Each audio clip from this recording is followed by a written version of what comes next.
All right. Let's get it started for the day. Let's see, what do we want to do? 39 minutes. How many potions do I have left? Plenty of potions. Let's go get a sigil.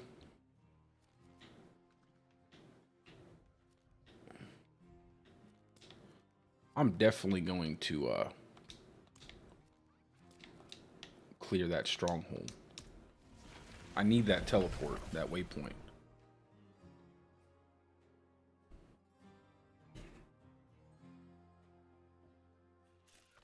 No way.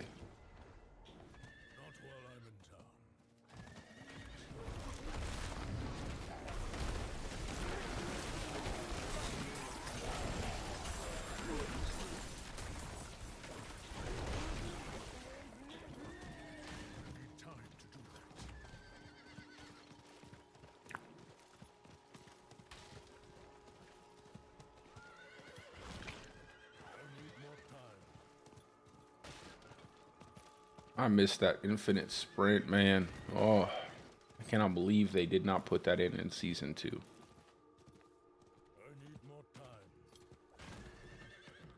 Yo, what's going on with the camera? I just wanted to...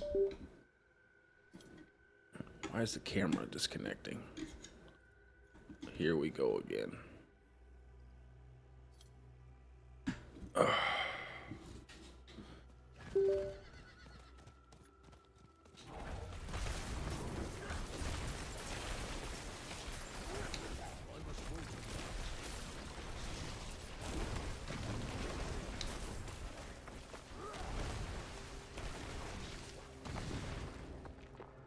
I wonder why they, man, if I don't have one issue, it's going to be another issue.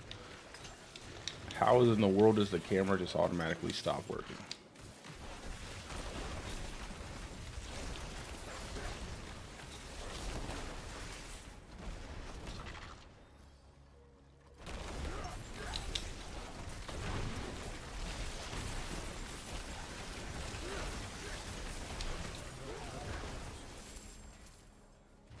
I'll just swap it out from virtual cam to regular.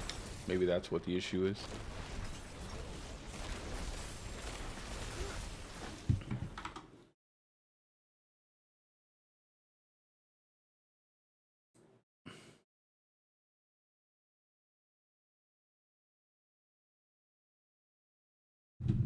What in the world?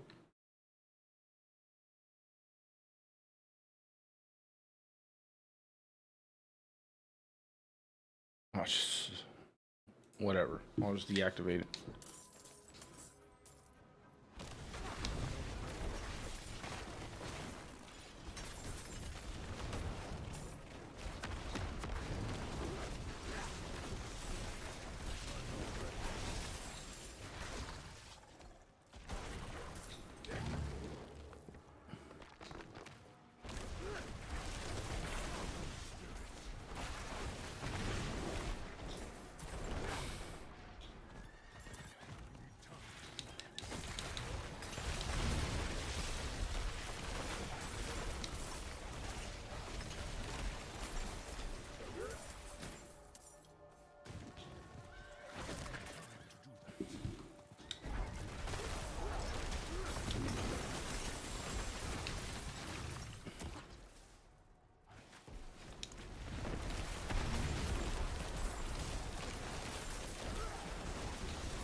Oh, nice.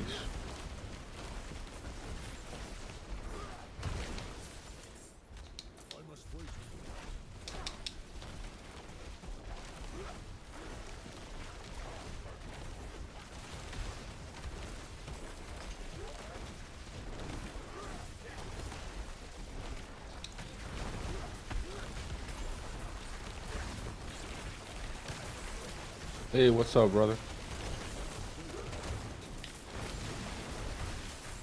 Thanks, my man. I appreciate that. I'll be releasing the full in-game build probably within the next couple days. I just have to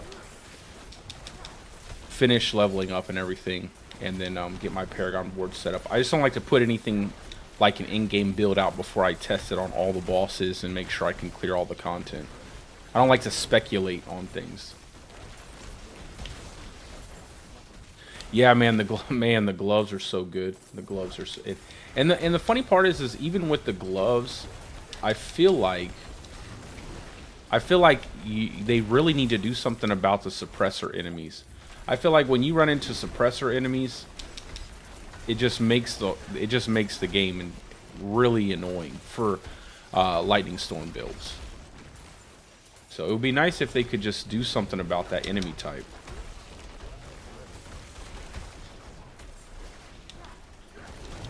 Yeah, I'm trying to make a really, like I said yesterday, I'm trying to make a really unique setup for my lightning storm druid. So I want to say I'm gonna make 2 versions of the build. The first version is not going to be what I think would be the most powerful version of Lightning Storm.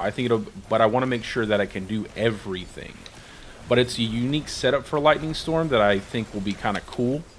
And then the second one will be your more traditional, like, Dire Wolf Lightning Storm build that will probably do the most damage. But there's just something I want to try first to see if it's comparable and to have something unique to put out there instead of just the same old kind of, you know, boring Dire Wolf build that's been in Season 1 and Season 2. Is, you know, because there really hasn't been much in terms of change for the Druid over the two, from Season 2 to Season 3, unfortunately. I'm going to try to also get my face cam set up again. I was trying to do a background on my face cam, but for some reason, every time I start it up, it disconnects off of my OBS, so I'll probably just leave it off for the stream and then try to troubleshoot it, because I don't want to have the same... My white wall background is not necessarily the most appealing to the eye.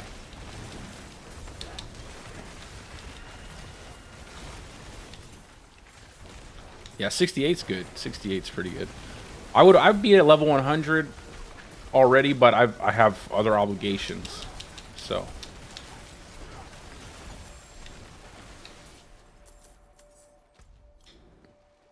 So I'm gonna get there though, probably within the next day or two. Hopefully by today. I'd like to be there by today.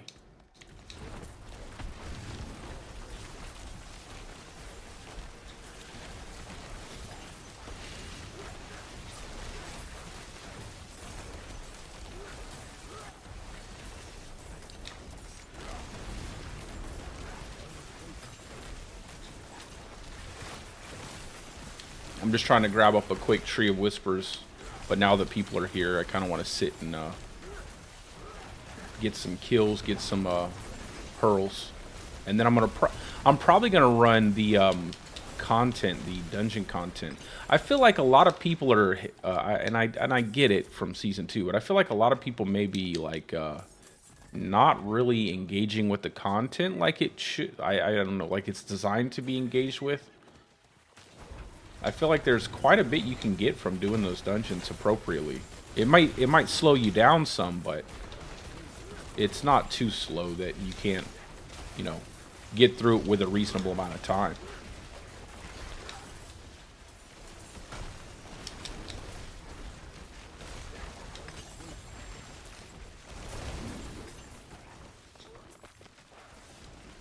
Let's see, what do I got? One more obelisk. Let's go grab this one over here. Oh yeah, no problem. I'll show you my Paragon board real quick. It'll be quite fast, but I'll show you when I get back to town. I think I fixed the issue I was having yesterday where I was lagging in town. Every time I stood still, my character would start lagging. Well, not my character, but my stream would start lagging. So hopefully that's cleared up. I'm not exactly sure, like I said yesterday, what was causing that.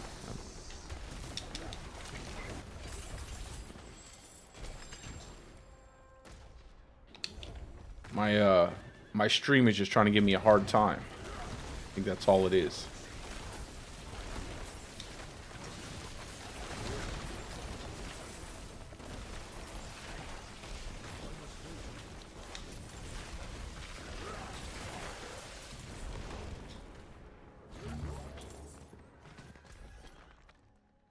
I also need to do more, did I not collect that? Oh, Lord.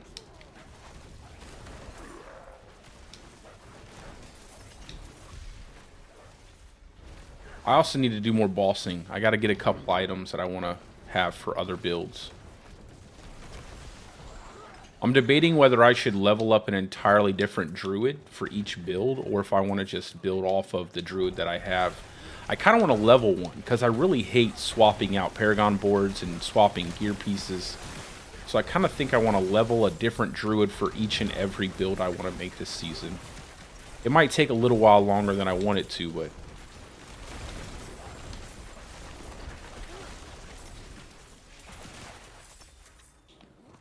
Alright, I'm just going to unlock this Stronghold real quick, because I need that teleporter, and then I'm going to hop into some... well, dang. They keep calling up the Herald. And then I'm going to hop into some Nightmare Dungeons.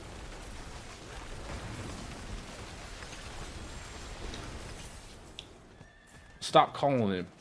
Well, y'all guys do what you want to do. I just need to go.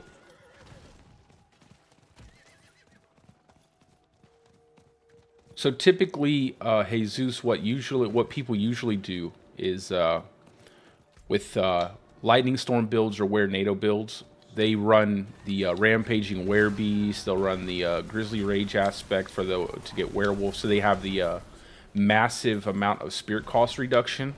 So you can just constantly spam cast your Lightning Storm.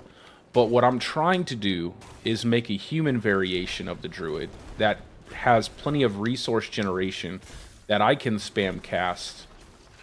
That I can manage to spam cast Lightning Storm without actually having to constantly be in werewolf form.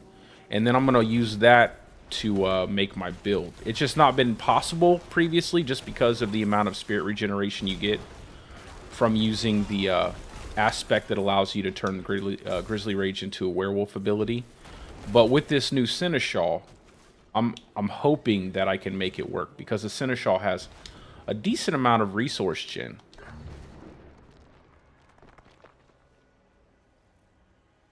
I don't think so. I think when I hit level 100, it's going to be pretty much the same. I like my setup now. I might change the Fortify Tuning Stone to something different, but I don't think I'll change it too much. Because I do kind of like the way it's set up, especially the Tempest. It has such a fast cast time, and it just keeps that crit buff up on my character, and it keeps the resource gen coming. So look at see how my Seneschal regens my primary resource. I'm hoping to get that much better, like much higher, obviously as I level it up, and then get some spirit cost reduction, and then hopefully I'll manage to be able to just spam cast Lightning Storm without having to be in werewolf form. And then my hope is after that I can remove my basic attack and use an ultimate. Probably like Petrify. I just like Petrify over Cataclysm. I'll try Cataclysm. I will try Cataclysm. But if I can remove my basic attack. But that's my hope. My only issue is I won't have a good source of vulnerability. And I'll try to figure something out for that. Maybe I can manage to work it in some way that I can get vulnerable up on enemies. I just feel like I don't know why they haven't readjusted the chance to proc vulnerability now that they nerfed vulnerability. It's still exactly the same as it was when vulnerability was overpowered. So it doesn't make much sense to me that they haven't adjusted it now. But I mean, I don't know.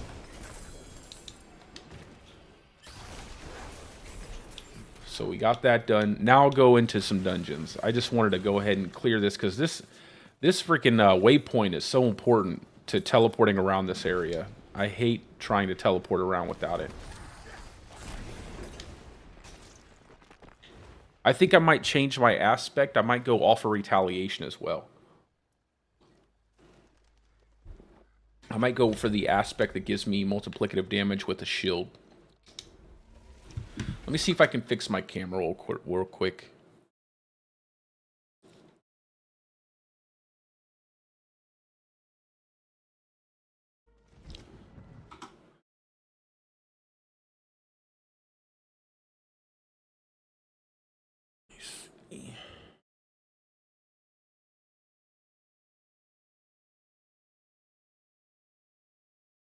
I don't know.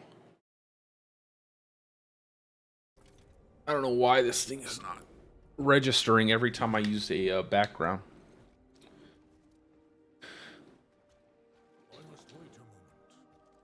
I have to get better with technology, I think.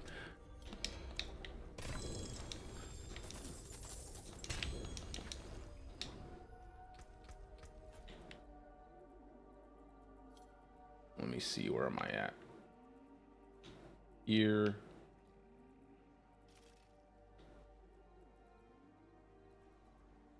So I actually went Ancestral Guidance instead of Height and Malice, and now I'll probably go into Height and Malice for my last board.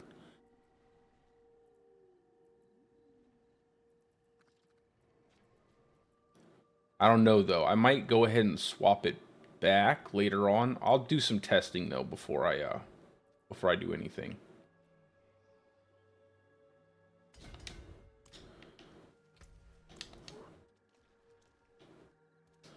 Oh. Never mind, I already collected it. Another Thorns. Another perfect roll on this aspect. This game wants me to play a Thorns build. I'll keep Conceited. I might actually swap to Conceited from Retaliation. I like the fact that it gives you multiplicative damage across the board. I feel like a big part of Druid is you want to make sure you're getting... No, it's lagging again. Dude, this is crazy. I don't know how to figure... I don't know why this thing lags my stream when I'm standing still.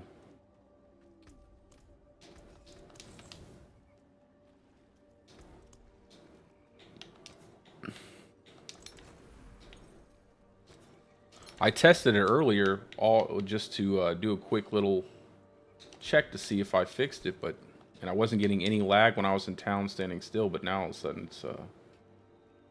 it's changed completely.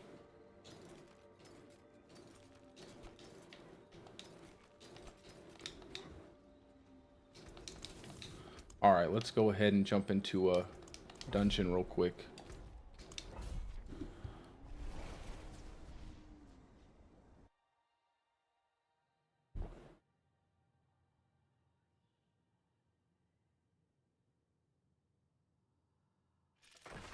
It gets so laggy for some reason. I'm not ready yet. Like I tested it earlier off, just kind of like made a quick test stream, walked around a town, no issues whatsoever, but then suddenly it just starts lagging as soon as I stand still. But then when I'm playing, it goes away. It's the strangest issue I've ever had streaming.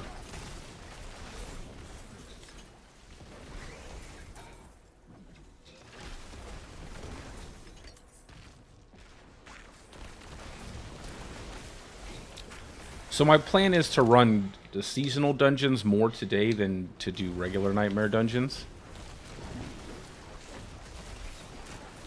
And I was able to adjust all of my gear when I got off stream last night, so that way I wasn't dying all the time. There was just so much I had to change on my gear pieces, but now all my resistances are capped. All my resistances are capped, and my armor is 11,000 now. So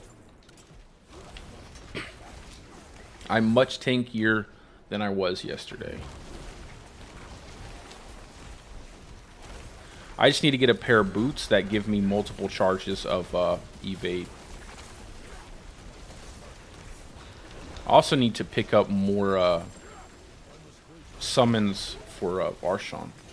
I think in normal, with the playing softcore, I'll do party content, so that way I can farm items faster. And then once I swap over to hardcore, I'll just do solo self-found there.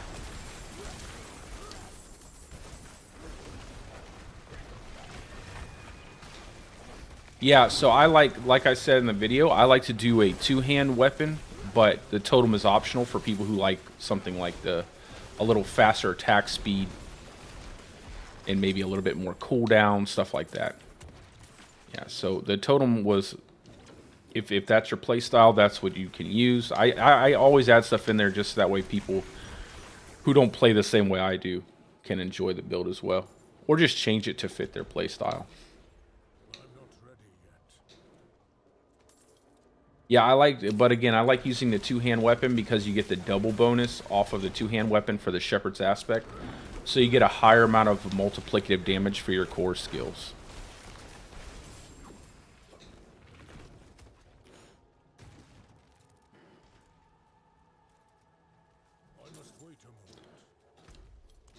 Man, I really wish I could move faster. Something I plan on doing is swapping out my, swapping the Nature's Fury aspect onto another gear piece, probably the chest piece, and running Ghost Walker on the boots so I get more movement speed. Plus, moving through enemies is really nice on a channeling build. It is not uncommon to get completely crowded by enemies and not be able to get out of the way of stuff.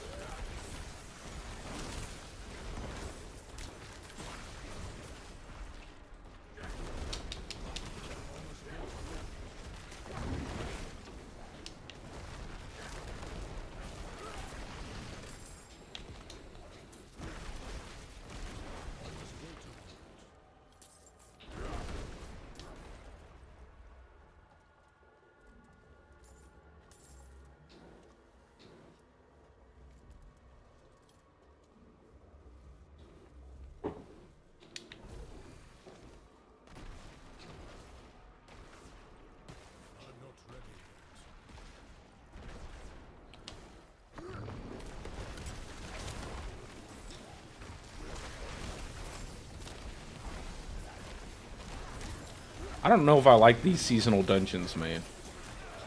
I feel like they picked a lot of really good dungeons last season.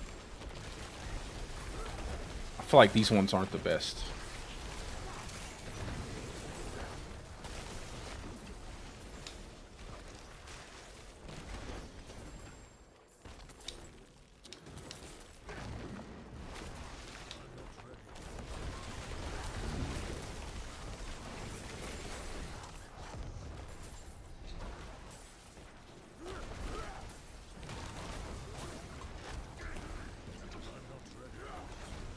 As soon as I get level 15 on my spirit glyph, that'll be really nice.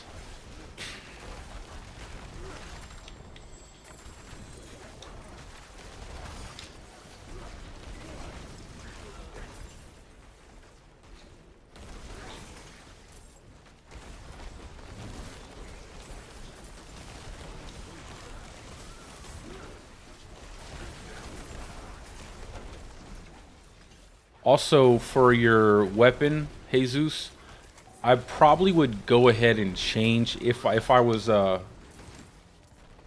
for the in-game build, for the very in-game, I would change the affixes on the weapon to have damage to close and damage to distant enemies. That way you get your more multiplicative damage with your Thunderstruck node.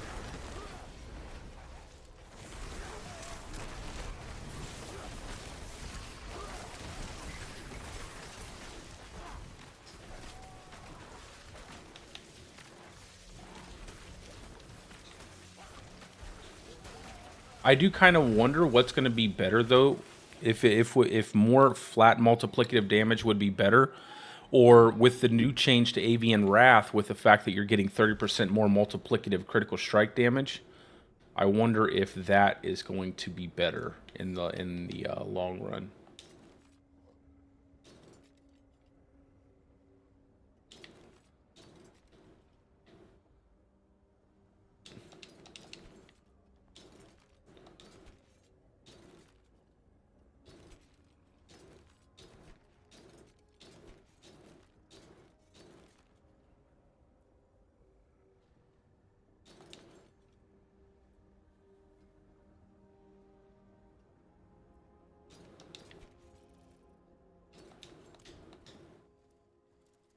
Okay.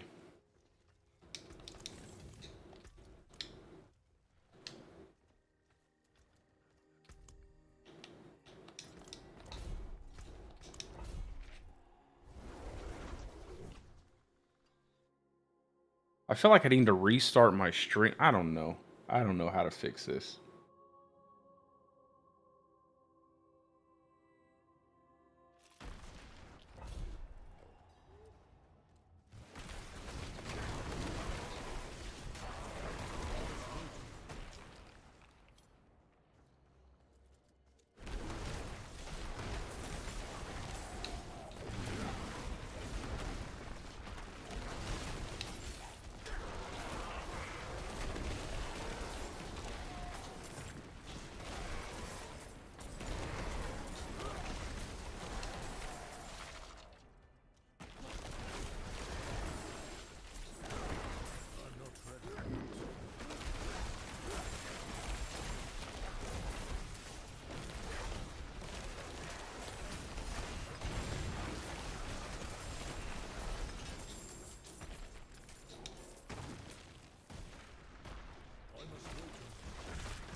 Oh, I don't even have ravens on my bar.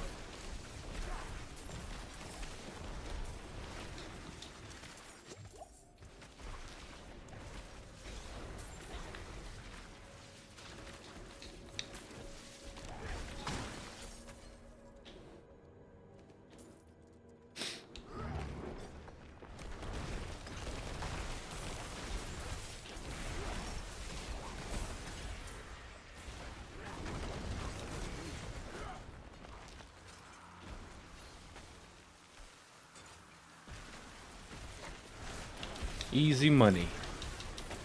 I gotta make my guide today on this dungeon.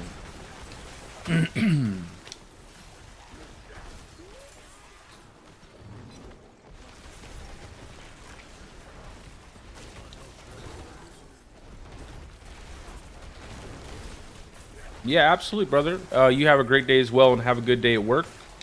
And when you get off, go ahead and jump into some Diablo and grind out some levels, my man. I appreciate you stopping by. And thank you for your support.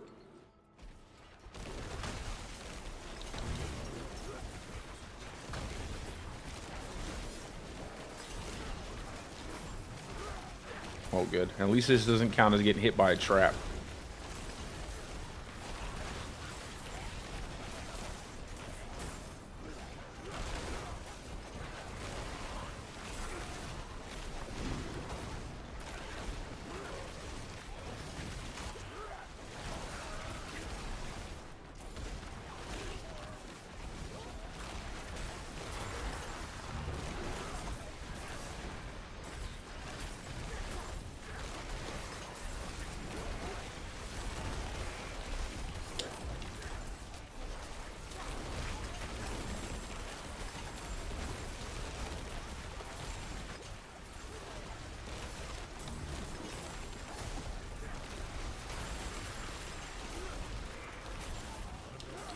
I always love these chests, man. They give a lot of XP.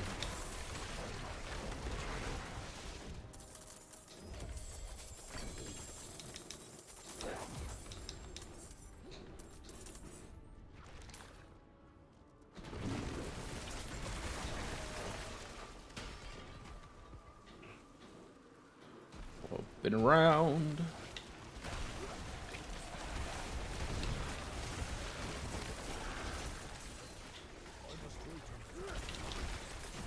I don't know why people say these traps slow you down. I don't really feel the I don't really feel like they slow my progress down significantly. Nice. A unique. Probably a butcher's cleaver, which I never use. But I get plenty of them. Yep.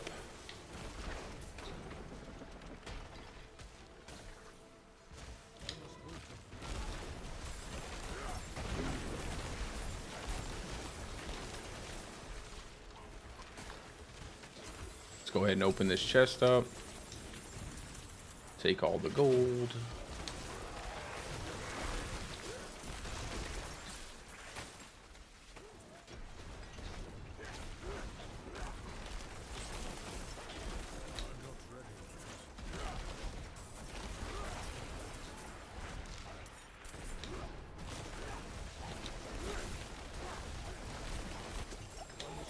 I like the mob density in these dungeons, man. There's always a ton of monsters to kill.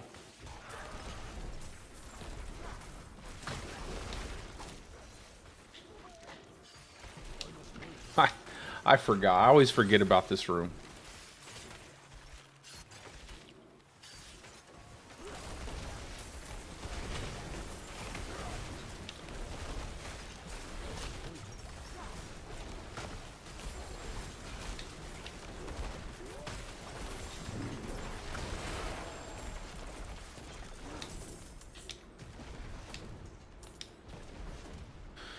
Ugh.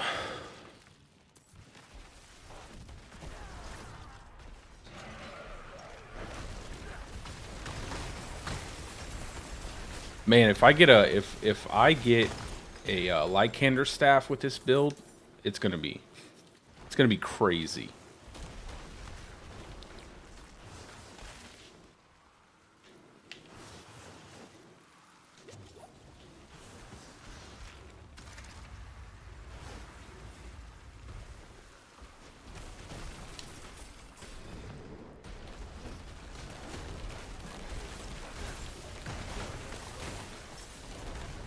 I'm thinking about if I want to run a unique amulet, because that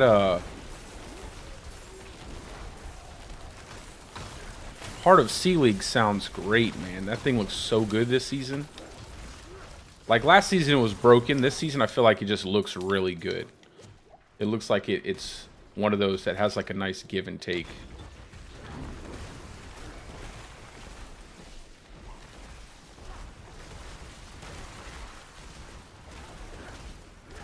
I don't know yet, though.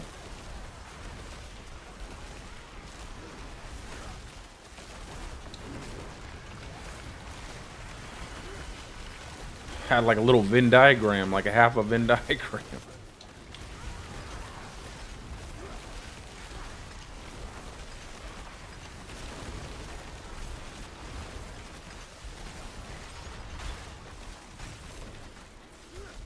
So right there in the center is the perfect place to stand for that one.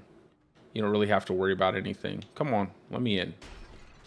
All of my chests. Oh, nice. I got a, I have no space left. That's okay. Where's my spirit glyph? Spirit, there we go. Now the only problem is this is where it starts to lag when I stand still.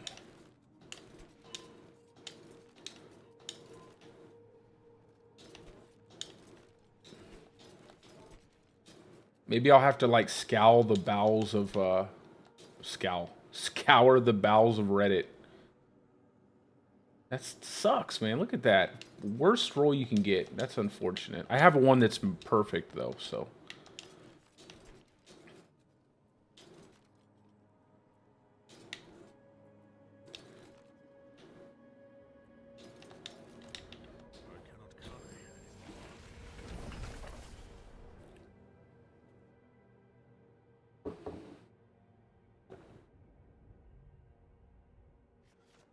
Oh, nice. So when I'm in the dungeon, it's not lagging, but when I'm in town, that's good to know. So I'll just clear up I'll clear my inventory while I'm in the dungeon. and then I'll go into town and see what do we got. No. Yes, I'll keep that. Get rid of this.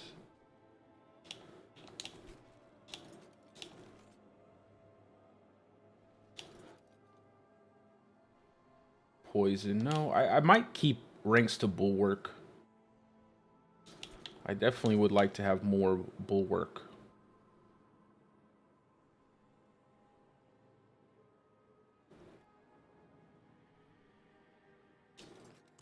What's my, what is my... Oh, only a 1900 barrier? Definitely need more barrier.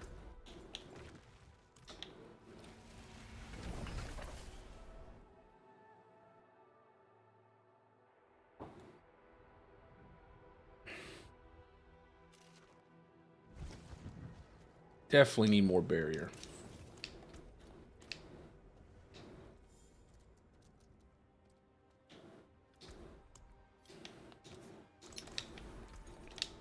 And I will put this ring in the chest, because I plan on making a build with this ring. And then let's go copper. Oh, just 3 copper. Okay, well, I guess we're going to the vault of copper. Let's go.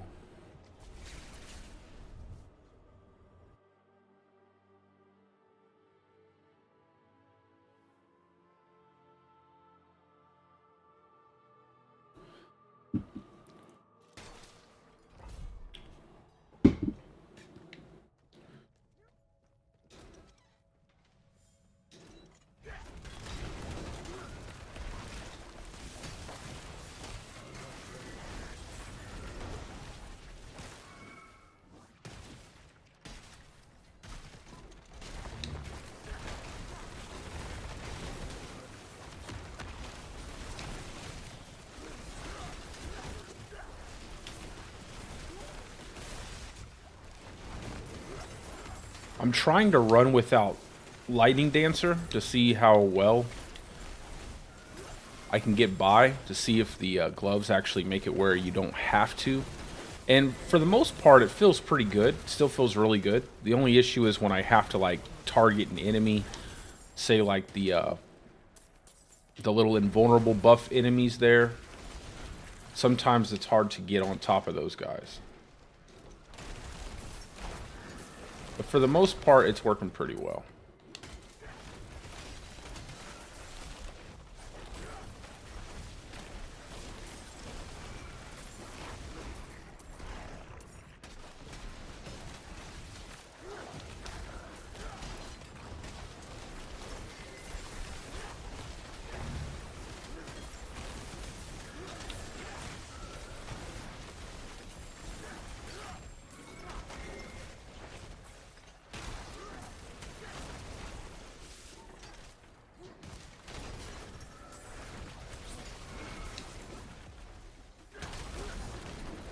Hopefully they'll give me a higher tier nightmare dungeon. I don't really want to craft one, but if I have to, I'll craft one.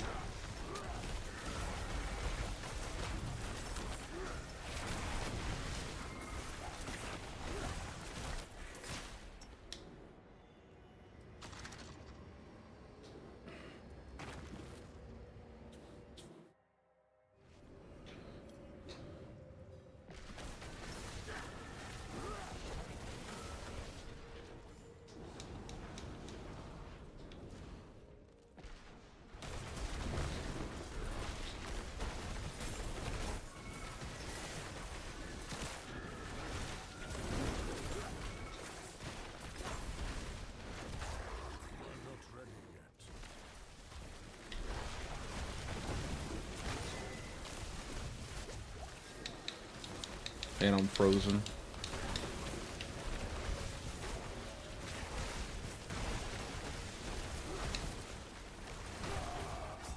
Should have just used my shield.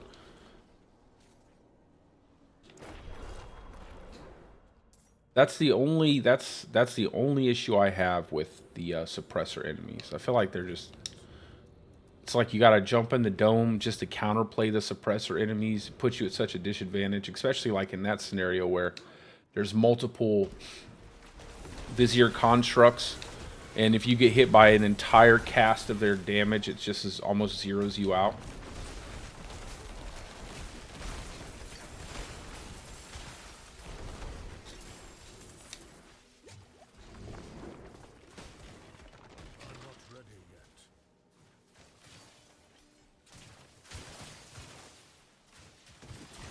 I haven't gotten a sigil for that yet.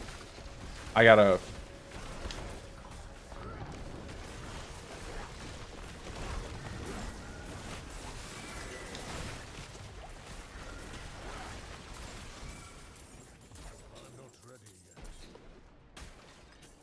But I haven't, I've only done the boss in regular mode.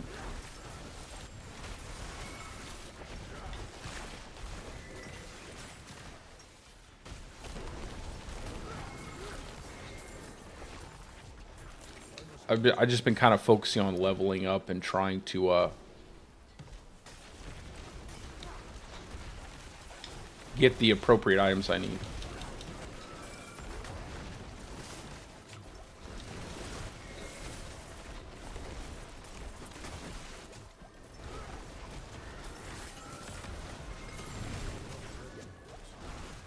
I also need to get a set of ascetic wraps that are ancestral.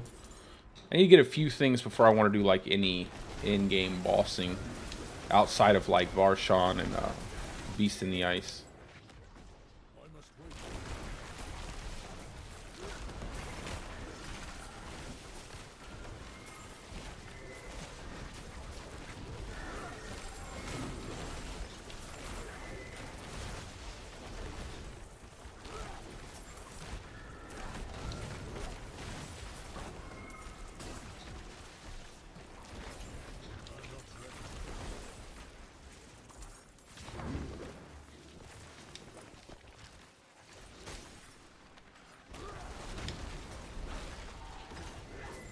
Yeah, I'm sure it's not anything difficult. I can look it up.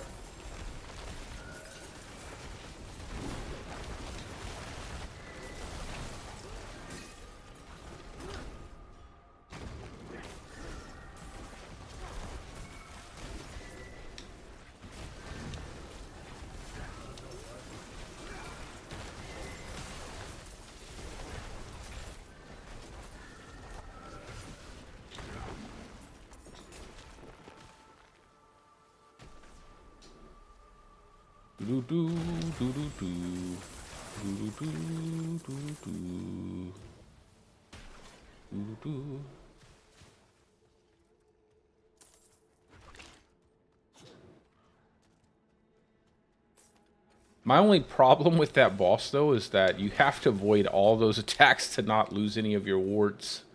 I feel like it's going to be annoying to try to dodge every single one of those attacks. Just going to have to stack out wards like crazy. I'm pretty much where I want to be at in terms of gear, just not affixes. I need more, and I also need to get more Forgotten Souls. I need a lot more Forgotten Souls. And there it is, the old suppressor enemy.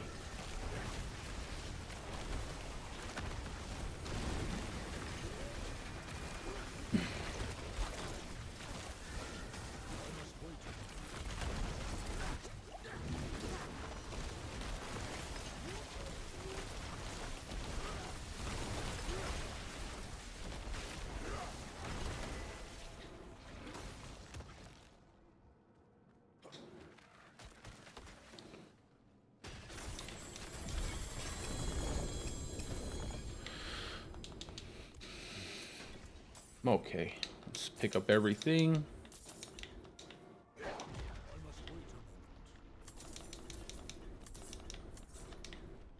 Maybe they should just cut the levels in half for your tuning stones and just double the amount that you get from each one, each level, so that way you don't have to level it so many times. I think that might be a good idea.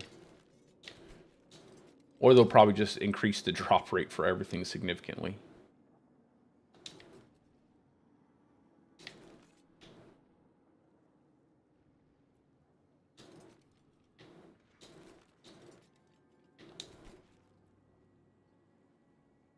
Look at that, man. It's so good. How much armor? 3,000? 4,000? 4,500 armor. Good God. It's like immediately you're at armor cap. I'm going to hold on to that.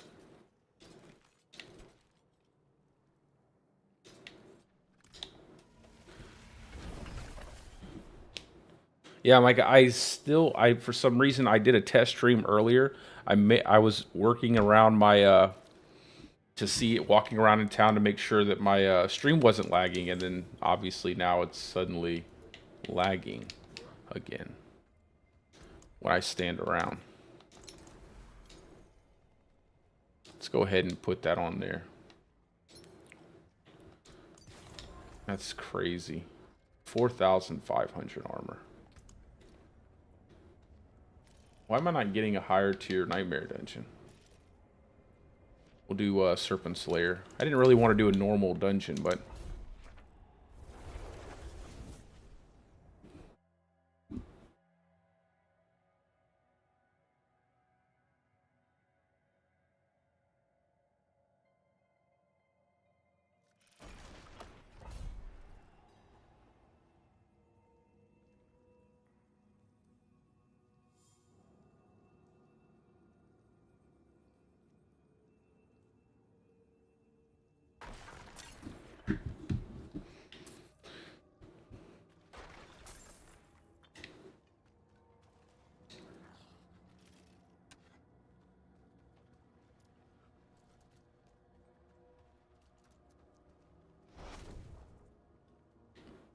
Yeah, I mean, I think it's good in general. I don't really think, like, the evade being on cooldown. If I get evade stacks on my boots, that's all I'm missing is evade stacks on my boots. Any ability that has, like, I feel like a Stormclaw ability would be perfectly fine with the evade cooldown. It cools down fast enough. But for this channeling, I'd get evade stacks, and I think it'd be perfectly fine.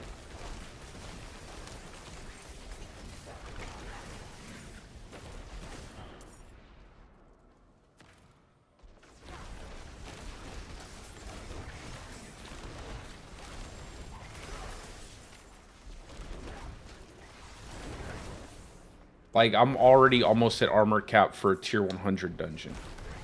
Just off of that one aspect. I don't even know.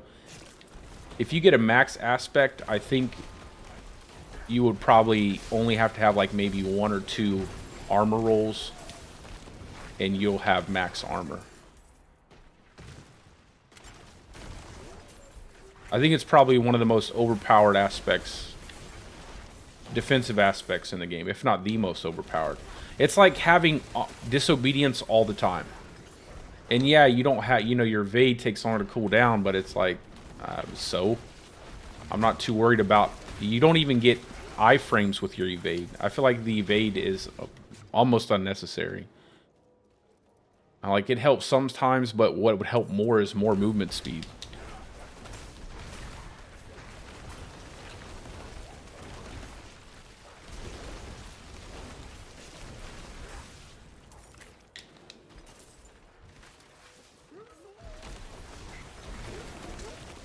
Like, if they took the evade away and just gave me double movement speed, I would be much happier. I'm not a big fan of how they have the evade. Now, if the evade had iframes, then I would like it. Because then it would have like a real solid purpose. You could evade attacks pretty easily. It would raise the skill ceiling a lot.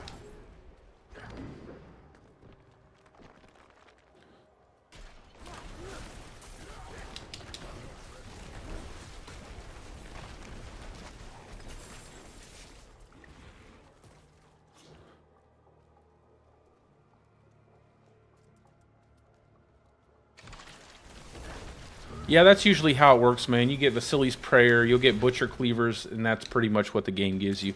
I know that they say that I don't know that I don't know if there's an even chance or not, because it drives me nuts how many times I will get like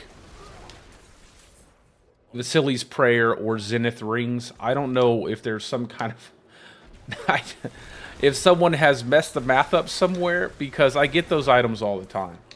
I don't know how it's possible.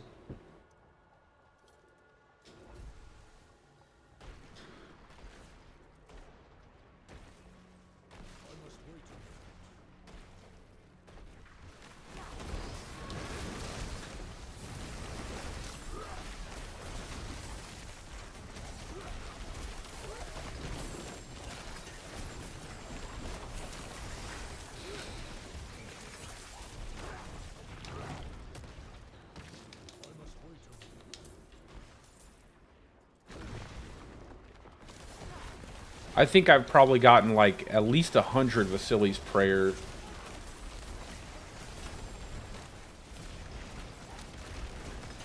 While playing in hardcore, and that was doing solo self-found. Probably got a handful of Tempest Roars. Now, obviously, last season I got more just because you could target farm them, but seems like getting a Crone Staff off of Varshan is going to be the most annoying thing. And the fact that the Crone Staffs don't drop at 925 is super annoying. I really wish they would change it, maybe give you like a double Uber version of Varshan, so you could get tier 925 Crone Staffs without any issue.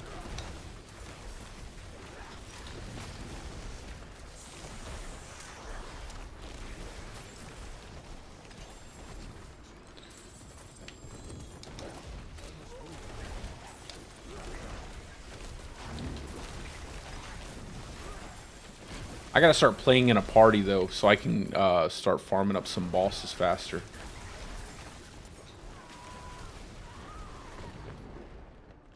Yeah, exactly. I wish they had, like, an exchange system, maybe. Like, you break it down, and then you can exchange out a vendor for, like, for a, you know, some cost. Maybe, like, the exchange material, as well as, like, I don't know, some veiled crystal or something like that. It'd be nice if there was some kind of exchange.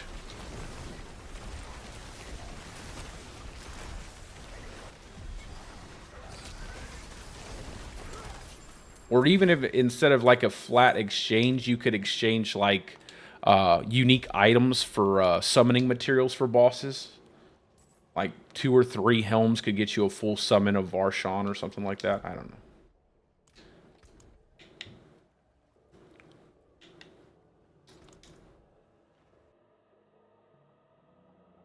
Yeah, I just think that the bosses, it's kind of sucky that like all the bosses are scaled down, and they never go up to level 100.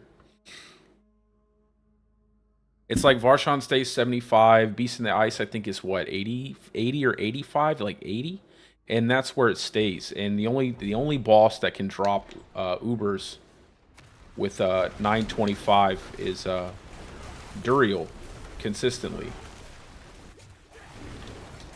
Also, you know, I was doing Varshan early, and I was trying to check out the boss mechanics of Varshan more closely, and I feel like there's some really cool mechanics with a lot of these bosses that just get completely bypassed because character power is so insanely high that you can one-shot everything. I wish that they would buff up these bosses and then also make their drop tables insanely more rewarding. So that way, when you kill a boss, it feels really good, and you can engage with the mechanics of the boss. I just feel like they need to do a lot more with the bosses. They have some cool bosses, and their mechanics are really interesting, and they give you a nice little, they can give you a nice little hard time and make it feel accomplishing if you defeat it. It's just typically you just want to bypass them all because the reward isn't significant enough for you to spend forever trying to learn the mechanics. And obviously, you get so powerful so fast. Get out of here, Butcher. Ain't nobody want to fight you.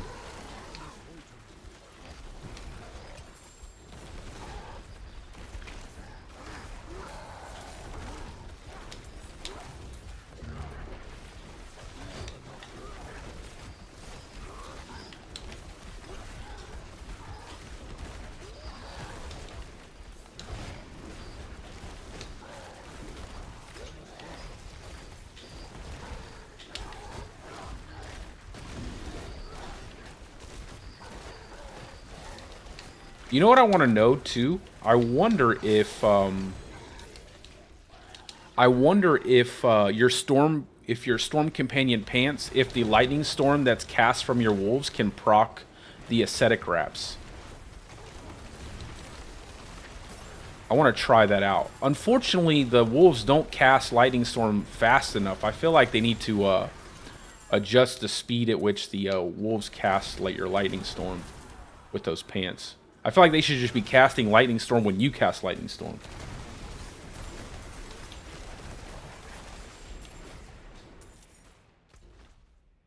Yeah, I just kill all the companions he summons. As long as you kill all the the ads he summons, it doesn't really get a barrier. I'm pretty certain. That's how it's always worked when I play it.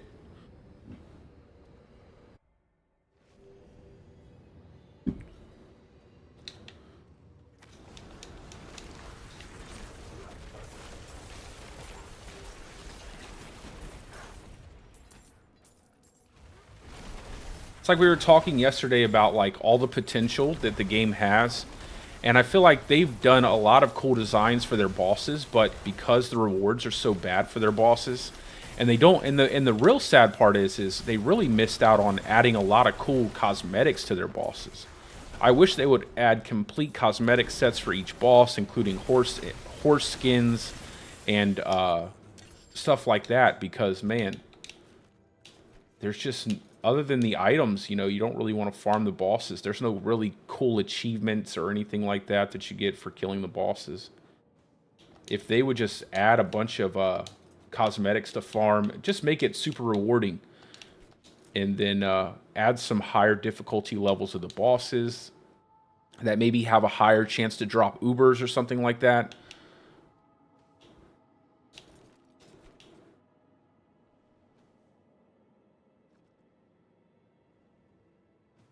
That's nice. Willpower, basic attack. I'm gonna keep that.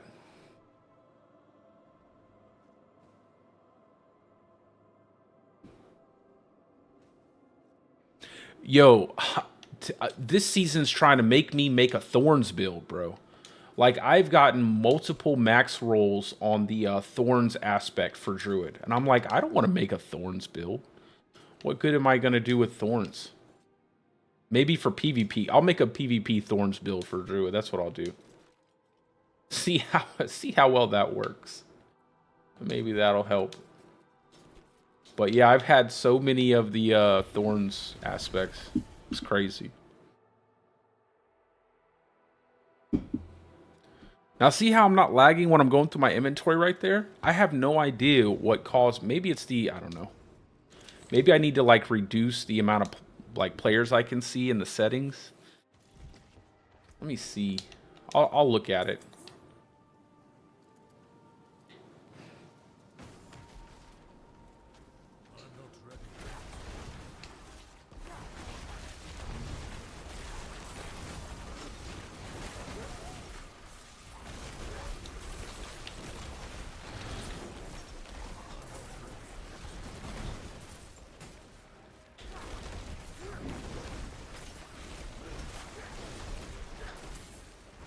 I feel like I feel like they also, this construct, this idea for season 3, I don't think it was a bad idea. I just feel like player power is so high that, you know, most people are not going to get any use out of their construct.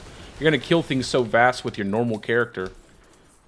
I had talked about this the other day. Like, I was on Twitter, or X, whatever. I was on X, and I regularly like follow like Rob and Wadijo and stuff like that, and you know, I'll hit them up with different comments and stuff, and Rob's really good about like replying back, and I think he was just stuck in AOZ for so long because he had this idea that, you know, there needed to be buffs, like buffs to the classes this season, and Barb was like just smashing through things in AOZ, and I most of the builds last season, everybody that were popular for in-game, I guess you would call it in-game content, but I don't really consider it in-game content, was AOZ, like doing tier 25, and people were running like Poison Shred build, and I'm like, that was already bugged, so that's not really a build in my opinion. Or running a lot of Hodabarb, which was just an overtuned mechanic, which is still overtuned, because of overpower and how it functions on Barbarian. And I was just like, you don't need to buff things because there's not. You're going to destroy everything in the core game. Like the core content outside of AOZ was just melting to every build that you could imagine. So when I came into the patch notes for this season, I was like, I seen the overpower nerfs, and I was like, okay, well that's going to mess up Druid, but that's not going to mess up Barbarian. Like Barbarian was one-shotting Duriel in a 4-man party. Like Barbarian was hitting for billions of damage. You literally have to nerf overpower by like 95%, and you would probably still one-shot Duriel with Barbarian. So anybody playing a Barbarian this season is just blasting content because it's completely overpowered, and they're not getting any benefit out of the Seneschal, and it feels empty because, well, player power is insanely out of control. And I got a lot of pushback in my comments for videos I made, you know, from other players saying, no, there doesn't need to be nerfs, and, you know, we want more power and all this. But I'm like, I know what I'm talking about. Like, I've played games like this all my life, and when you start to get insanely overpowered, the game basically becomes like a cheat code. It's like playing every game you've ever played with infinite lives and infinite damage, you know. Getting the rocket launcher in Resident Evil with infinite ammo, or beating Mario with infinite lives. It just begins to feel like it doesn't matter. So when you're doing the same content over again, and you're blasting through it all over again, and there's nothing that's really changed, it doesn't feel good. Like, even the new content, it just doesn't feel good because you're just blasting through everything. Like, it's fun for a season, but then you get into season 3 and you're like, I gotta do this again? I gotta blast through this content again? And it's not even providing me any significant challenge. I think that's a big issue. It's also the reward system. It's not rewarding for a lot of players to do it again. Like, I have fun no matter what. I I really enjoy the game. I find things that make the game fun for me. Making like off-meta builds is a big one. Things that actually can be helped out by the Seneschal pet. But when you're playing like some of these meta builds, you're just chewing up content left, right, and center. And there's really nothing that's going to provide you with the challenge that you're looking for.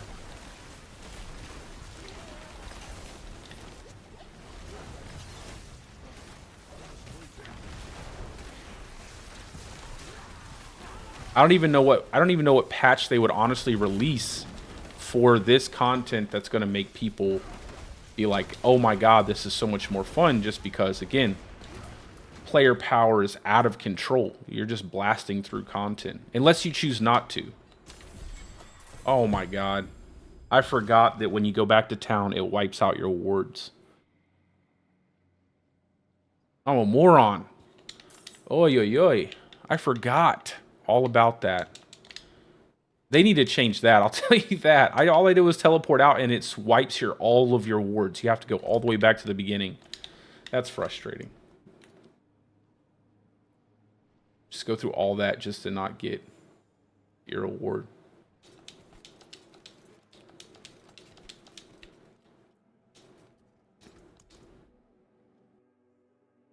I'm working on it. I'm working on it. It's coming soon. It's coming soon. I just have to farm up a couple more items. And I'm going to make 2 separate in-game builds for my Lightning Storm build, okay? It's going to be one without Uber Uniques and one with all of the Uber Uniques. And obviously, I won't have tested the Uber Unique version, but I will already know that it's way better with Uber Uniques if you have them, because they're so powerful. Well, some of them are really powerful. Some of them aren't as powerful as I would hope they'd be, but it's coming soon. Within the next couple days, I should have it.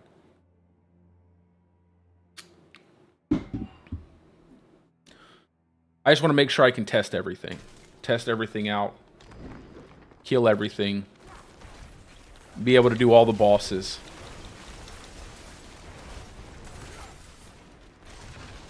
I'm trying to run as many of these. Man, that sucks. I can't stand that that wipes out your wards when you go back to town.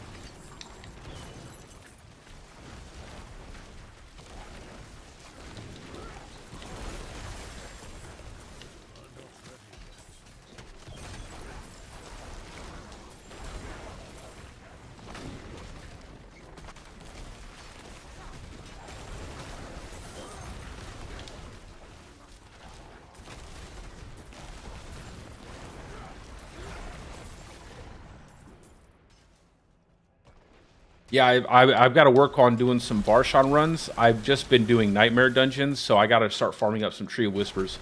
I'm going to get a Crone Staff, and I'll probably revisit the Lightning Storm build to make a meta version of it. But the build that I'm going to be making is going to be a completely human Lightning Storm build, so I don't need the Crone Staff, or I don't need Tempest Roar. But I just have to figure a way to get as much resource gen off of my build, so that way I can actually afford to do that. But once I get the resource gen in place for the build, I feel like I can make a solid human druid Lightning Storm build. It's just something I've seen a lot of people ask for, and it's something that I think we can do this season with the Seneschal pet, especially for bossing. I feel like because bossing has been so difficult for Lightning Storm, I think making a human variation of the Lightning Storm build is going to be a lot of fun. I'm going to go ahead and clear my inventory so I don't have to travel back to town real quick. Just clear this stuff out. Man, I hate that that takes away. That's really frustrating.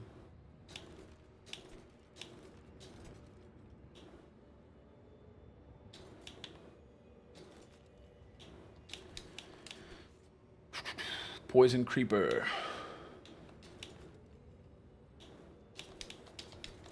Alright, we'll go ahead and teleport.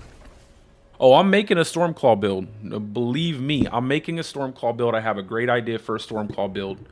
I think it's absolutely viable this season. I haven't gotten to test it out, but I feel like I have a way of making a solid Stormclaw build this season.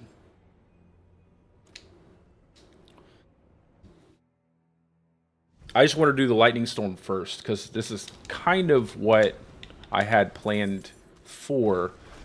I just still, like, the thing about my Lightning Storm, I just don't like the playstyle as much as I like it with Stormclaw, so I want to be dedicated to making the build, but as soon as I get this build done, bro, Stormclaw all day. I miss that Stormclaw build, man. It just fits my playstyle so much. I love the speed. I love the mobility on it. Like, it's just a lot of fun to play.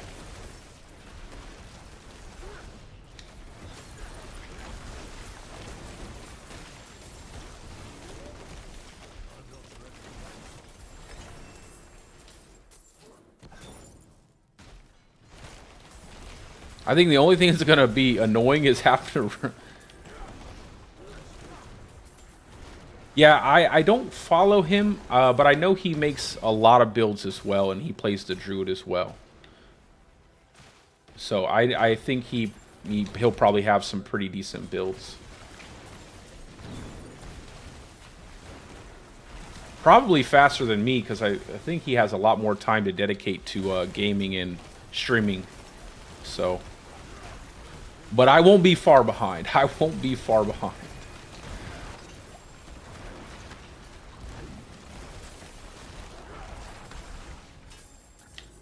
Yeah, it's just the best, man. I'm sorry, but I don't care what anybody else says. It's the best build.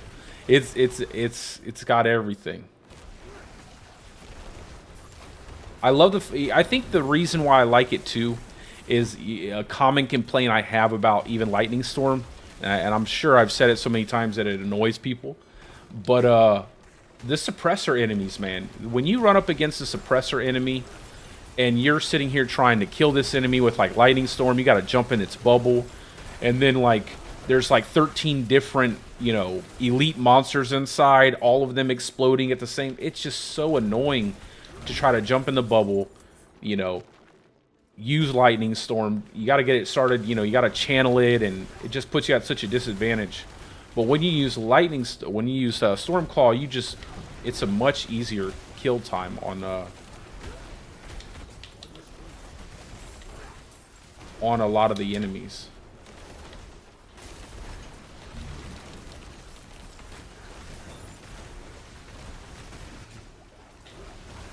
I need to get into a bigger area to fight this guy. He has so much health. He has no business having that much health.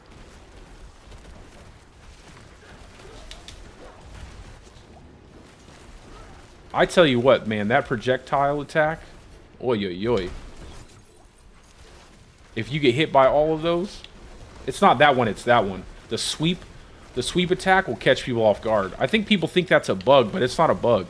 You just get hit by multiple projectiles at the same time and it kills you.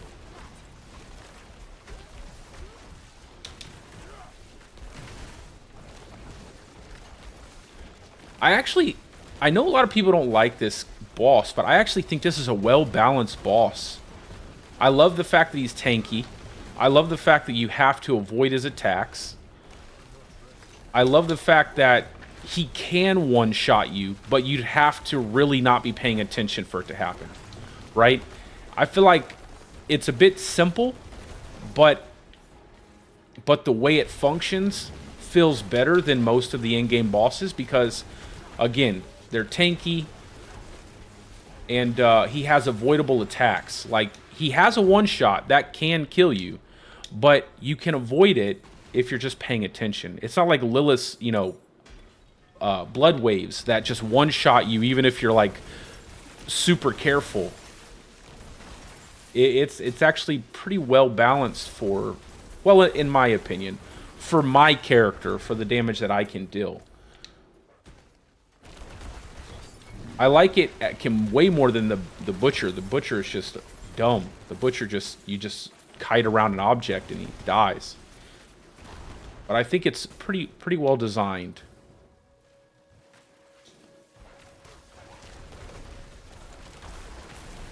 If they would apply that same kind of design to in-game bosses, I feel like it'd be pretty good. They just have to tune down the one-shots. You can't, or make them more, I guess, more. I just almost ran through that trap. Or make their one-shots better telegraphed. I don't know. I must wait a moment.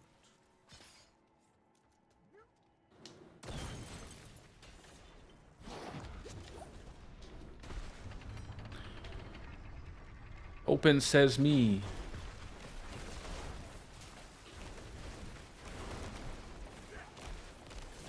I plan on making my second guide video for dungeons for the vaults today. I'm going to probably do the Vault of Stone. I'll have that out. Probably do it tonight, though.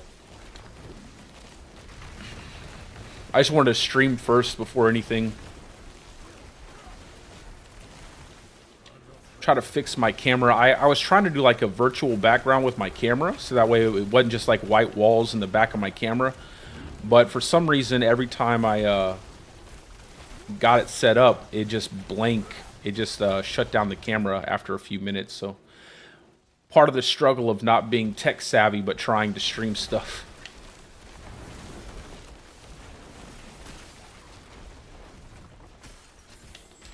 I got that learn as you go thing going on.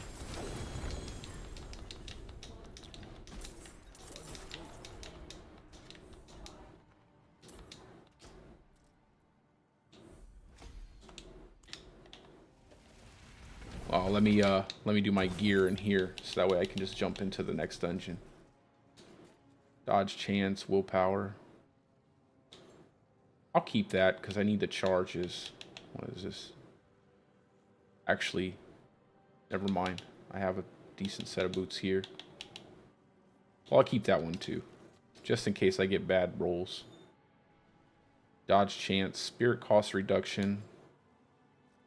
That's actually really good too, with charges.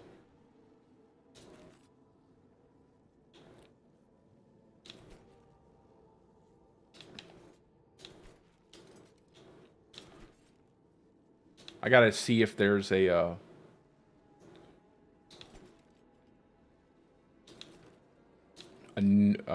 new seasonal Tree of Whispers event up real quick too.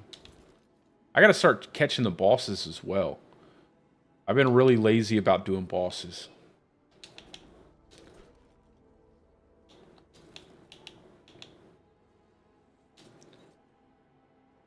Oh no, I need that. I need more of those aspects. Okay, there we go.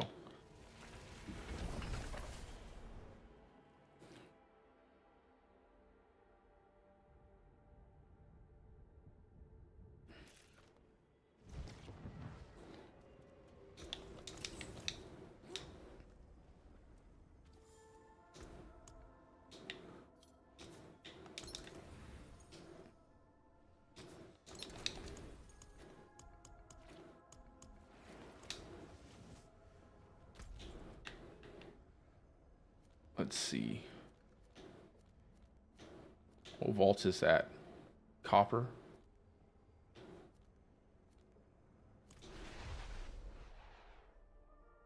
Well, I've been able to do... I was able to do it probably around... I did it at level 80.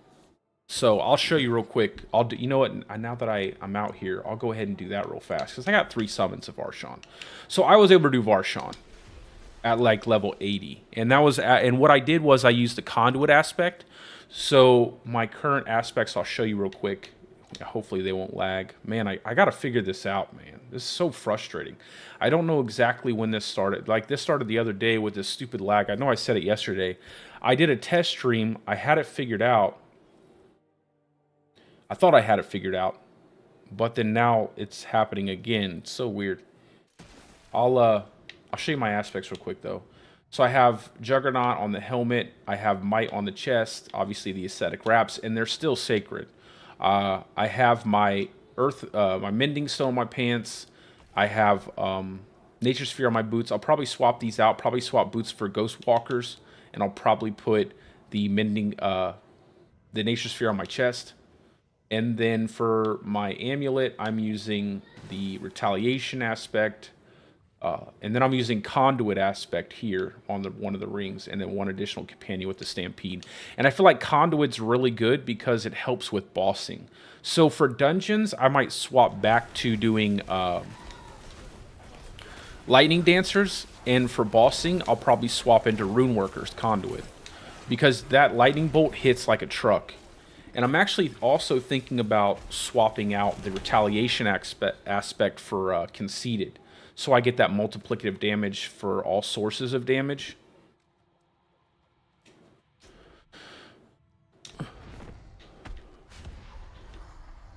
Yeah, I still think you need some time to scale the damage for Lightning Storm.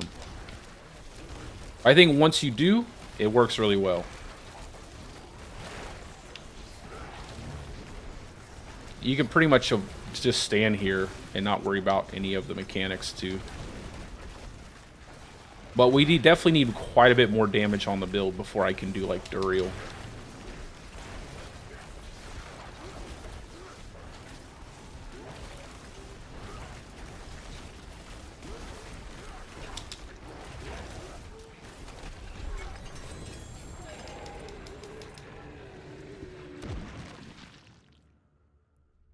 Yeah, no Umbral Ring, no Umbral Ring.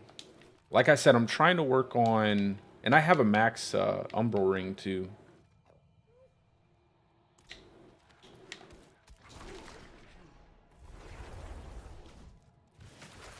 Yeah, we definitely need way more damage. I have to get my crit chance up way higher.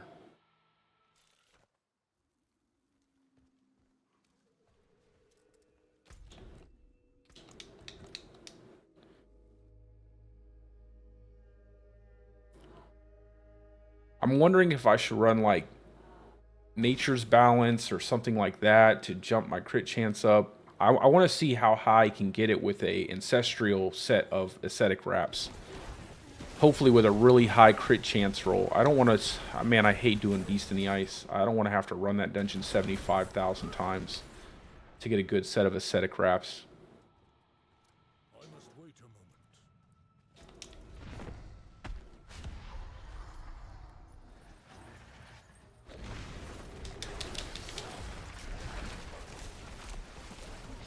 Because once you start hitting those crits, man, once you hit those crits, it's really good. I also need to get a Tebow's Wills for my build as well.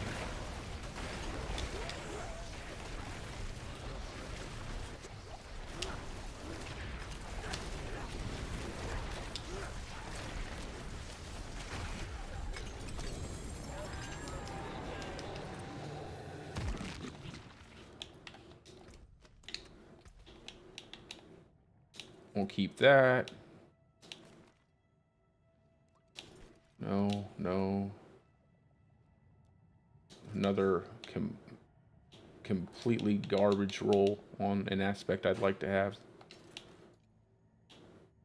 We'll put those in the chest and just keep them for later.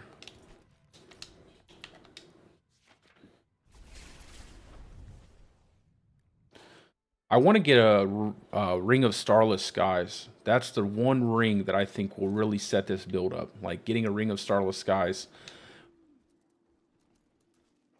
and then obviously getting my constructs levels up.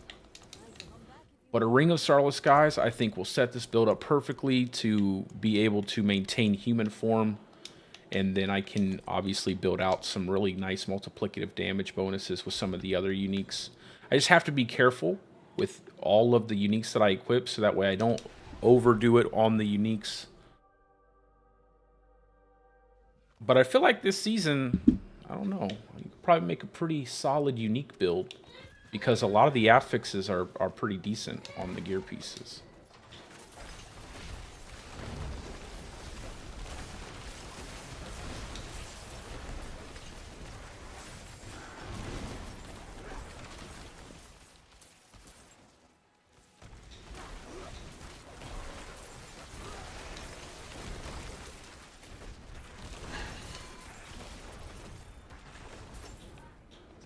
I think my I think my son just threw a metal thermos on the floor.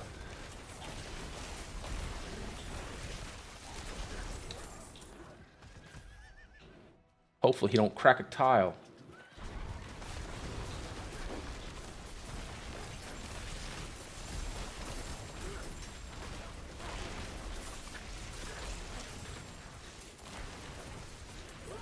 You know, I'll say this. I love having sons, but man, they are destructive. They are destructive children. They are destructive children. I just had another little boy, and I already know, like, if he's gonna learn so much from my boy already, my oldest son. He's probably gonna be just as destructive. It's okay though, they're boys, so I'm fine with that. Well, I mean, any kids, honestly. I'm fine with any kids being destructive. As long as they're not too destructive. I try to keep him away from my computer. He's pretty good about it now. He was doing a lot of keyboard smacking early on. He'd climb up in my computer chair and get on top of my keyboard and just start smacking away at all the buttons. And I'd come in here and he had like 75 programs pulled up on the screen. I'm like, how in the world? Like, got my keyboard locked out. I'm sitting here Googling stuff on my phone to figure out what he did to it.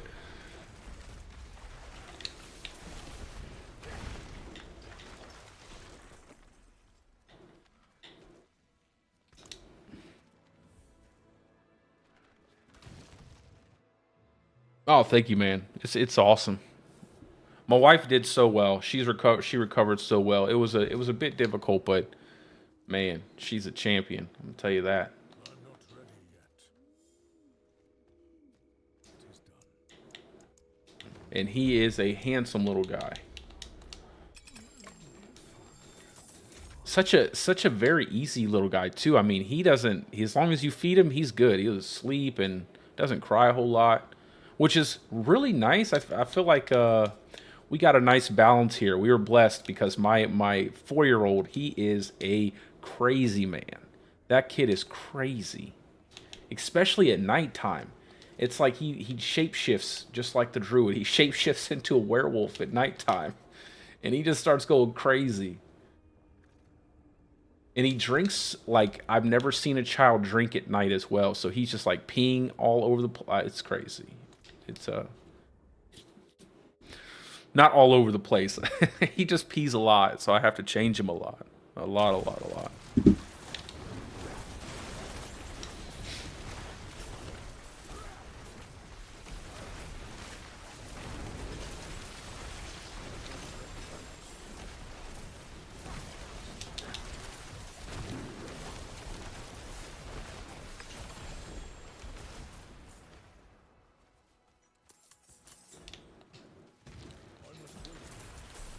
Yeah, Bulwark is I like Bulwark, man. If I wanna poison stuff, I'll just use my Seneschal. I don't feel like having a whole slot dedicated to rabies is necessary. I know a lot of people are running the bear rabies build with to get that extra damage now that they nerfed overpower, but I honestly think you don't even need to run rabies on that build. because your Seneschal can poison enemies, and with that poison, you know, there are several attacks that can do that, arc out and hit enemies. I might actually try to make one of those. I might actually try to make a bear, but just to incorporate the Seneschal in it, because I think I can do it better. I think I can do it better than Rabies. I still feel like Rabies isn't that good. Well, it isn't that good. It's actually pretty bad still. People are just using it to poison enemies.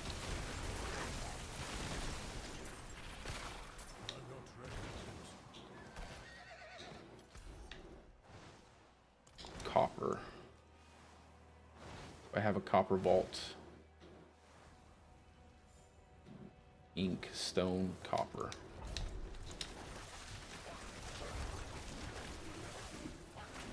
It's gonna be a while though. I have like several builds I want to make with Druid, and then I want to swap over to Barb and make a build with Barbarian. I still want to learn Barb. I still have to learn that class. Also want to make a companion build with Druid this season to see if I can make it work.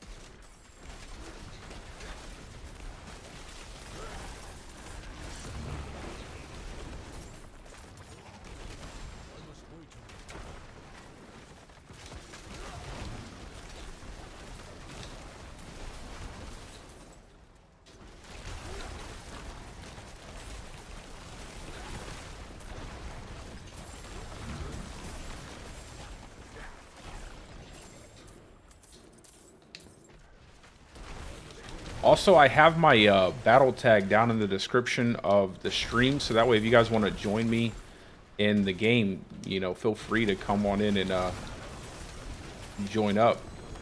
For I wanted to make it where when I play softcore, I'll just do everything, like join parties, trade, all that stuff.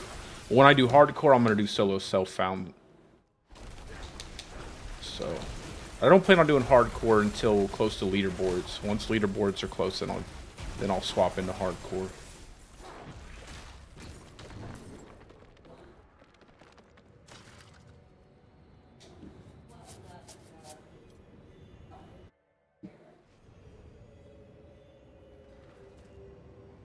Yeah, overpower doesn't matter at all. You definitely want lucky hit and crit chance. And then, yeah, willpower is another great one. But honestly, I would say that you want to have as much damage to close and damage to distant enemies as well, because you want to buff up your Thunderstruck node on your Paragon board, because it gives you that nice big chunk of multiplicative damage towards your Storm skill. So definitely don't leave that out of your build. You should probably have damage to close and damage to distant enemies on your main hand weapon, as well as damage to close and damage to distant enemies on your rings. And then you want to have territorial. And then just to capitalize a little more on the multiplicative critical strike damage bonuses you're getting from Avian Wrath and several other areas, you want to have Spirit Glyph as well. Plus, Spirit Glyph obviously gives you more multiplicative damage too. Yeah, but definitely no overpower, so if you are running some kind of one-hand build, you want to use an axe.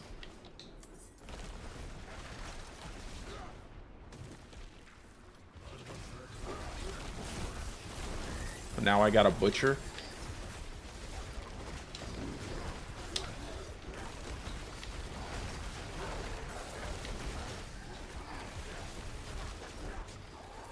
I gotta find something to kite this man around.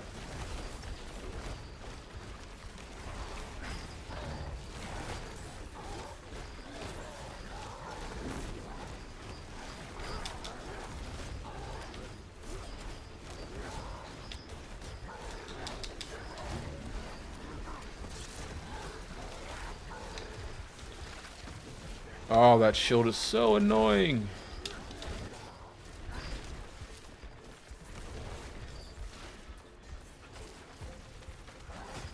hiding around my wolves. Get out of here.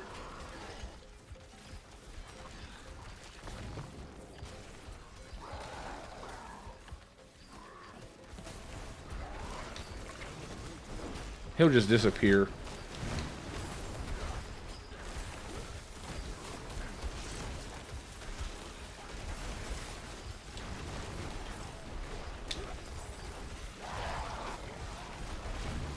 I think the traps can hurt enemies. Maybe I can get him up on one of these traps. Come here. No, you don't pull me on a trap, bro. I'm fairly certain they hurt enemies. I know they were... Maybe they don't. Well, I think they do. Hold on, come here. Just don't stun me up, bro. Yeah, there you go.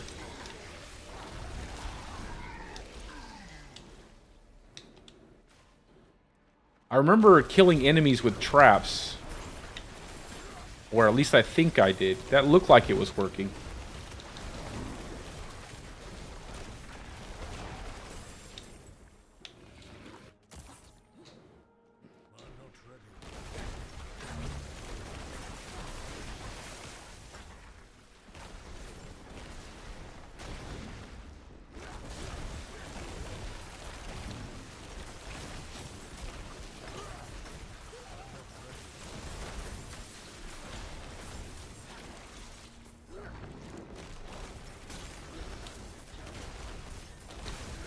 Man, I really want to get my cam set up with that virtual background.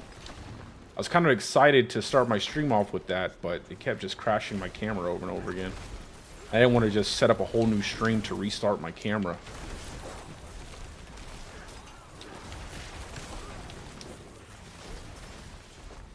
And I'll get rid of one of these.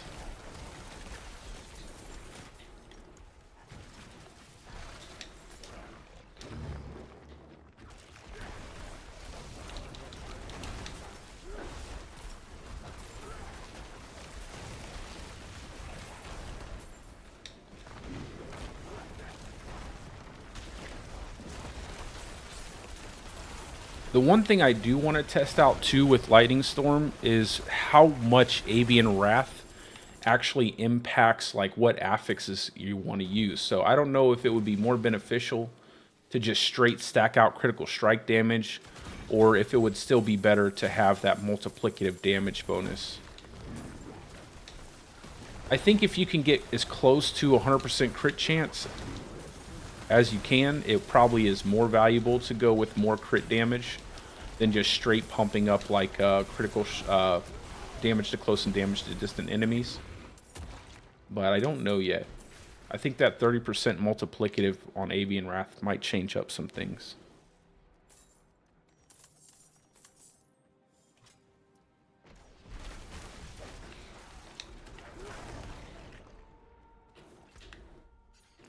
Yeah, this way. I'm still like, wait a second. Where's the door at?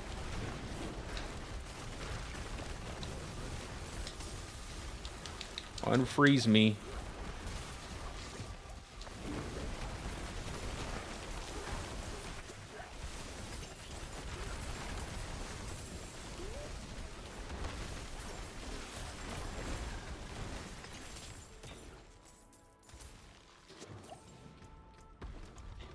Let's drop out one of these. Pick up that.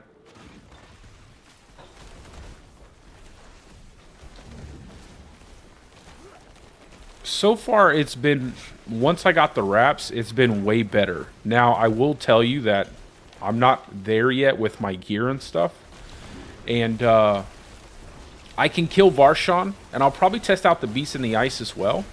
But I know that the amount of time it took me to kill Varshan and the amount of time it might take me to kill Beast in the Ice, it probably wouldn't be the best build to use for something like Uber Duriel or doing Uber Lilith, unless you knew the Uber Lilith fight like the back of your hand.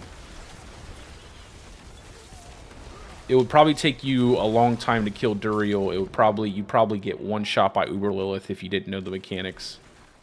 So, with it, the way my build is currently, without all the best stuff I know I need, I wouldn't be doing those bosses. It'd probably be inefficient. But we'll see when I get to the very, very end with everything. I think it has a lot of potential. But I just can't say for certain that it will do everything like you would want it to do. And I also think that it's not going to be like an S tier build by any stretch of the imagination compared to some of the other builds that are going to be, you know, probably more popular. And that's solely based off of the mobility aspect of it. I feel like just the mobility aspect will make people kind of move away from Lightning Storm builds. They need to buff this aspect. This is a terrible aspect. You get 30% from that, but you get 30% from retaliation. It's super weird.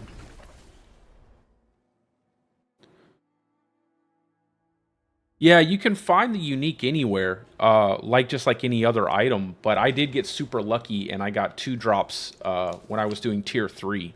So these are these are tier 3 gloves, but you know, because gloves aren't necessarily like the biggest deal in terms of providing you stats and armor, and the aesthetic wraps give you like insane stats, it makes it where you can keep whatever gloves you get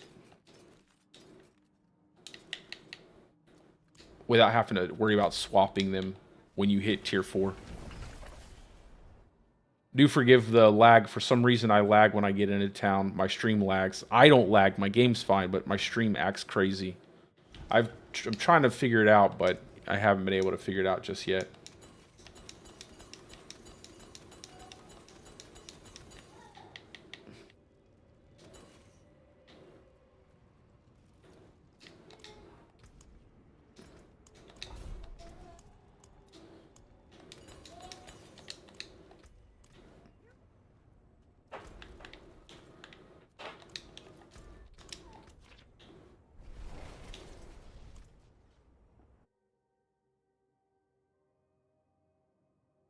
It's like randomly I get lag when I enter my inventory. I'm not exact. Like I said, I don't know exactly why it happens.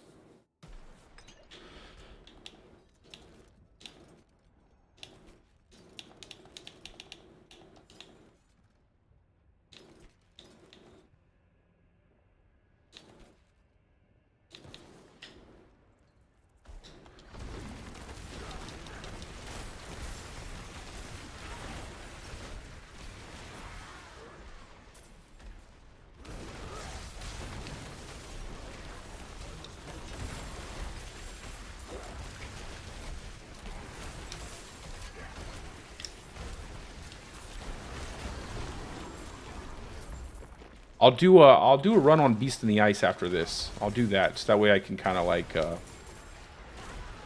show you the boss damage that I have so far.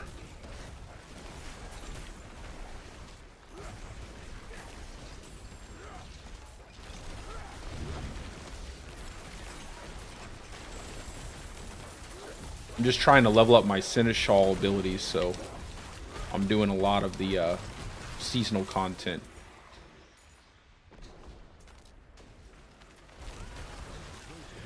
I would have liked if the seasonal content dungeons looked like this, like exactly like how they themed them. But the idea that they added this at the beginning of the seasonal content, I've said this a couple times, they should probably just remove this part of the dungeons. Just remove this entire first part. That way it saves you time. How many pearls do I have? 51.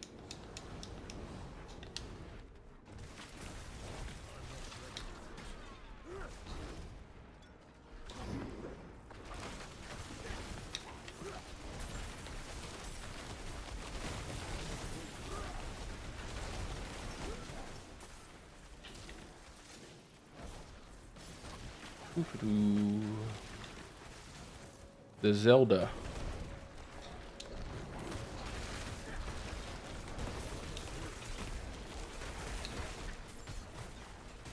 Let's go.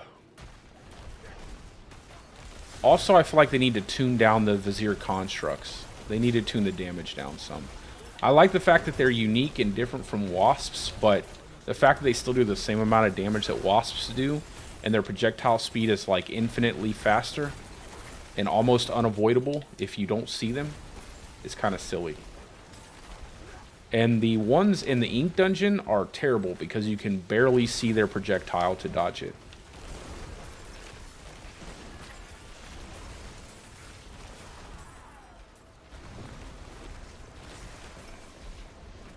Yeah, they did. Like I've always said this, man, their art department, insanely gifted. Like, they have some of the greatest cosmetic sets I've seen in any game. I just wish that they would put more of those cosmetic sets into the content.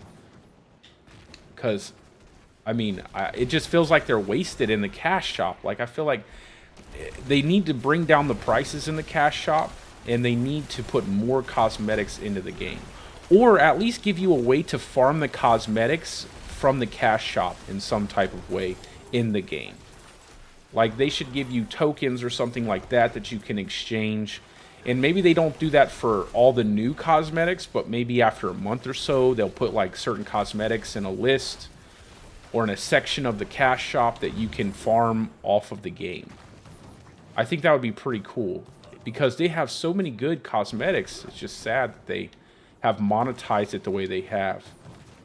I really think it's kind of lame that they separate a lot of the cosmetic packs, like the back items and the horse armors and stuff like that.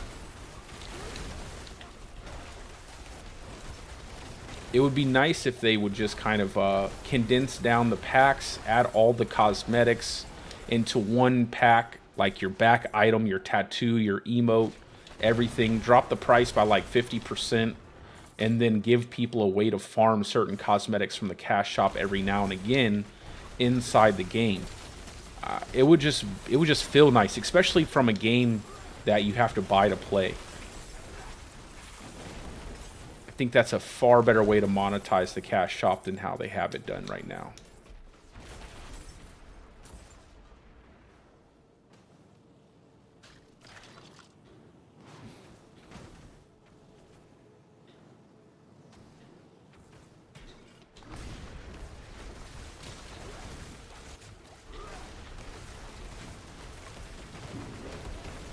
I can't imagine I can't imagine everything's going too smooth over there right now, though, with all the layoffs and everything that Microsoft has made. I wonder if that had a lot to do with Season 3. I wonder if all the issues with, you know, the merger and layoffs and everything that happened had a lot to do with how Season 3 kind of came out. Feeling like a lot emptier than Season 2. For a lot of people. For me, I like it. It's definitely not as good as Season 2. But I've enjoyed it so far. I think there's plenty of depth for me to kind of enjoy. But I can definitely see why a lot of people have kind of felt put off by Season 3 and felt like it was a step in the wrong direction.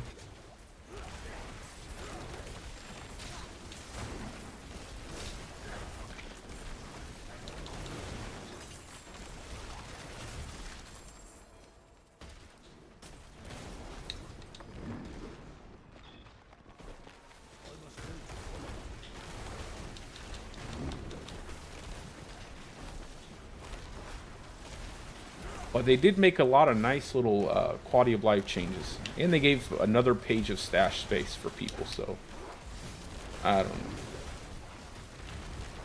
We'll see what happens with it. They're definitely going to hot fix and patch pretty soon, most likely.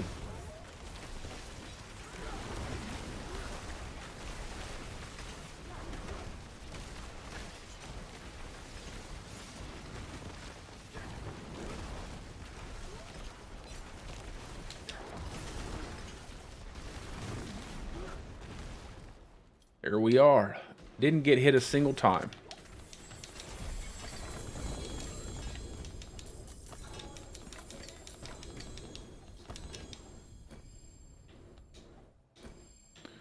There we go. Got my spirit to 15. That's what I needed. I need to get that up to 15. All right. Let me get these items out of my inventory.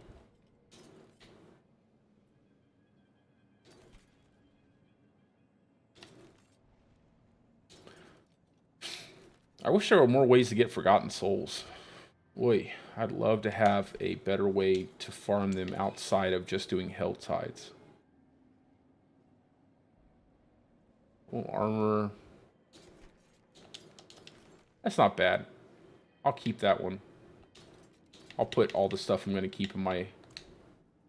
Wait, what's this? Oh yeah, that's the one I want to extract.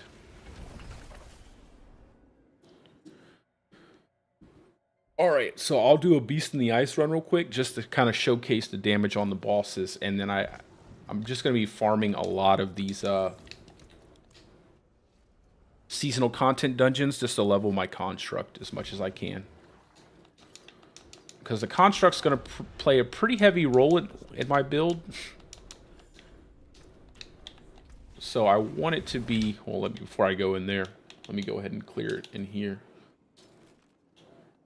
So I want it to be as strong as possible.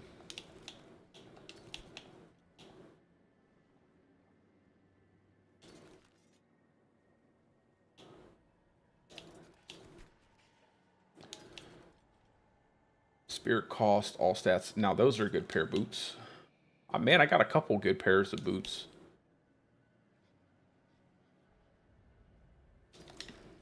Pretty happy with that.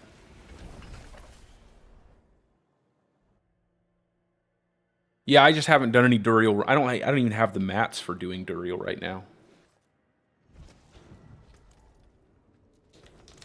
I'd have to go farm those up. Let me drop these off in my chest. Not that. I don't want to drop that off.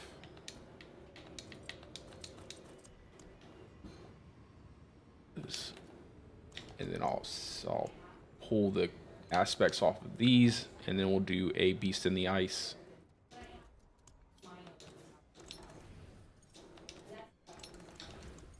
I have like 2. Oh no. Oh man, I salvaged them. Oh my god.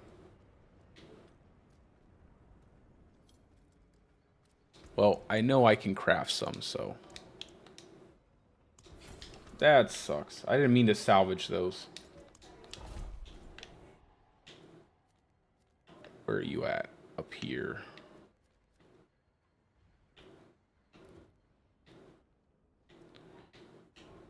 Hidden. It was hidden by a Lilith statue.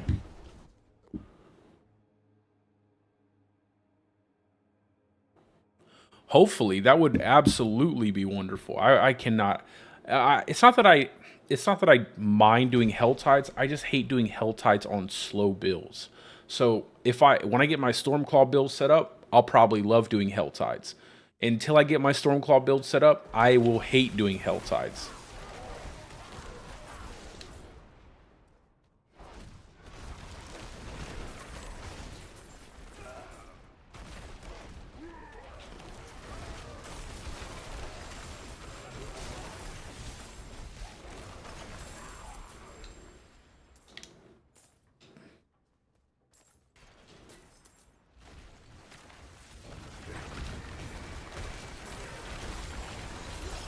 And the fact that I felt like that, man, I hate our seasonal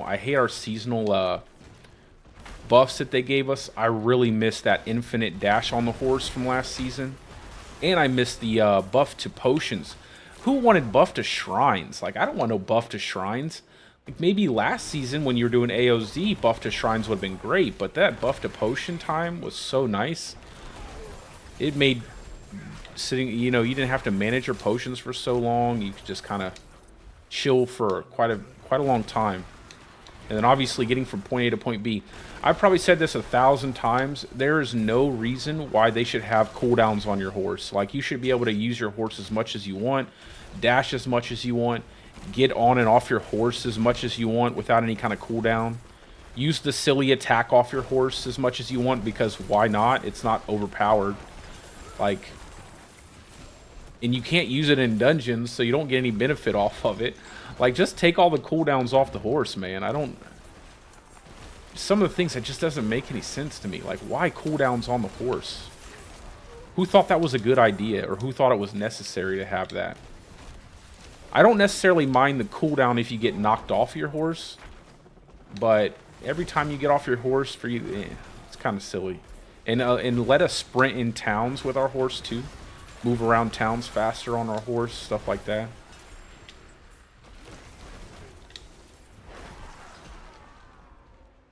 Also, if they would remove this dungeon part from Beast in the Ice, that'd be nice. Hopefully I don't get just completely schmammered by this guy.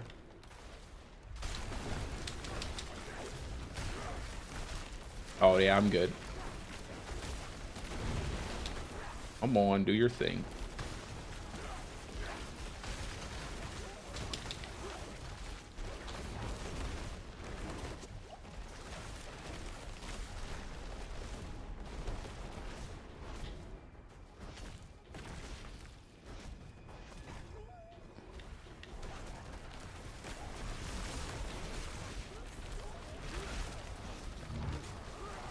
Oh, nice.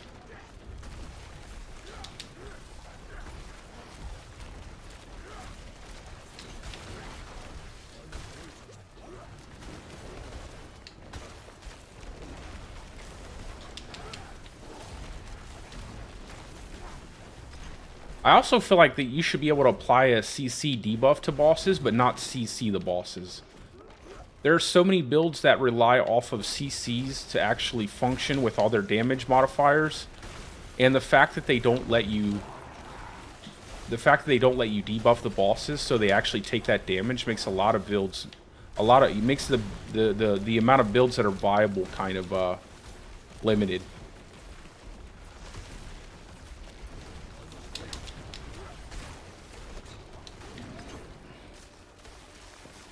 So you see the damage so far? Definitely not the best. Definitely not the best.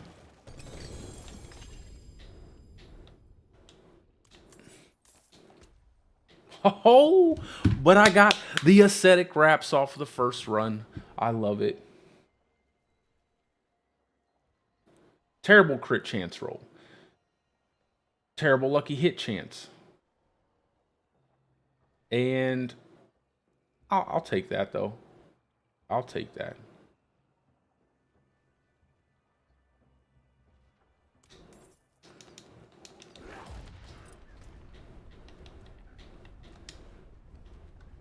That's nice.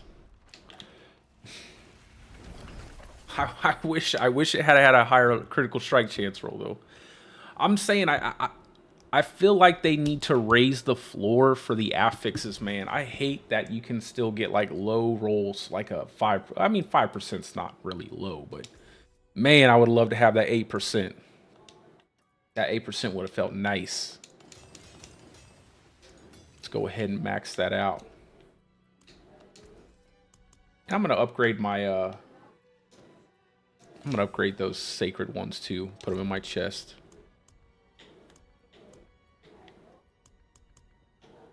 Yeah, man, that was nice. Got that first drop. Let's see, what do we got? 7.5. Ugh, man, that 12 would have been nice. 24% lucky hit chance. You gotta be kidding me. That's crazy. 4 ranks to Lightning Storm at max 2.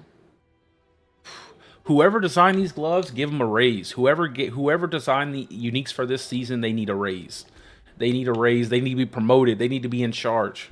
They did the right thing. They made it make sense.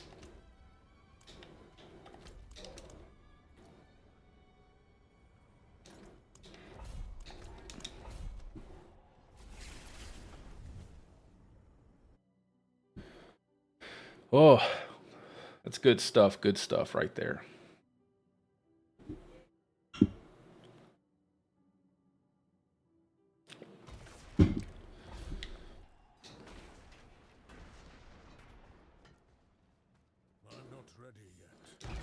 Hey, if anybody's tech savvy in the chat, if you've ever ran across this problem that I'm having with my stream lagging when I stand still in town or something like that, feel free to just post out some ideas, because I have no... like, I've tried to scour the bowels of Reddit to find it. I might go ahead and post it out in some kind of forum or something like that. It just started happening like 3 days ago. The day before that, I streamed for like 8 hours, no issue whatsoever. All my streams have never had this happen before. I've tried to re-download OBS and everything. It still happens.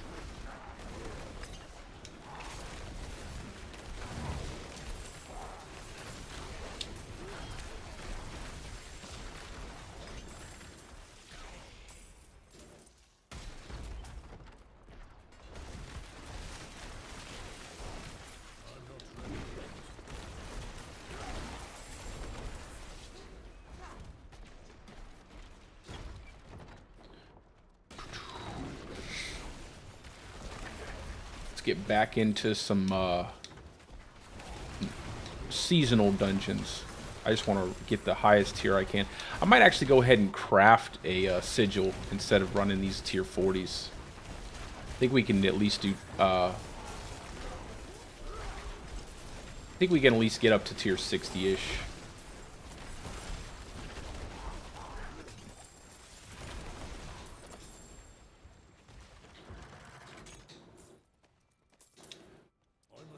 I just need a good 900, 925 weapon. That'd be nice.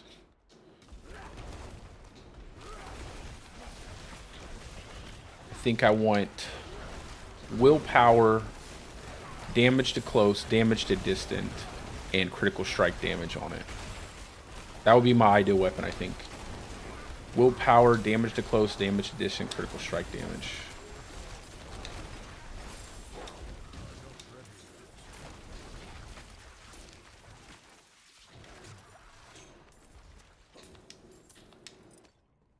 Can't believe I destroyed those 2 sigils I had. They should make those sigils stackable, like just like all the other stuff that you get for doing bosses. That way you can differentiate which sigils are which without accidentally deconstructing the ones that are for Beasts in the Ice.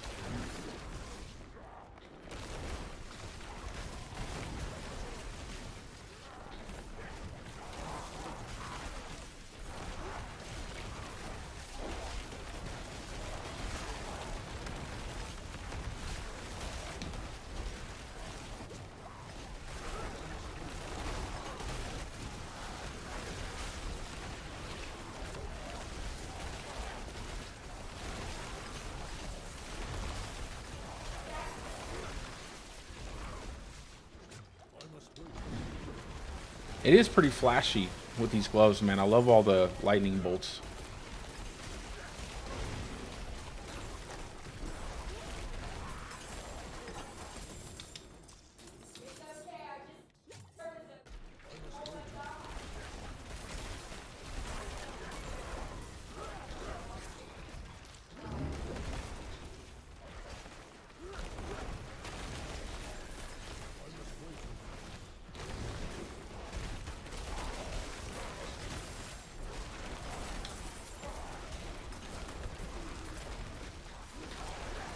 I feel like if I can get some, if I can get the,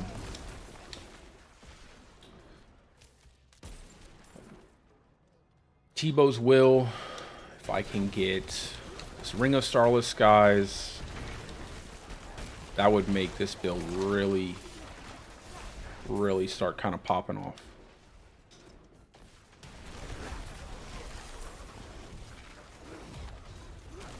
I like the changes they made this season to the Ring of Starless Skies.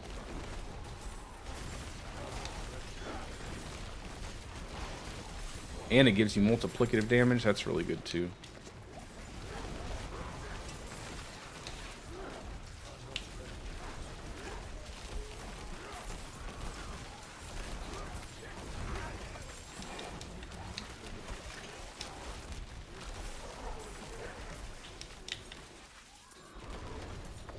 You know what? Let me clear this quest. I don't want to do that quest.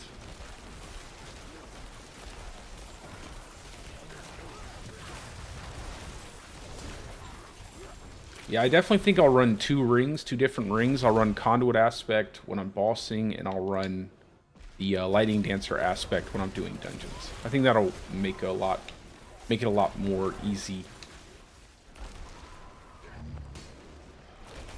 Especially when I start getting up close to like a tier 100 dungeon.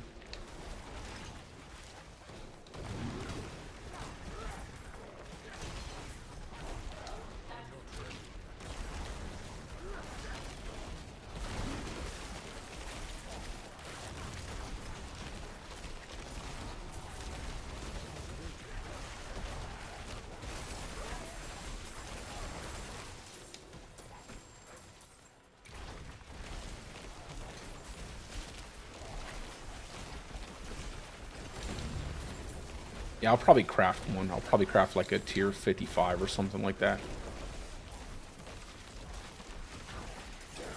level up a little faster. Let me empty out my inventory real quick.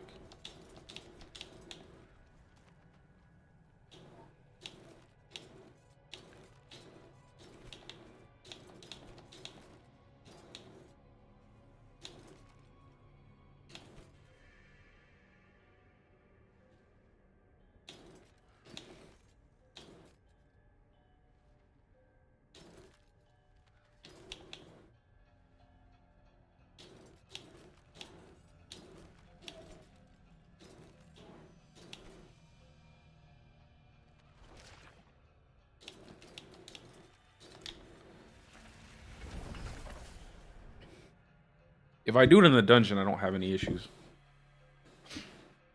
If I do it anywhere else, it gets crazy. You can take what's left. Then I'm back if you need work.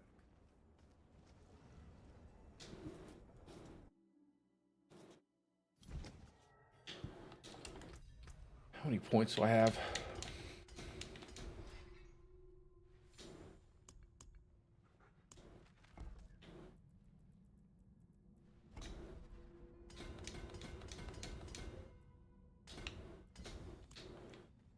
There we go.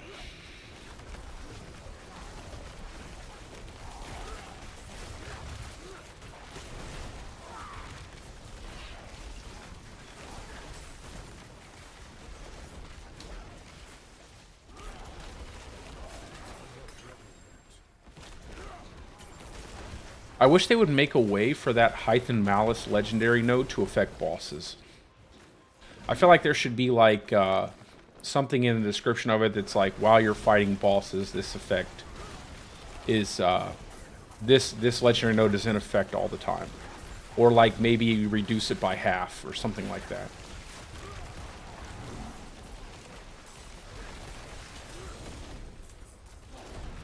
There aren't really too many good legendary nodes, I feel like, for the druid.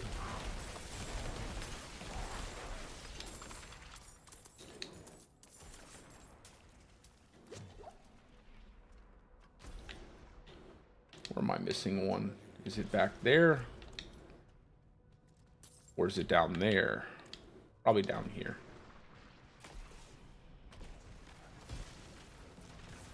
I'm not ready yet.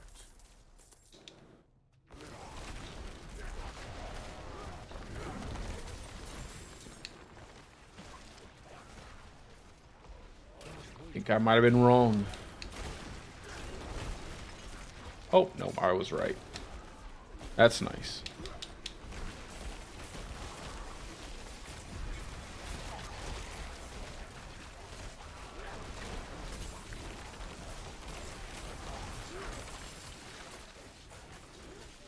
Let's do human, and then we'll finish leveling up electrocution.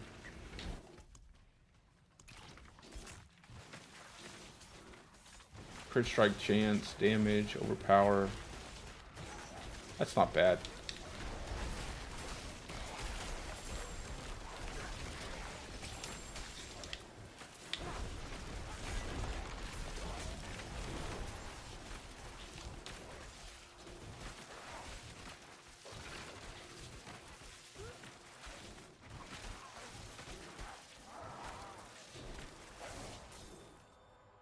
Movement speed, willpower. No, I don't like that.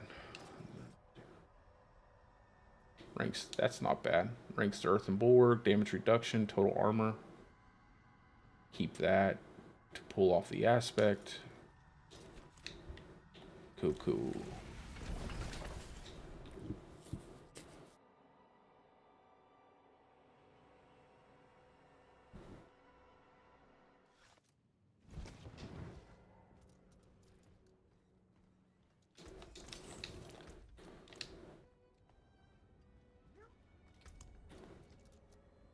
Let's go craft up a sigil real fast.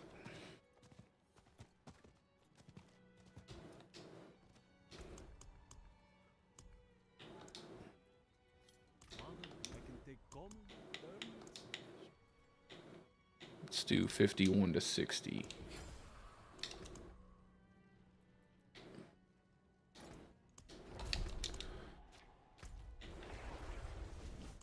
Not bad.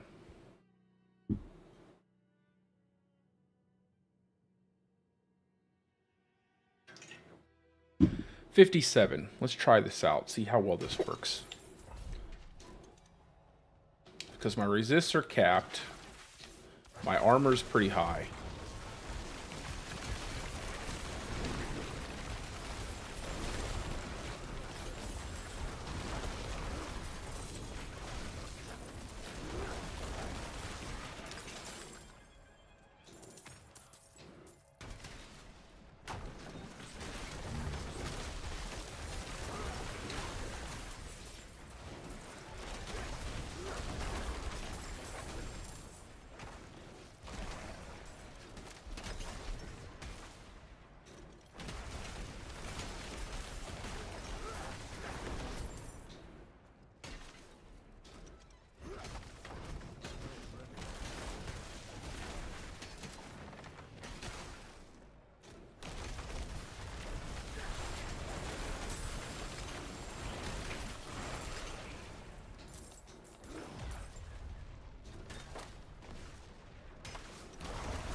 I feel like that 24% lucky hit chance, you get a max, almost a max roll on the ascetic wraps, man. That is crazy. And something else I almost wonder if it would be worth running the tectonic glyph, not for the buff obviously, but for the 20% additional bonus. Like 20% is pretty hefty in terms of like lucky hit chance. If you could buff your lightning storm's lucky hit chance to close to double, it might be worth having just to get more procs off of your lucky hits.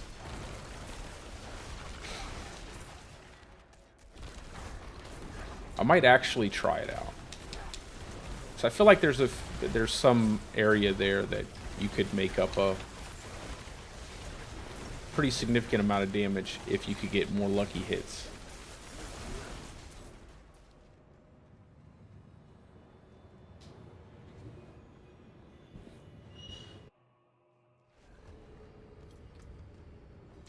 You know what else I gotta do?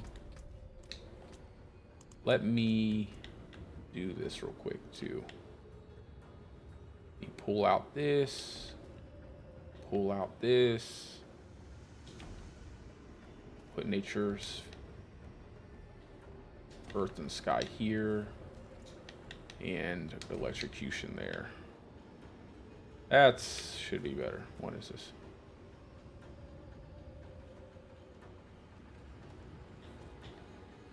And then I'll pick up some magic nodes. Hey, son of Malphus.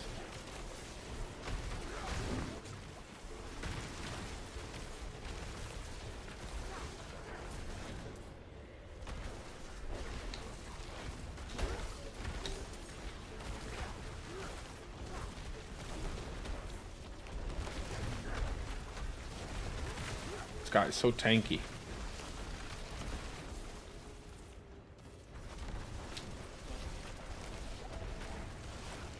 At least he pays attention to the dogs more, though.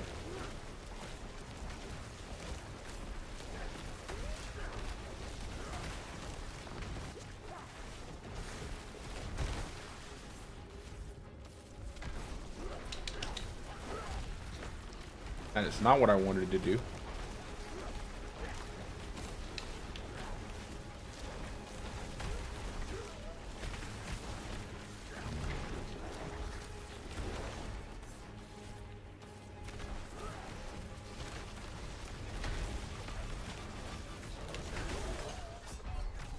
Holy Jesus.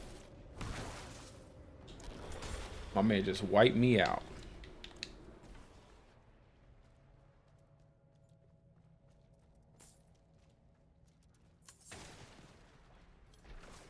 I think I got hit by his regular attack, and then I also got hit with a few lightning bolts. It's probably why you get like one shot like that. I thought I was out of range, but turns out I was wrong.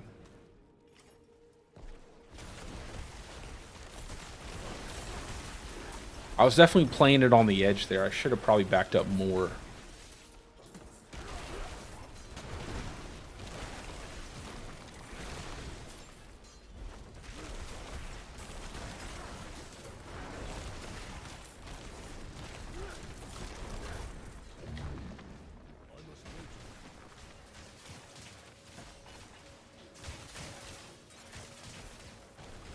By the way, the guide to this dungeon I have in the description of my stream, and then I'm also making a guide to the stone dungeon tonight, so I'll have that up tonight at some point in time.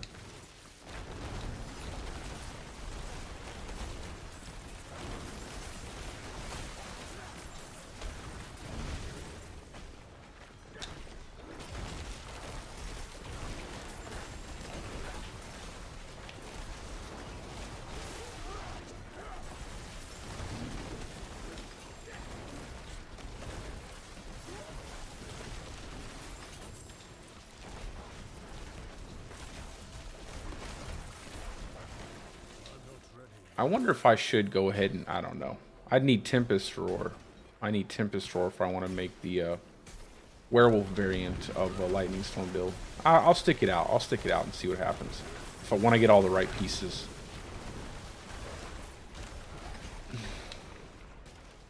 I really want to make a human variant.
Ooh.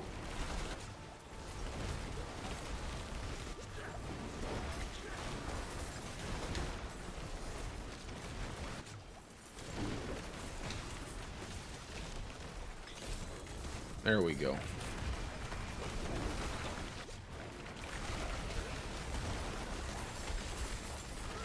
Man, when you start getting crits, it gets crazy. When you start hitting a lot of crits in a row, you start to see all the lightning bolts you get dropping from the sky.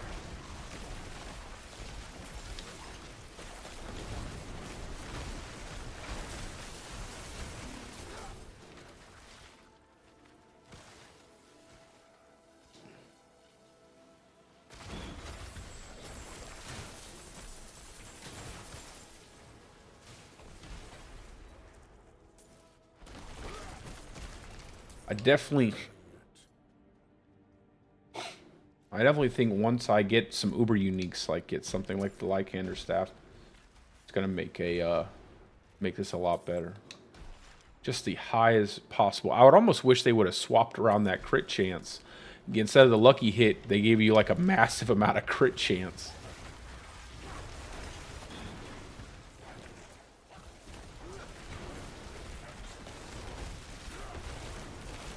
Maybe not 20%, maybe not 24%, but like 20% crit chance. That would have been nice.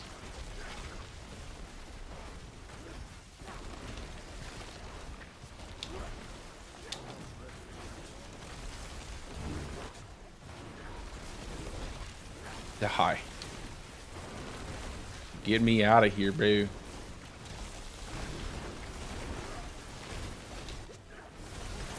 Ah! Good God.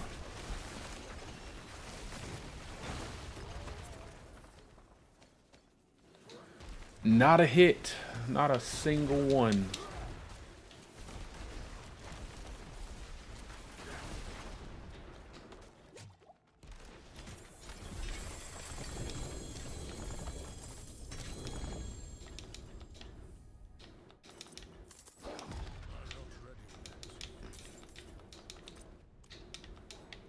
And the axe. Okay. Let's go level the electrocution glyph. Well, wait. Let me do my inventory real quick before I go out.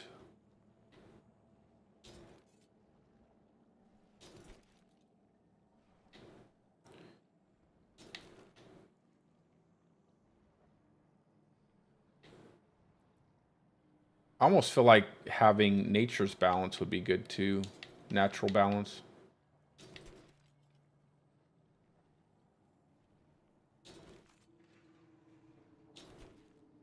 I just don't know where I would put it.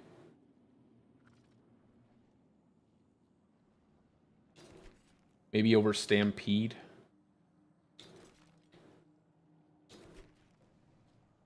Not sure.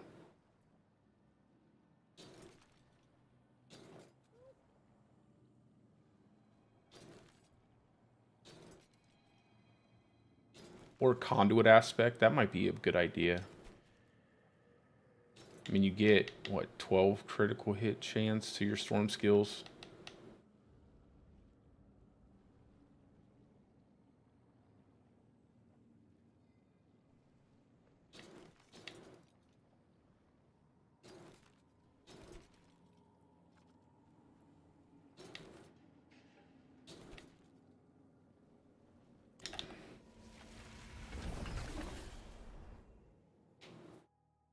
Okay.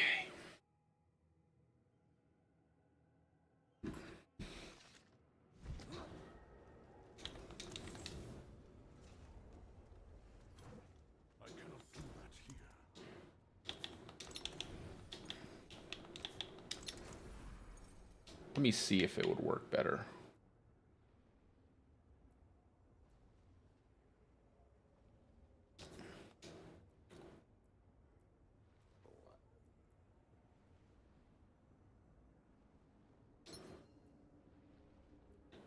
Would 12 critical hit chance be worth a conduit? Let's try it out. Did I leave anything in there? I'm gonna try out nature's balance or natural balance to see. No, I did not. Okay. Let's go to Vault of Cinders.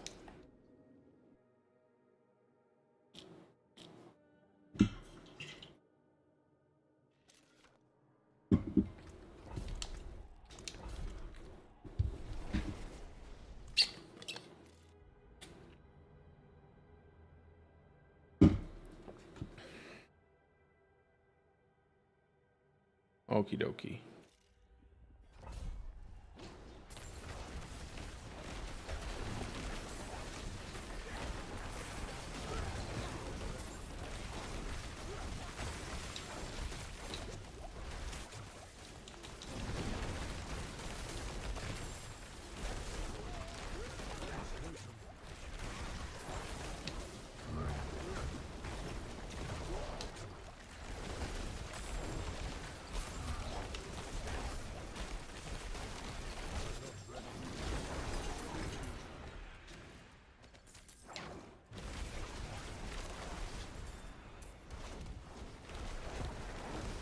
I think as long as I get enough Nature's Fury procs, it'll work out well.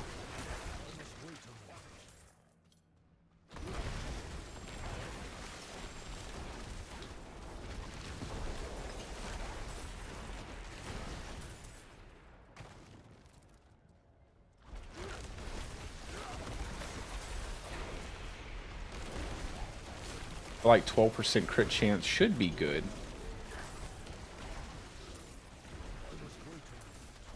And it might help pick up that damage from Conduit just by getting another lightning strike, but I don't know, Conduit does so much single target damage.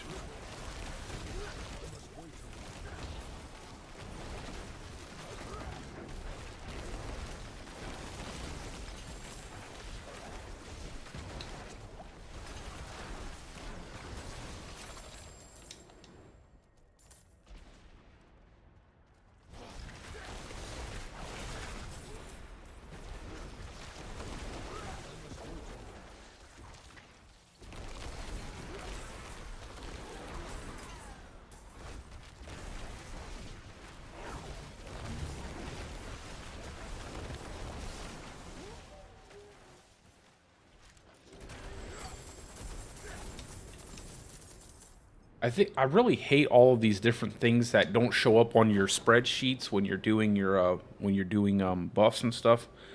Like the idea that you have something that just gives you storm skill, critical strike chance. It's like you can't observe it.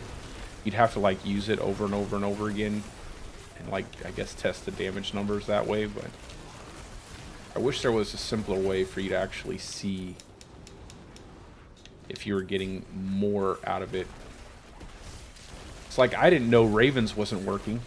I had no idea that crit... man, what am I doing? Standing in a freaking pile of poison. I didn't know the crit... You weren't getting the crit from Ravens last season. I thought you were. But there was no way for me to really tell. I'd have had to sit at the training dummies for like an eternity.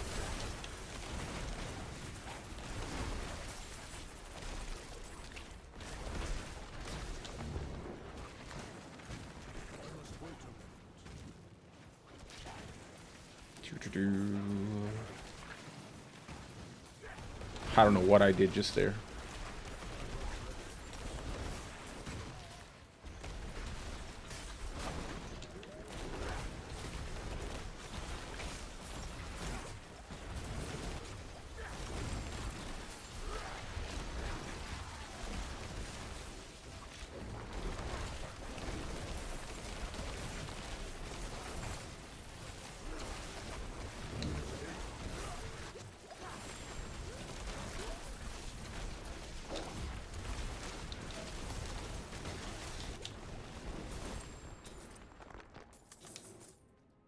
I don't know, maybe the conduit's better.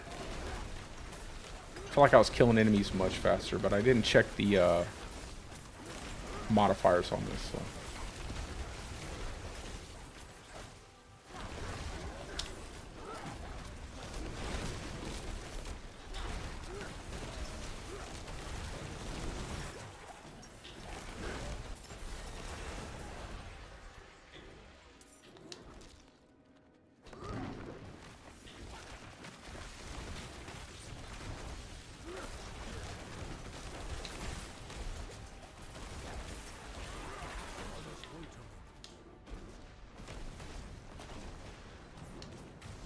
Oh man, I'm being lazy.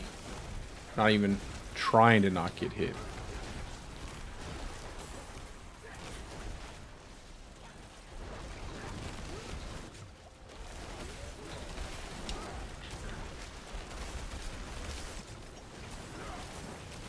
I also need to buff up my barrier a lot. I'm stuck in the corner.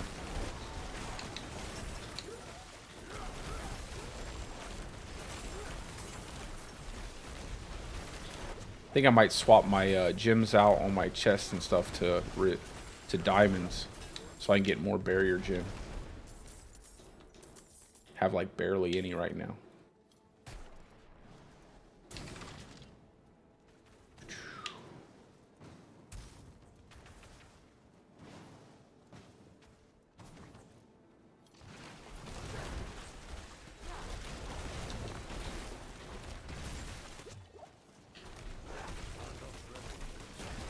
I'll just not open the one chest.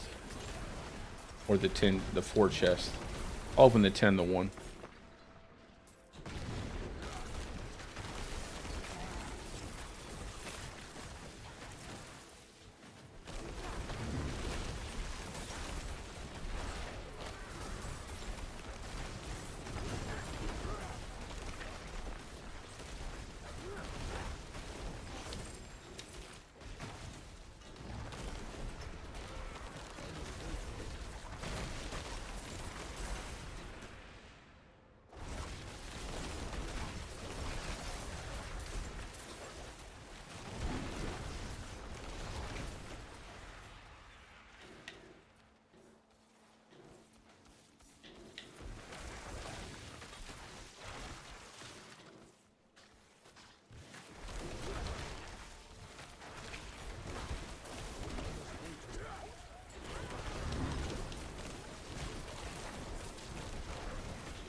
Makes me wonder if this is even working. You would think 12% crit chance would be like, you'd be seeing a huge difference.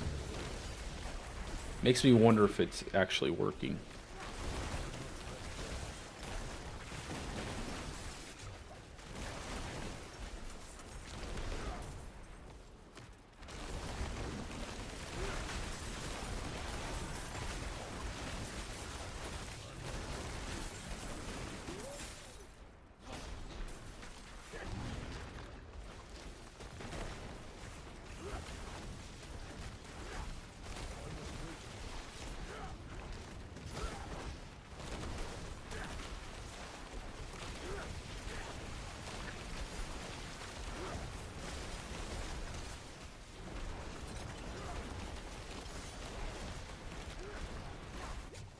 The old wind wall.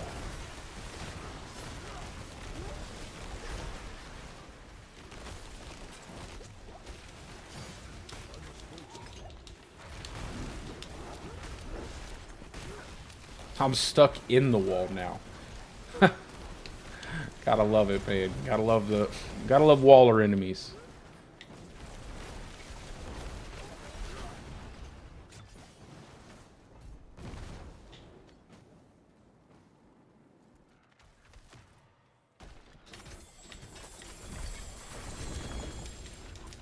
You gotta love the waller enemies.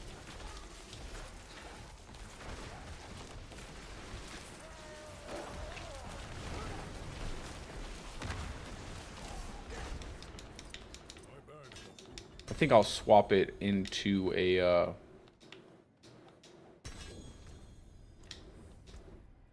an electrocution glyph. Not an electrocution glyph, but what am I saying? I'll swap it into lightning dancer aspect. That'll probably help just clear dungeons.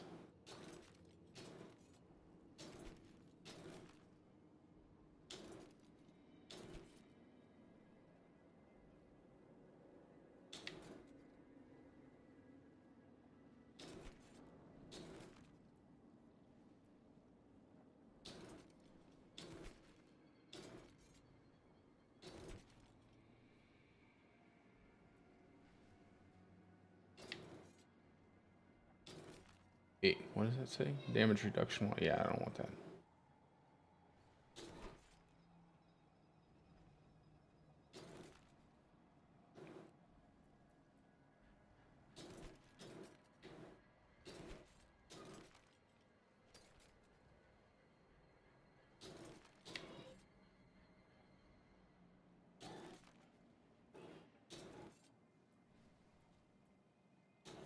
Willpower. Damage to controlled. I'll keep that. That's 123. I just need to re-roll. That's a good staff. I almost tossed that out. What am I smoking? It's a massive buff.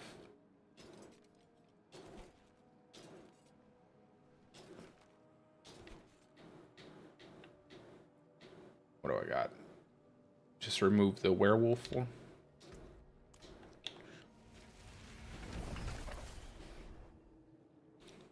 I got a good shepherd's aspect for that too. We will do lightning dancer aspect over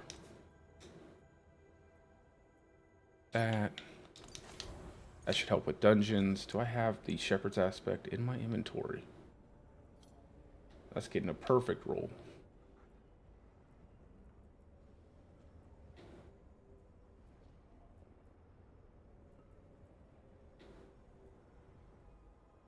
We'll give it the 9. We'll just give it the 9 for right now.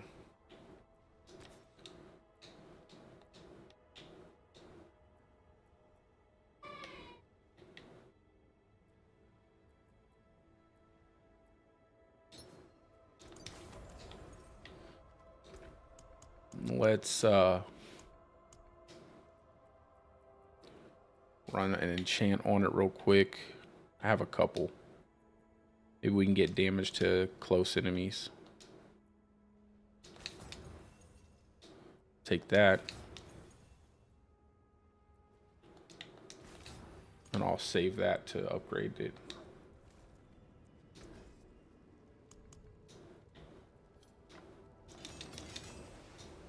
Oh, I need 6. That's right. Let's add some sockets.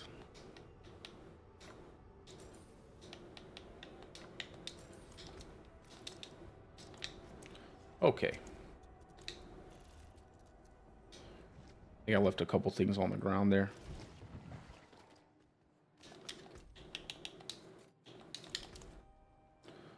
Let's do... Oof, I hate the vault of the ink, but we'll go ahead and do it. Not a big fan of poison damage.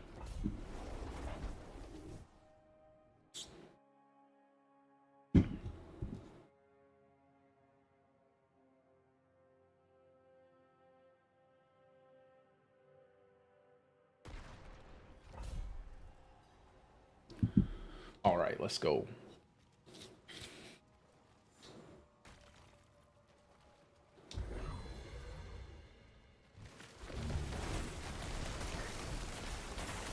Yeah, now everything's dead. Now everything just melts with the Lightning Dancer. Yeah, I'll definitely swap out Lightning Dancer and Conduit aspect. Of course, here we go with the nonsense. There it is. Now everything just dies. It's going to make tier 100 super easy, I think. I'm just worried a little bit about the boss damage, but I don't think I'll worry too much. I think once I get everything set up, the boss damage is going to be crazy. Maybe not crazy, but it's going to be good. And as long as they don't release any brain dead content like AOZ, which I really hope they don't. I hope the I hope that the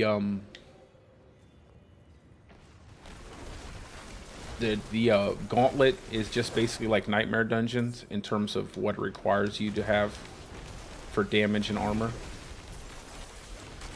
Then we'll be good. Maybe I'll run this. I don't know. I'll run this build on normal, but I won't run this build in hardcore. No way.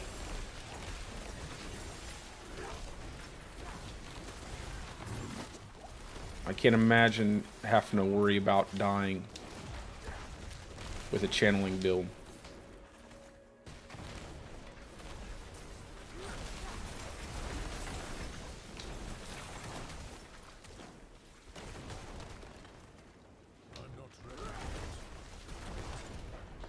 It's funny how just changing one little thing completely changes the whole setup. Just that small change to Lightning Dancer. It's not even a good Lightning Dancer either. It's not even that good. But it just really makes clearing things so much easier.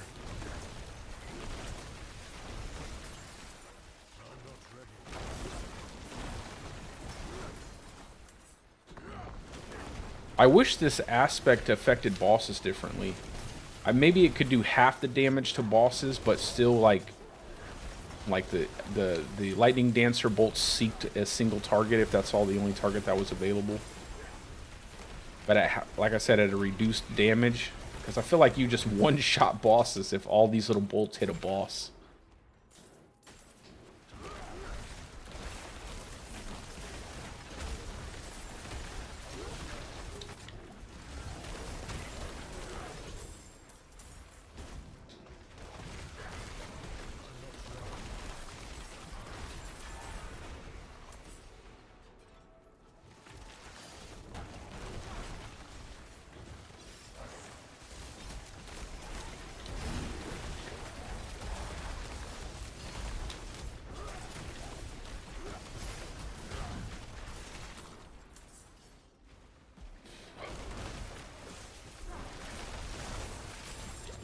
Woo! I'm telling you, man, those constructs got to be tuned down.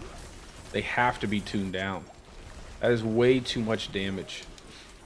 When I have max res and I have max max armor for this level content, it's crazy that you could take that much damage from a single hit from an enemy like that. They got to tune it down.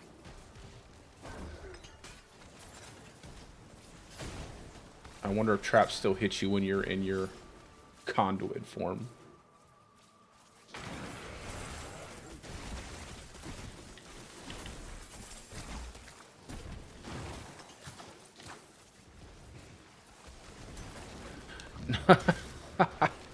Of course it would.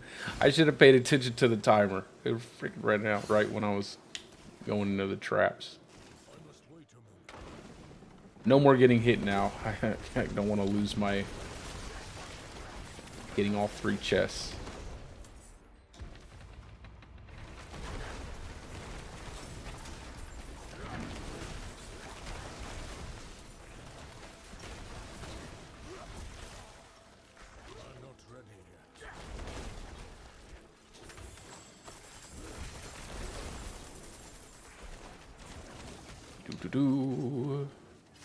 I hate this. I hate traps like this. Reminds me of Tomb Raider.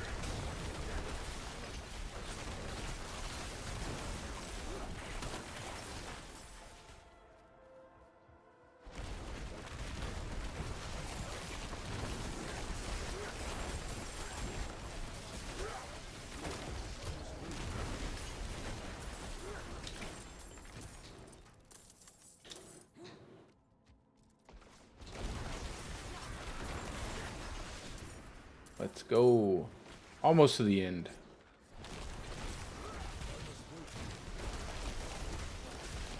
Oh god, of course. Where's the... I'm gonna die.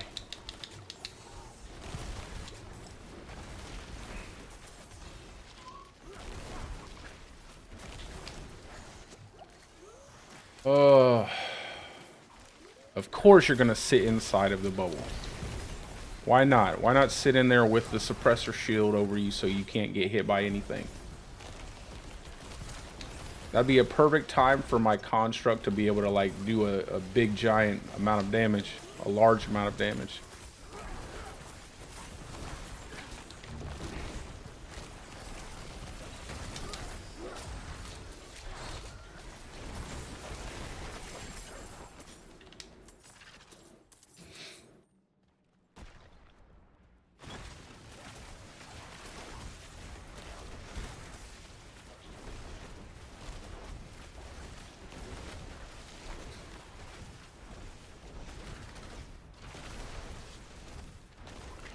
Do work, guys. Go out there.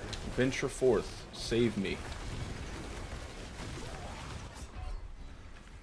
I was hoping I could tank that. I really wanted to be able to tank that. In my heart of hearts, I was like, I'm going to be able to live through that. I'm just going to stand here. I didn't want to move. Alright. Redo. I'll just move into the line here at the bottom. Oh yeah, so enemies get hit by... Yeah, I knew it. I knew enemies get hit by traps. So when you summon a Malphus, maybe the reason why he's so tanky is because they wanted him to be able to survive traps. Maybe that's why he's so tanky. You're supposed to lure him over traps. I'm figuring it all out, guys.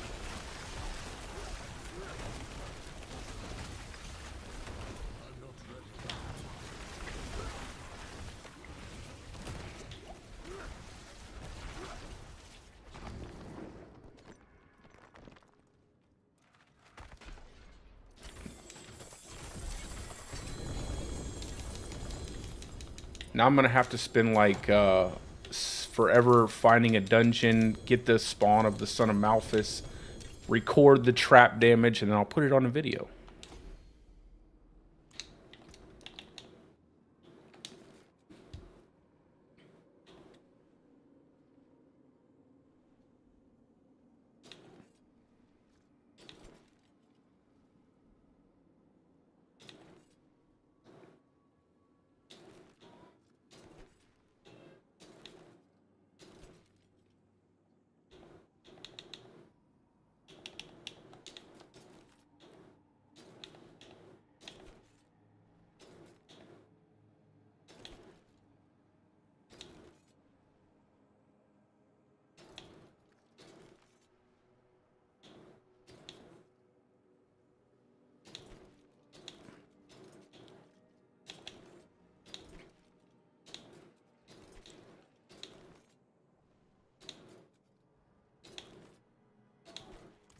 That's actually really good.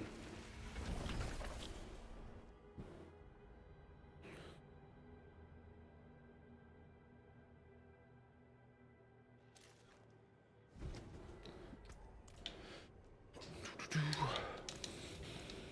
not ready yet.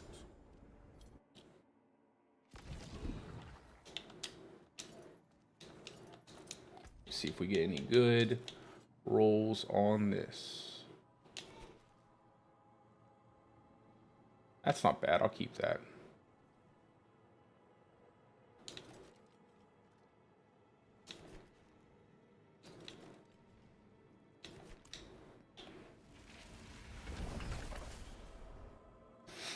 Okie dokie.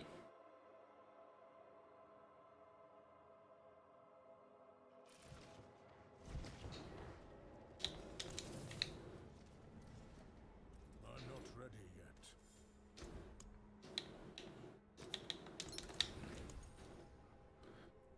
61. Let's do it. Oh, you know what? Let me go to the tree real quick.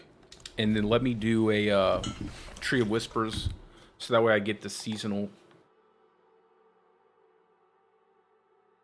stuff. And also I need to farm more runs of Vashon, so I can get that Crone Staff, the elusive Crone Staff.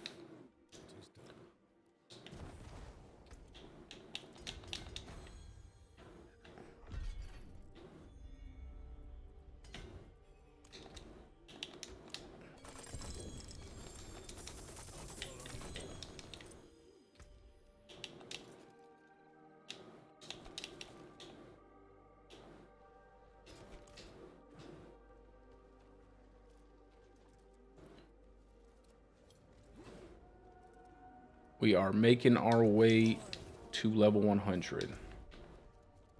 At a pretty decent pace. I feel like I'm moving pretty well right now.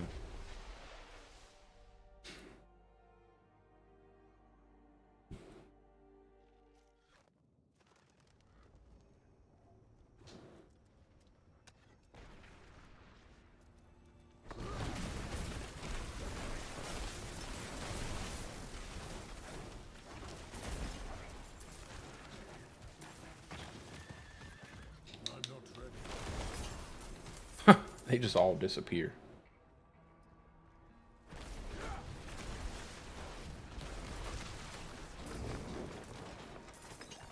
almost wonder if it would be better to run both Lightning Dancer and Conduit and just take off like Stampede. I know that multiplicative damage bonus is nice, but I feel like those do so much damage.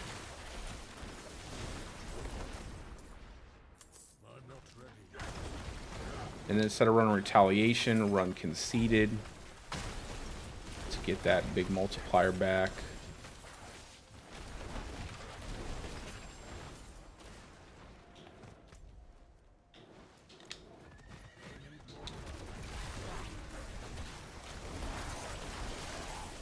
I feel like that damage is crazy. That one lightning bolt on Conduit.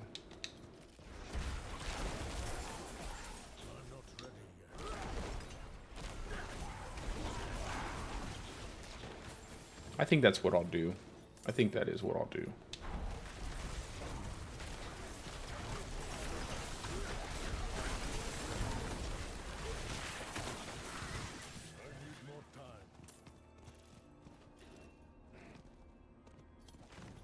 Stampede.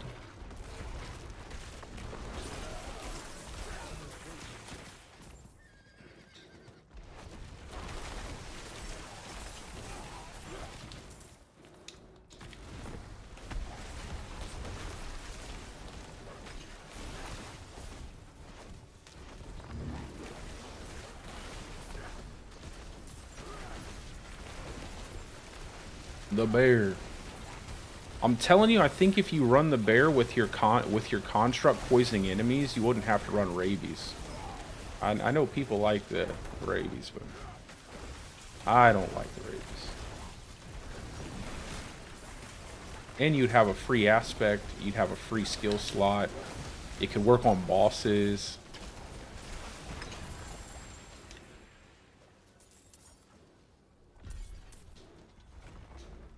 Did Maui die? Not Maui.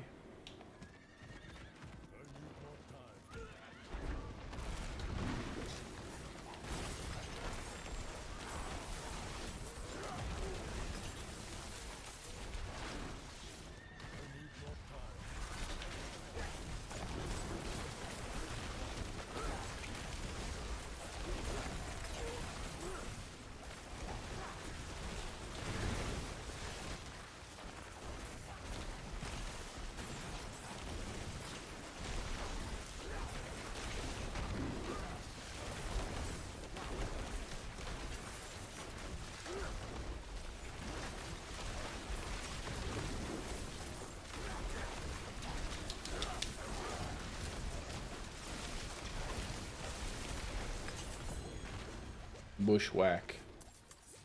What's my construct looking like right now?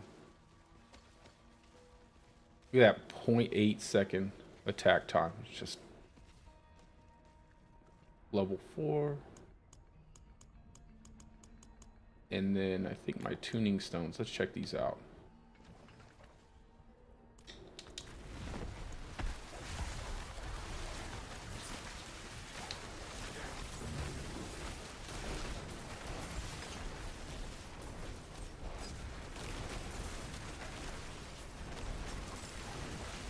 I wonder what happens when you max out your tuning stone. I wonder if you start getting like, if it stops dropping that specific tuning stone, and you start just getting like the more rare tuning stones.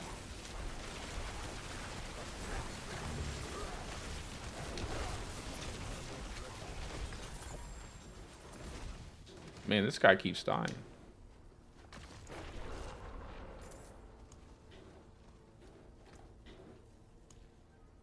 $42 pearls. Do I have any more? I don't have any more. Anybody else got some?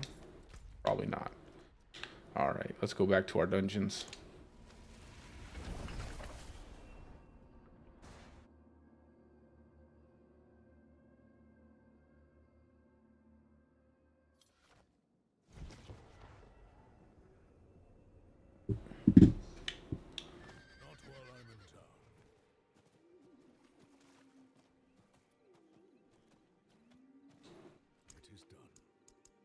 Gotta go chaos all day.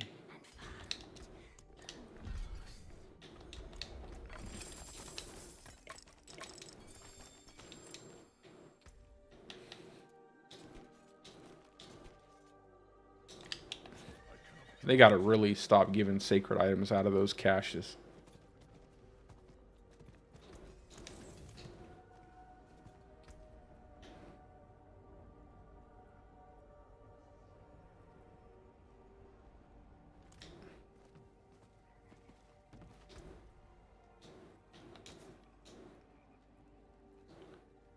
Go ahead and do conceded. Get that multiplicative damage towards everything.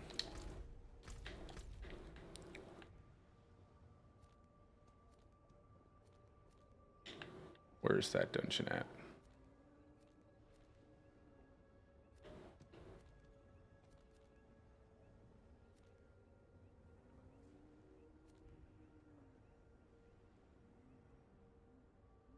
Where'd it go? Oh, there it is. I'm like, where in the world?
Alright. Damage is good.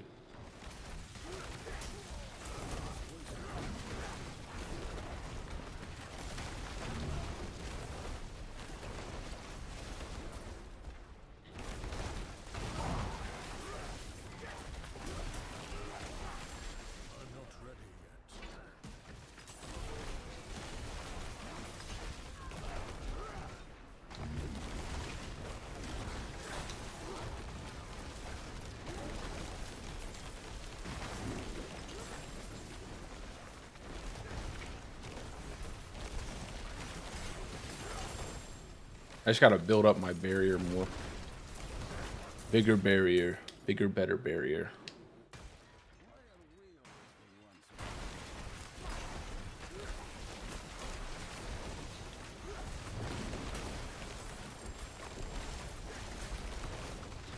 think I might go ahead and pull the points that I have out of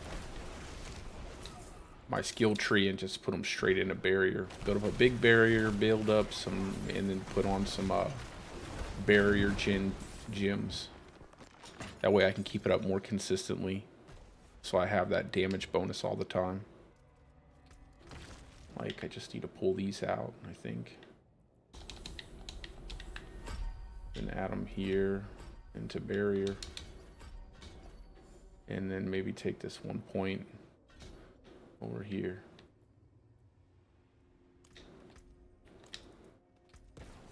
And then I'll swap my gems out. Let's see. How much barrier is that? 3,200. That's good.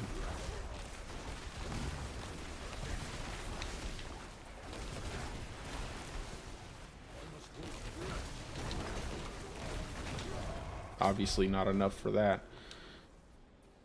I'm telling you, if they just have like a rotating cooldown on the suppressor enemies where it's like every 2 seconds the suppressor dome goes on cooldown, then the next 2 seconds it's back up.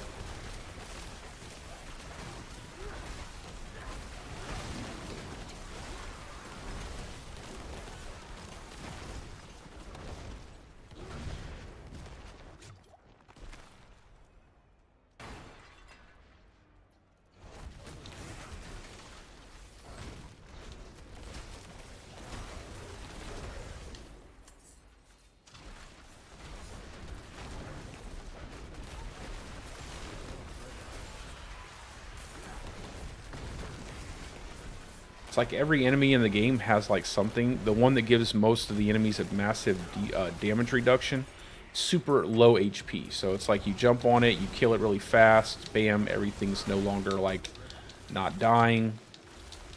But with suppressor, it's like no real weakness there. Just everything inside of the dome can't be hit from anything outside of it.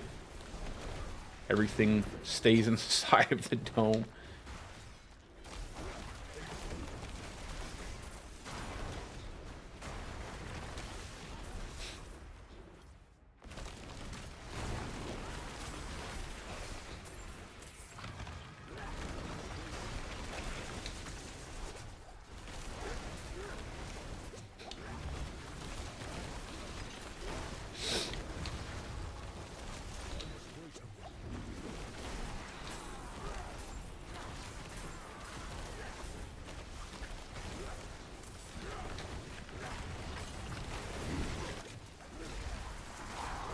Just weaving through all this stuff. Stay out of the obelisks.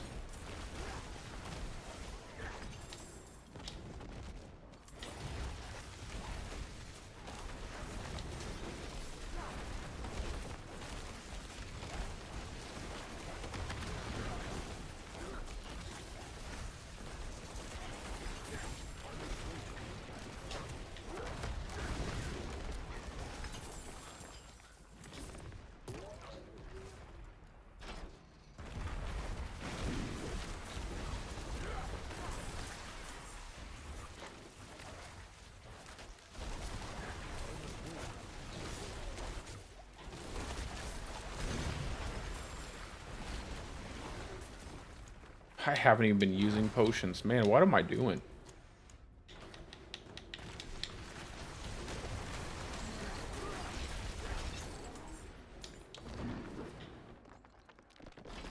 That's funny. Sitting here running without a nice XP bonus the entire time.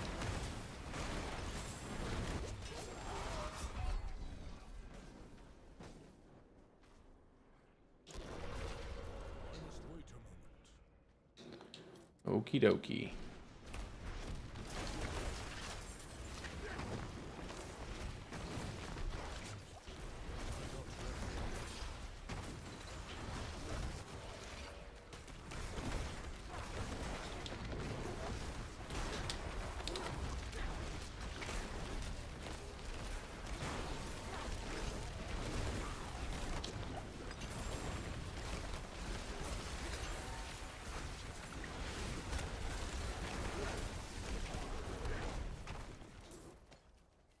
Okay. All the way back. All the way back over there.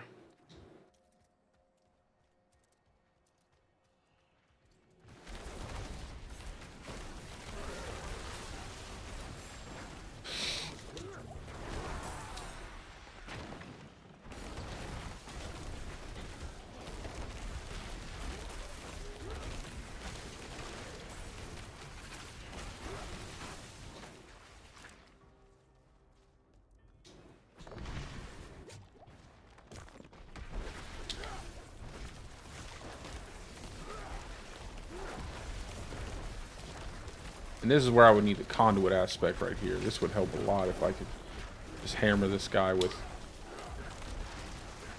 multiple hits from a conduit aspect.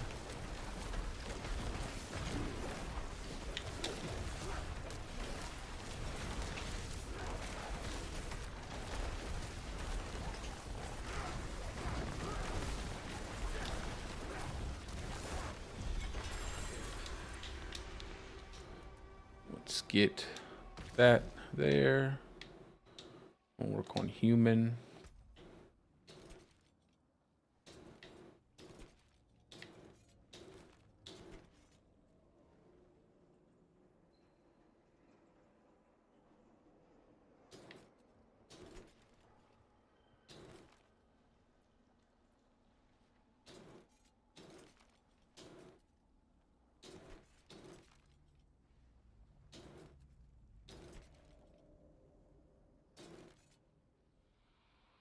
See, cooldown, lucky hit when you have a barrier, basic attack speed.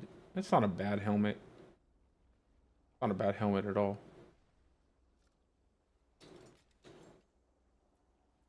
I don't know. I have a lot of helmets in my inventory that I'm going to need to mess around with, so I'm sure I can go without a helmet.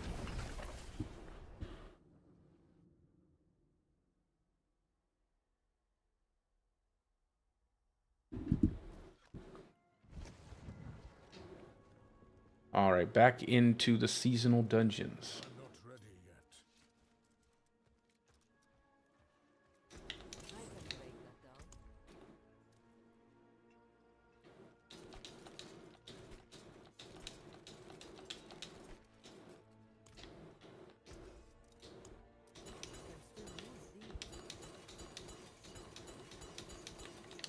Let's go make another sigil.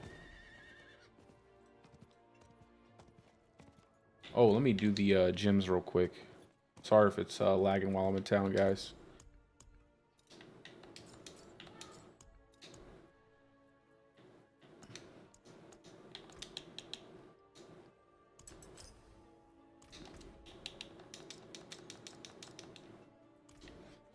Get some more barrier gen.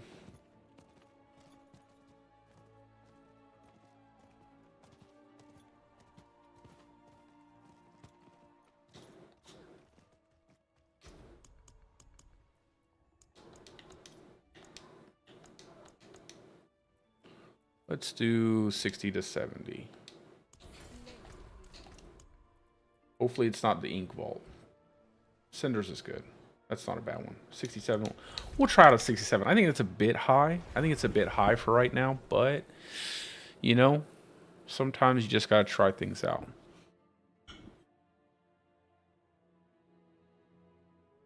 I'm gonna have to be really careful that I don't die 4 times.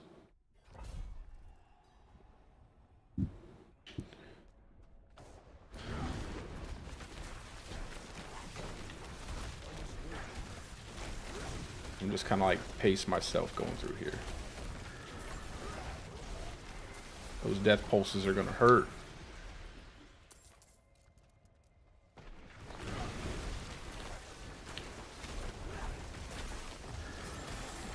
We definitely got the damage for it.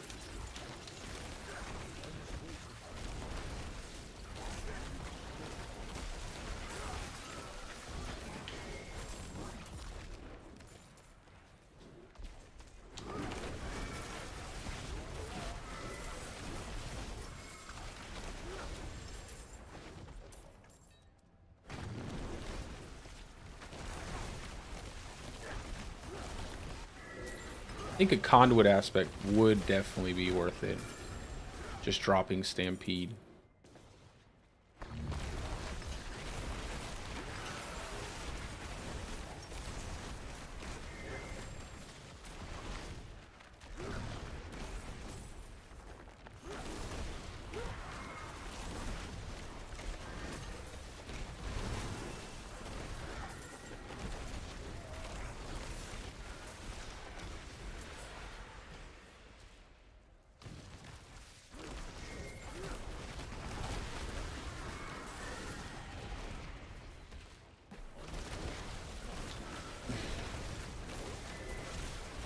And once I get a pair of Tebow's Will, I think it'll really, damage won't even be a factor at that point.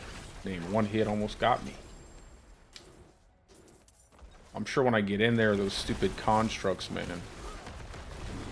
Those little jokers are evil.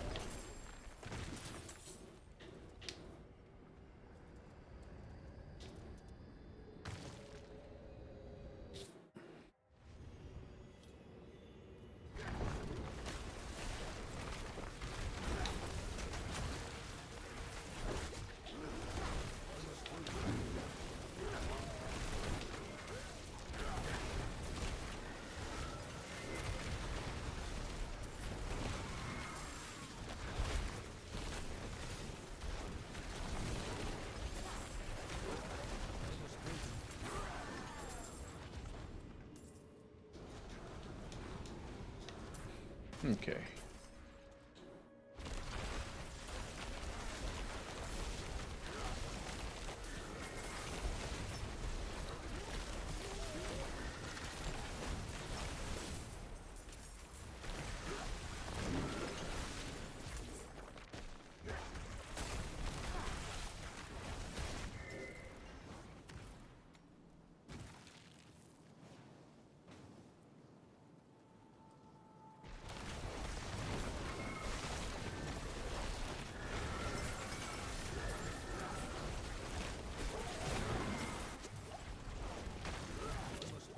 Oh yeah, boy. Dang. They do too much damage.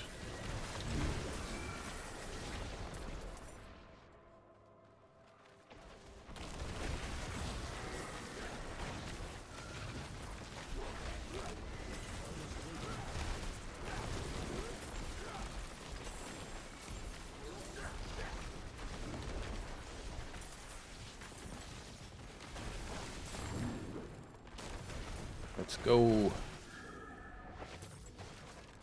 I think I gotta get territorial. Once I have territorial, I'll get a big chunk of damage from that. Missing like a huge chunk of multiplicative damage from that. Honestly, it should probably be over Undaunted.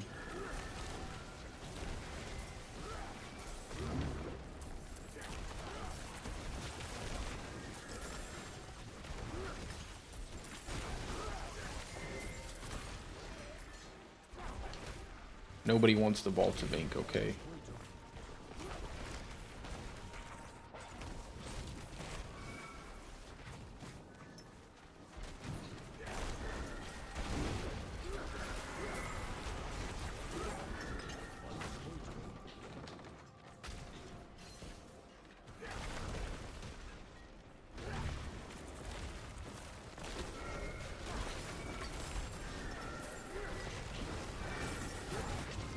Ooh!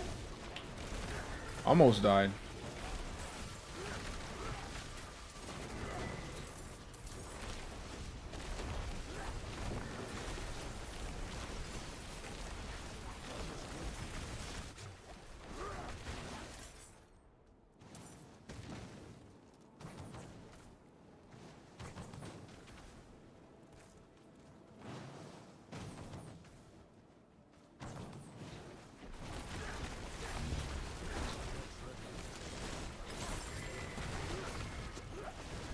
Oh, I'm dead. Maybe I can hide behind the pole.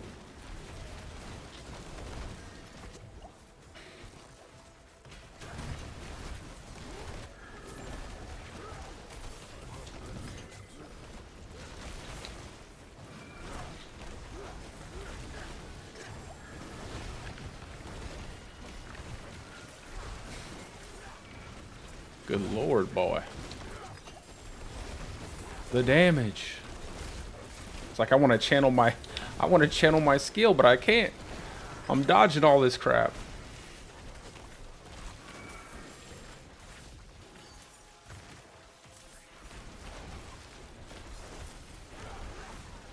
Just pulse one lightning bolt, one lightning bolt at a time.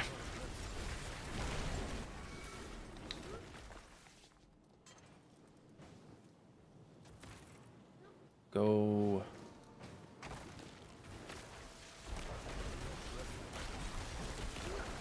Come on, little lightning dancer bolts, get in there. Golly, I'm stuck in this merry-go-round. I'm coming back. Let's go.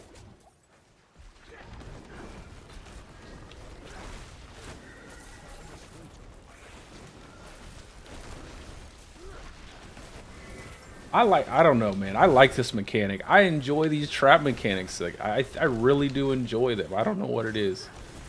Something about it. I like them.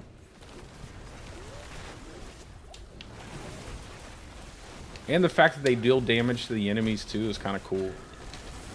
It's like you could drag all of these enemies into a trap and they'll die.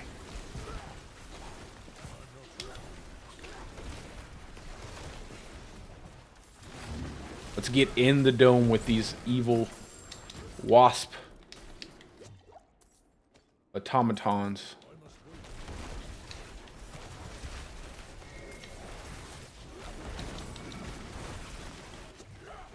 Oh man, you gotta be kidding me. Are there any other interesting? I'm gonna make a Stormclaw build. I'm gonna make a dedicated companion build, I think. I'm gonna make a charged build for Barbarian. I think I wanna go ahead and make the Druid build with the poison, except I'm gonna use my I think I can make it better. I think I'm gonna use my companion here, my companion pet, to make it way better and not have to utilize rabies. I mean, there's several builds I want to make. This is not even close to the one I plan on playing all the time. I just really want to make a human lightning storm build.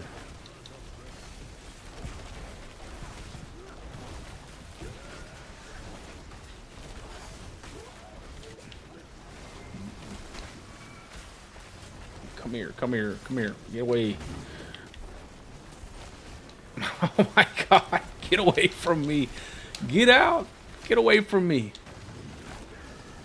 I just gotta make it through these 30 seconds. Evil suppressor enemy. Oh my god.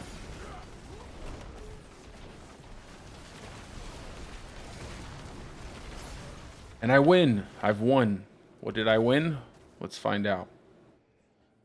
Yeah, man, there's so many builds I want to make. I'm really interested in exploring all the things I can do with this pet companion. I just got to get there. I got to get all the gear and everything, and once I have everything set up, I'm definitely going to level up Territorial. Where's Territorial? We got 15. I think I should go ahead and put Territorial on. I should have put Territorial on a long time ago.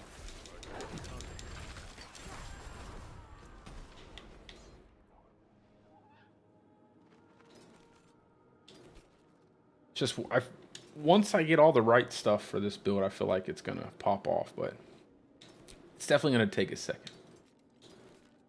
I will be trying to farm a Crone Staff while I'm doing this, so that way I can build out a Stormclaw build really fast too. Because I have the stuff for it. I have the aspect. I have a sacred pair of gloves.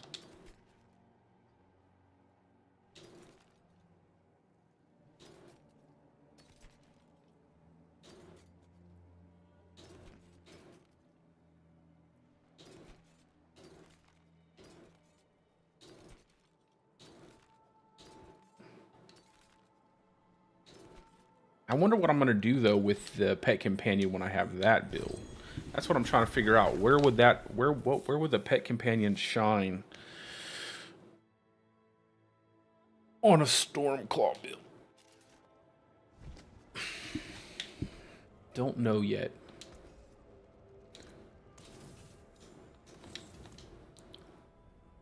Definitely I'm probably going to use Tempest, though. I think Tempest is really good. That high attack speed, getting you that crit buff and stuff like that, that's going to make it really good.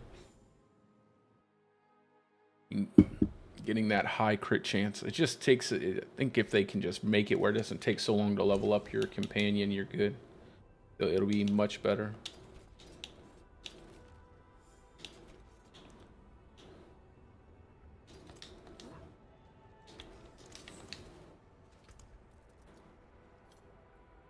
I don't know. Maybe we should... It's the Howling. We'll do Copper. Not Lightning Resist. 2 Lightning Resist. That sucks.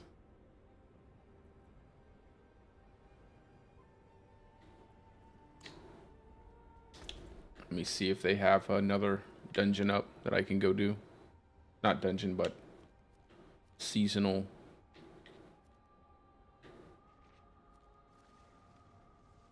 Where's the... How long? 60? So it has to have changed. Where's it at? There has to be one up here somewhere.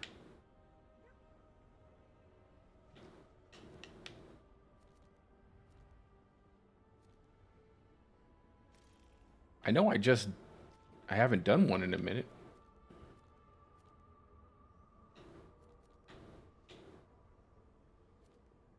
Maybe I should go do some Hell Tides. Let's just jump back into another dungeon. I can't do the Vaults of Copper with a lightning resist on it.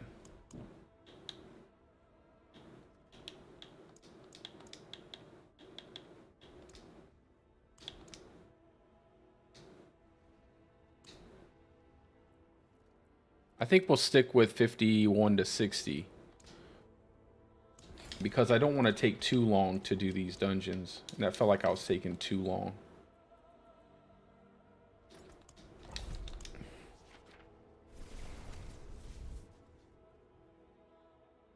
Yeah, I have the new one. I have it at a max roll too. So I just haven't, like I said, I haven't gotten a Crone Staff yet.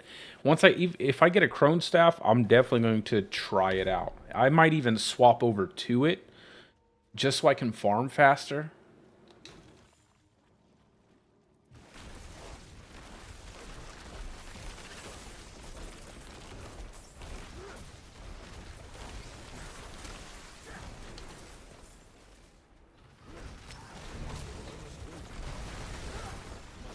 Because Lord knows I will be able to farm so much faster on that build.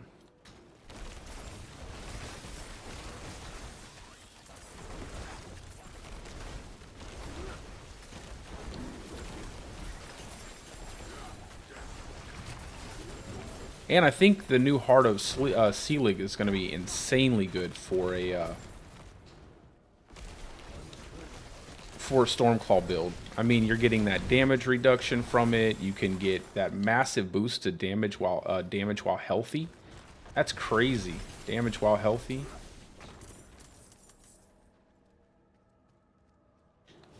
Oops. I think it gives like something like over 100% additive damage.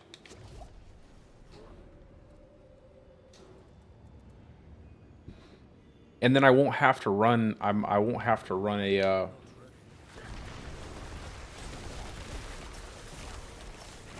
low life bulwark build at that point. Because I want to make all my builds this season not utilize low life bulwark. I feel like it would be better for anyone who wants to use the build. I feel like last season it was fine, but this season I just want to make it usable for as many people as possible. A lot of people just don't get the low life mechanic and it feels awkward to them. And if I can make a build that doesn't use it, then it will be better.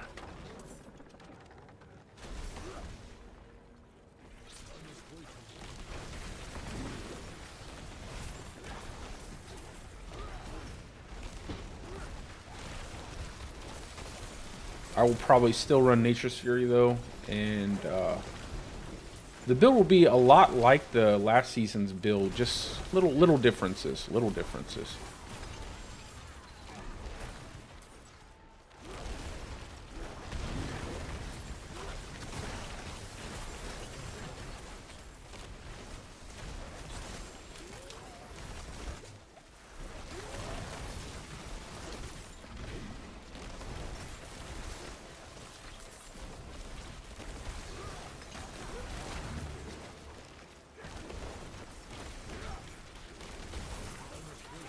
Hopefully we can get really close to, I feel like I'm leveling up really quick now. As long as I don't run any dungeons that are too high without having the right damage. I need to farm some boss materials.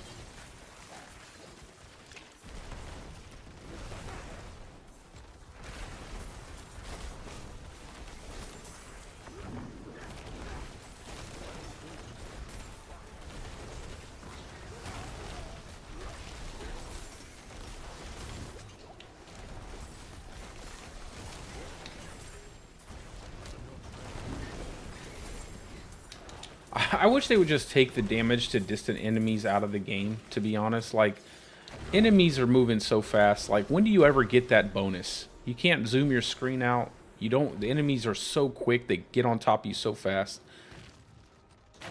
I don't know why we have a damage to distant enemies.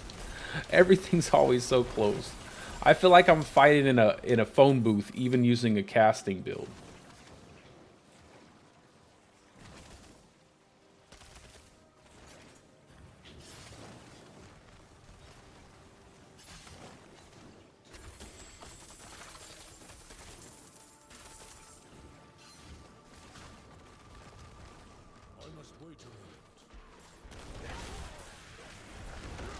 What stats should we focus on gear? Okay, so for your rings, for your weapon, I would get willpower, crit damage, damage to close and damage to distant enemies. For your rings, I would do crit strike chance, crit strike, lucky hit chance, and damage to close and damage to distant enemies. Obviously, your ascetic gloves, you don't need to worry about that. For your helmet, well, for me, I'm going to make a human lightning storm build. So for my helmet, probably like total armor, cooldown, spirit cost reduction. Is it cooldown reduction? Cooldown reduction. And then maybe I'd have to look at all the stats. I have it in my mobilytics. And then obviously pants, I want Tebow's Will, so Tebow's Will on the pants. If not, just multiple damage reduction affixes, chest piece, multiple damage reduction affixes, whatever that is to you. Damage while fortified, damage reduction from poisoned enemies, stuff like that. For boots, movement speed, spirit cost reduction, maybe some willpower, some dodge chance.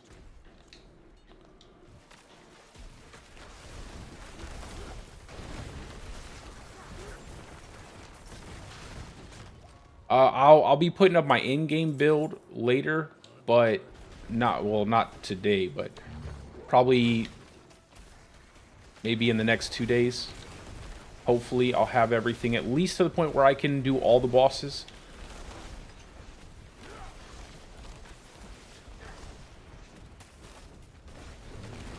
But I would say if you're just for most things, you're going to want damage to close, damage to distant enemies in terms of damage output, obviously crit chance, lucky hit chance, and then damage reduction rolls on your chest piece. I'd like to get a Tebow's Will, like I said, and then I'll be also putting out an Uber variation, but I don't expect anyone to have like Ubers yet, or a lot of Ubers.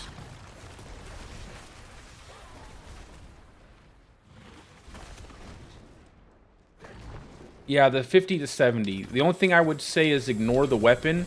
And go for the damage to close, damage to distant, willpower, and then crit strike. Not crit strike damage. Yeah, but just ignore the weapon, most of the weapon.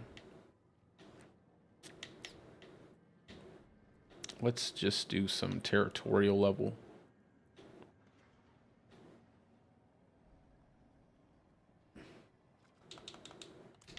No, we'll go human.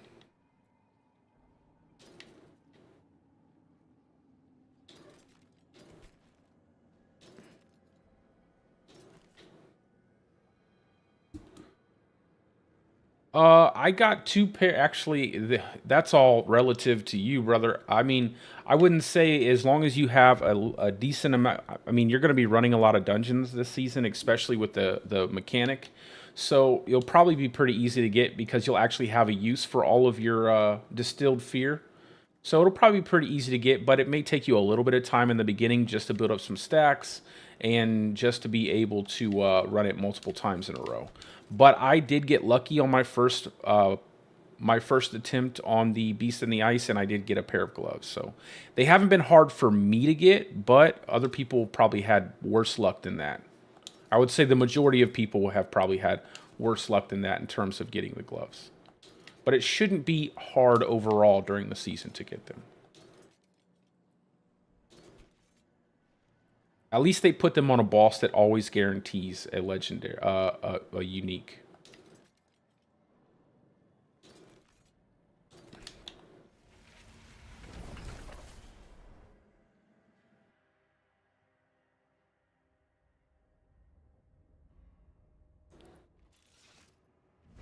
Let's get rid of all this stuff. Yeah, I think that's a nice. I think 50s. I think the 50s are a good spot for this. For right now.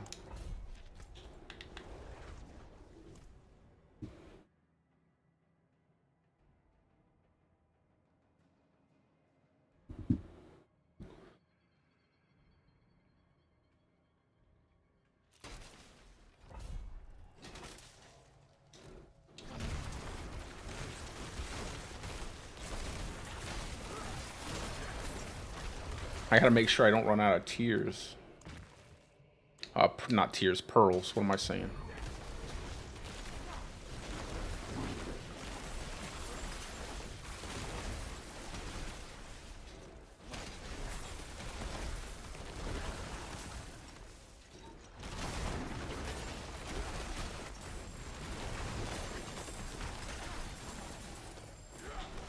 And I'll be playing...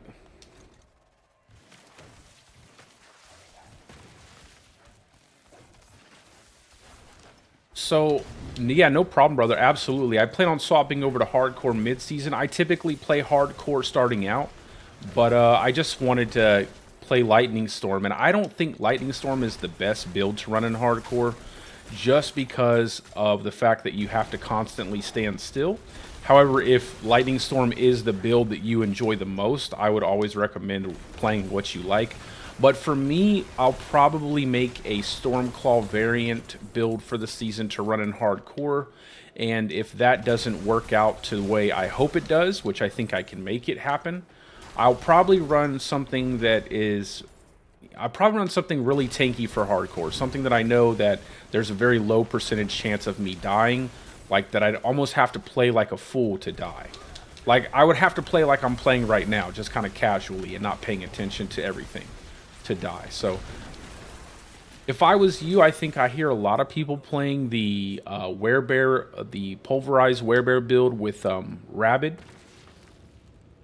with the with rabies to poison enemies. You could probably try that out. I don't know if I'll probably make a build for that, but it'll be later on. I think I can make a pretty unique build for that, but yeah, so for me it's going to be Stormclaw, and I will probably not make the low life variant. I want to try to make a variant that doesn't require low life so that way it's more usable for everybody this season. I don't want to kind of lock people out of a mechanic that they might not like. So my objective is to make a Stormclaw build that's really powerful, that can maintain high health with a decent barrier and do a ton of damage and still have nice survivability. I think it's going to be easy. I think I can, especially with some of the changes I've seen. One thing I'm really interested in is the Heart of Selig. If I can get that uber unique, I think it's insanely good this season for a player like me.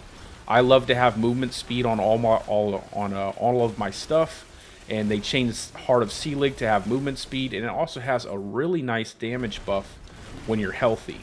So I think I'll get a lot of use out of that, and also, you know, the big amount of the large amount of damage reduction you get from that is pretty dang good. I know they nerfed that, but it needed a nerf, to be honest. It was way too powerful. Way too powerful. But I think with the core game content, the Heart of Selig is going to be amazing for a Stormclaw druid. And you'll be able to keep your health high. You'll be able to move really fast. All the things that you weren't able to do with that amulet before, in terms of movement, you'll have. So I like the change. I know other people probably be like, I hate it. I want to be able to live forever. But I like the give and take it on stuff.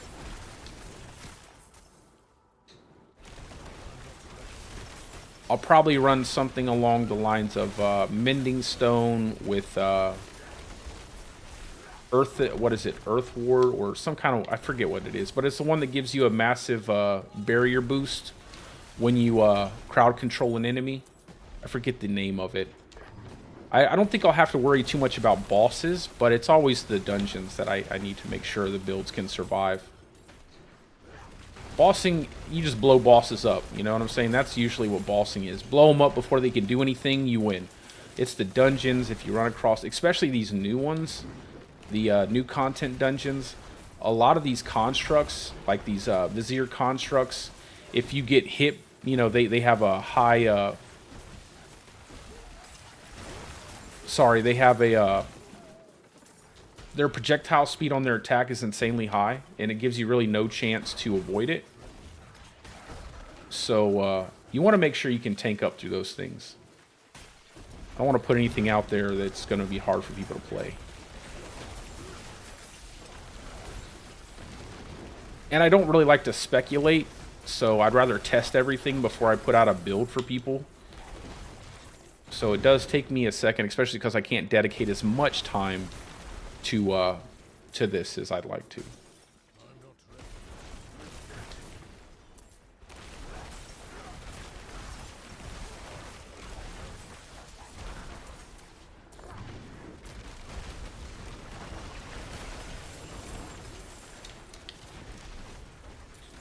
But if you're here in my chat and stuff, and you know, I'm on stream, ask all the questions you like. I do not mind whatsoever.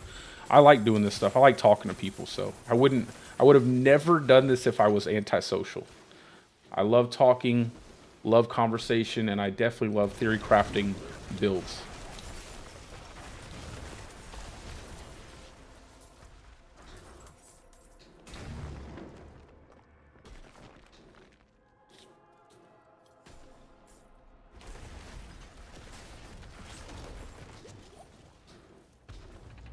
And if you know something I don't know, please share it. Like if I say something I'm wrong at, just correct me. I don't like to get information out there that's not correct.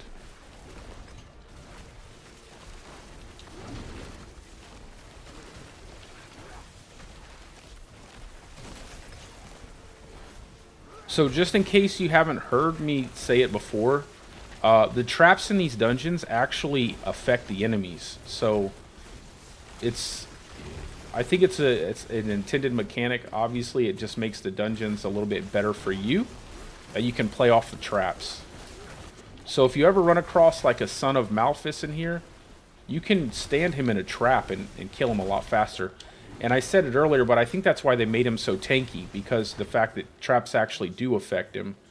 And it definitely makes killing him a lot easier if you lure him over a trap.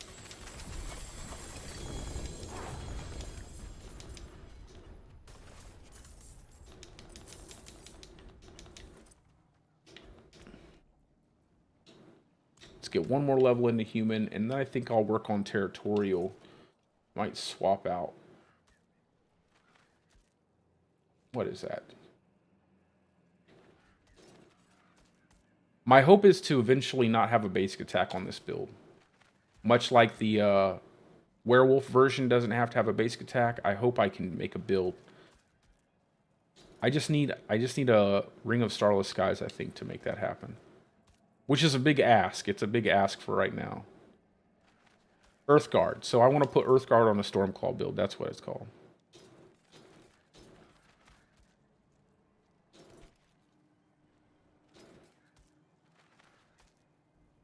Movement speed, dodge chance. I'll keep that.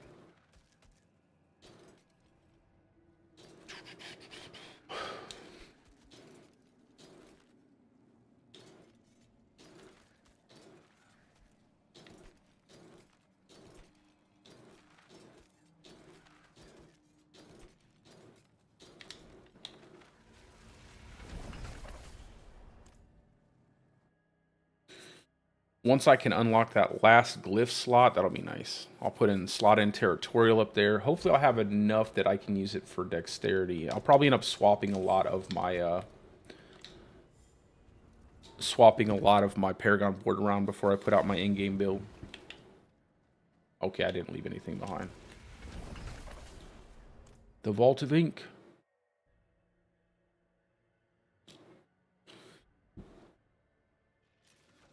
Let's get in the Vault of Ink.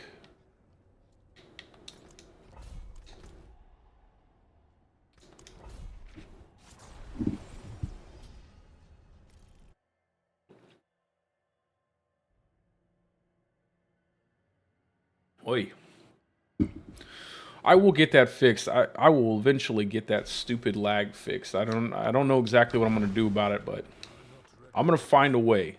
It wasn't doing it before, and now it's happening, so. There has to be something that changed. Maybe an update or something like that.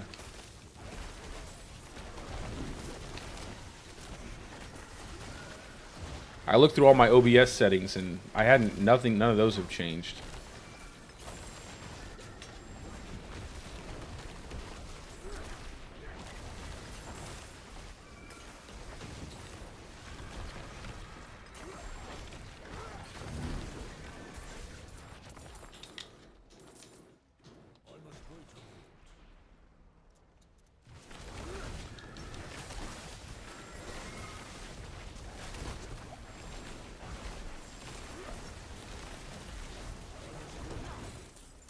I still think it's so weird that it clears up when I'm in the, like, the most... Where you would think it would lag the most on my stream. I'm sitting here in this big cluster of enemies, no problem. When I stand in town, the stream almost dies.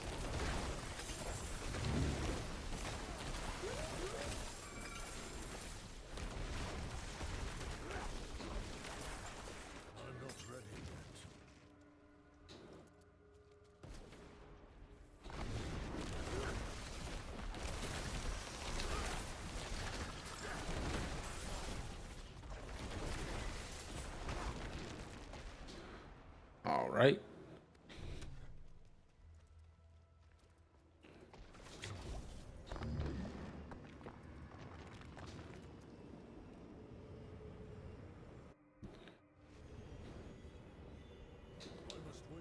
Probably stop running these and start farming some bossing materials. That way I can get more stuff from the bosses. I need to do like a bunch of Tree of Whispers.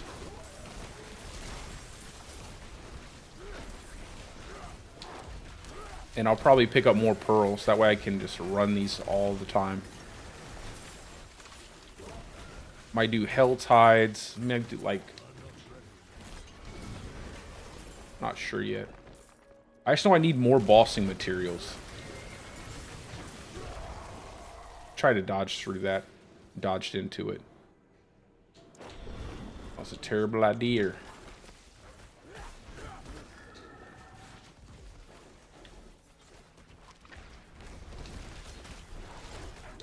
I almost wish Death Pulse still stacked on top of itself. That way you could just avoid one big Death Pulse.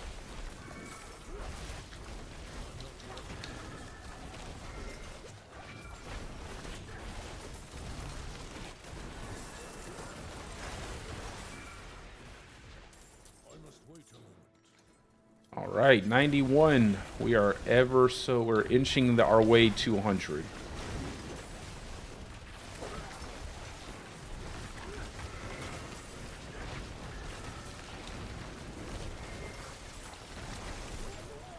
Maybe I should try racing one season. I might. I don't really get into it, but I don't know if I have that amount of time to dedicate at all at once just to sit down. My wife would probably kill me.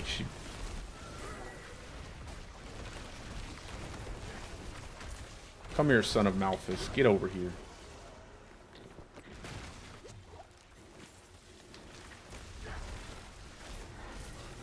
Stick him in the trap.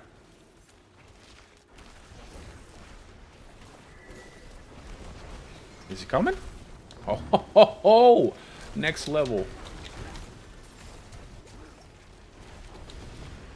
Where's a good trap at? Maybe we'll go further in the dungeon. I don't think the spike trap is it. I need a trap that does like damage over time. Like a panel, like a floor panel.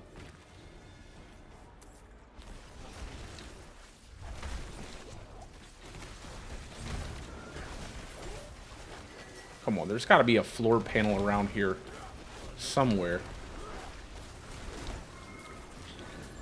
Here we go. Maybe. No, that's not it. That's still spike traps. I was hoping I could get a floor panel.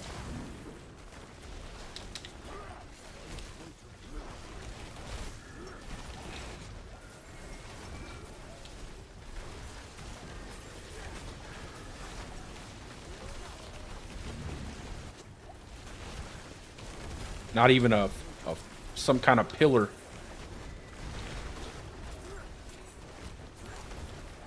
Oh, absolutely, brother. No problem whatsoever.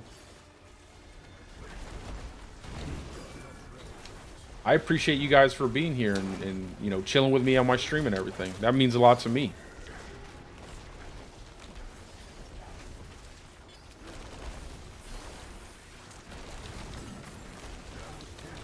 I just need to find a trap on the, like a little panel, one of the panel traps that constantly pop up and deal damage.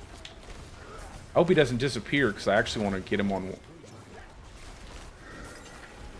I'd like to get it on stream to kill him with a trap, or at least partially kill him with a trap. Oh, here's a perfect one. This is a perfect one. Maybe I can get him with the darts.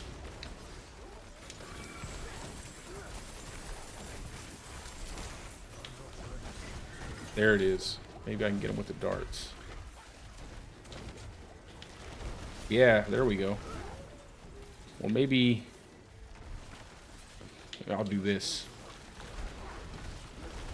I'll walk him around this. Come over here. Is it working? Yes, no, maybe so. No.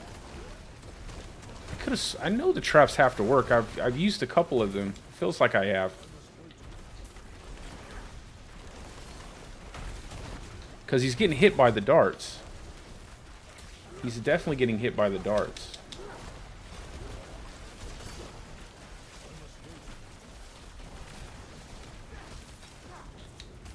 Oh man, I'm gonna stop doing this before I lose all of my stacks.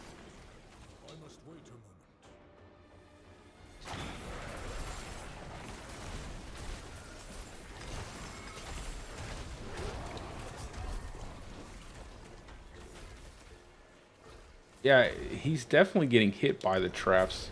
I just can't get... I don't know. If I could get a floor panel, I want to have it like... to where I definitely know he's getting hit by the trap. If I can get to a floor panel that just does the poison damage...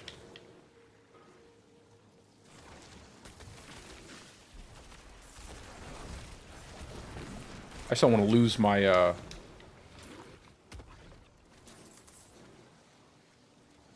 I don't want to lose all of my pearls. My ward's pearls. Good God.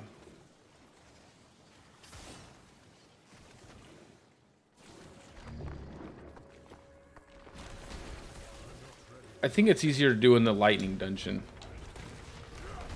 Makes it a little bit easier to see. There's a lot more floor trap panels in that dungeon than there is in this one. This one just has a lot of darts.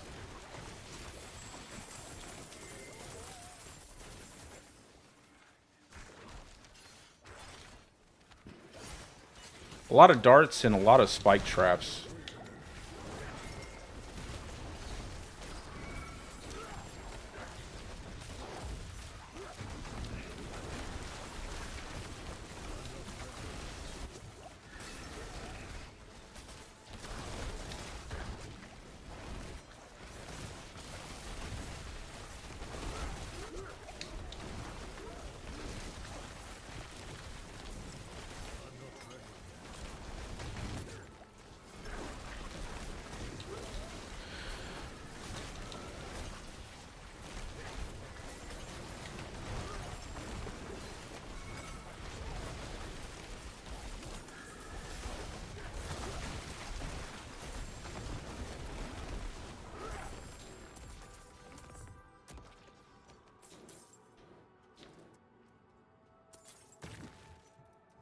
I wouldn't say. I think that the affixes are okay, but you definitely would not like. That one's specifically for doing low life bulwarking. You could try it out, but I don't think it would be as good because of the fact that we don't have those the vampiric powers. So I don't want to give you a real answer to that until I could actually test it myself. I just, especially because you're playing hardcore, like I would rather you be able to know what you're getting yourself into before I tell you like, yeah, definitely go ahead, and then you just die over and over again. Try it out. Try it out. That's all I'll say. Like, try it out in some simple content, that you know you can clear easily and you won't die in. And then if you decide to... And then if you think, you know, it's doing pretty well, just scale it up. Scale it up slowly but surely. Taking your time, not to, like, go too crazy. I'm gonna die here.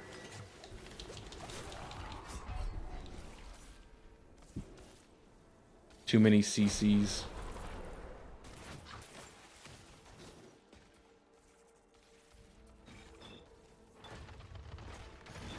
Not enough.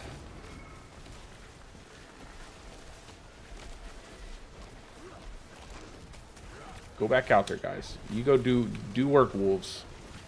Keep me alive.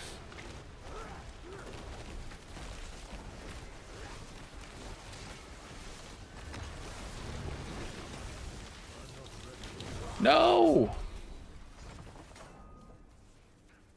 What happened? Everything was going so well.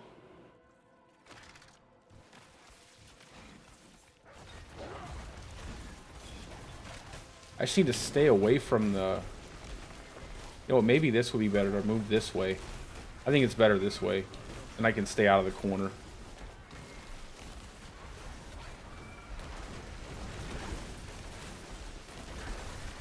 I can just move up and down through the wall right here.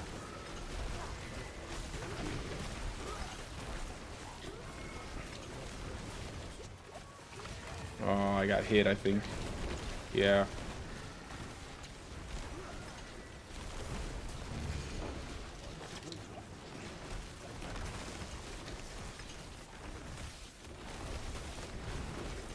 Oh well.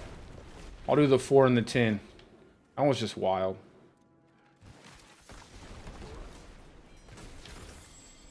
No, I mean the 1 and the 1 and the 10. 4 and the 10. Simple math. I got a unique item. I think getting some territorial will help.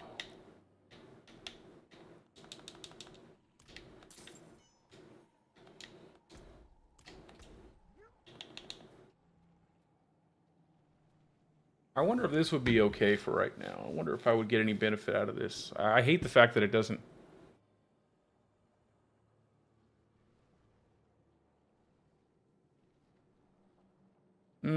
I don't think so. I don't think I'll get anything. Hey, what's up, Big Chief? What's up, brother? How you doing, man?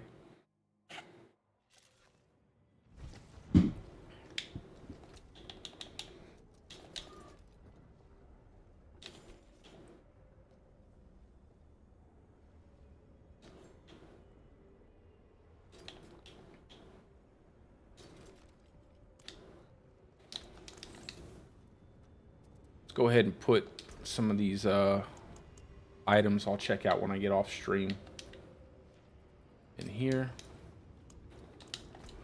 And then I'm gonna go do some Helltide, and yes, let's get some Tree of Whispers done.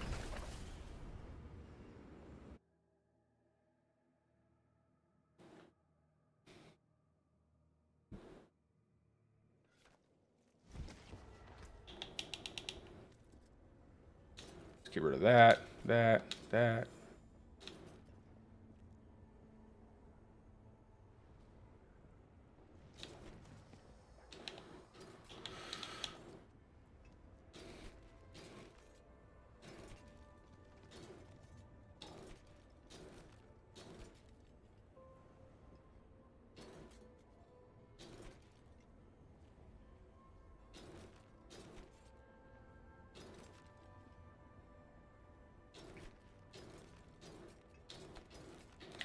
Okay.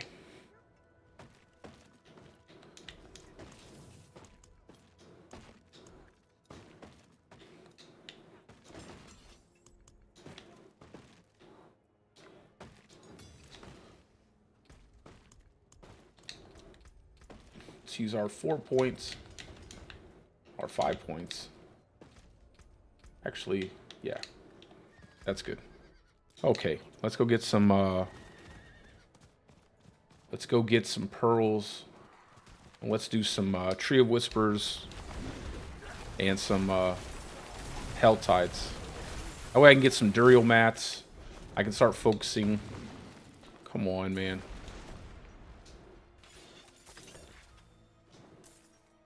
On some of the better items for this build.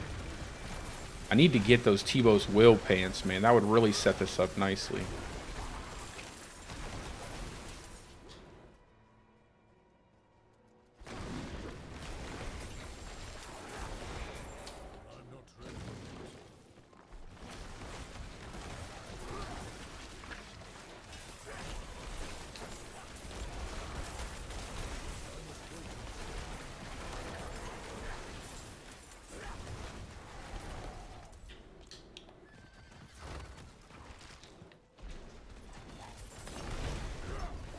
I really like that. I really like the overland content. The fact that it gives like an incentive for everyone to come together and actually do things. I really enjoy that. That's something I feel like that needs to be more. And the fact that you don't have to be in a party to get the benefit out of it.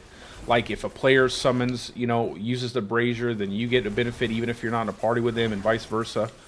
I really enjoy content that allows you to play solo, but also have the experience of playing in a multiplayer game. I think that adds like some liveliness to the overall environment. I would like to see them make more content like this, structured like this. I think it would make the game a lot more fun. Not that it isn't already fun. I just think it would make it more fun. I don't think this, honestly, my big takeaway, and I've said this previously so far, is that I feel like this content shouldn't be taken out of the game. I feel like this could be left in the game and it would be perfectly fine. And it would add like a little bit of extra stuff that you could do in the Eternal Realm. I think this type of content, like the vampiric powers, were clearly something that I think should be a seasonal mechanic. They were really powerful, definitely were impactful. I feel like this isn't so crazy to the point where I would be like, okay, well maybe not bring this back. I think you could leave all of this content in the game, and it would be perfectly fine. I actually think it would make the game even better.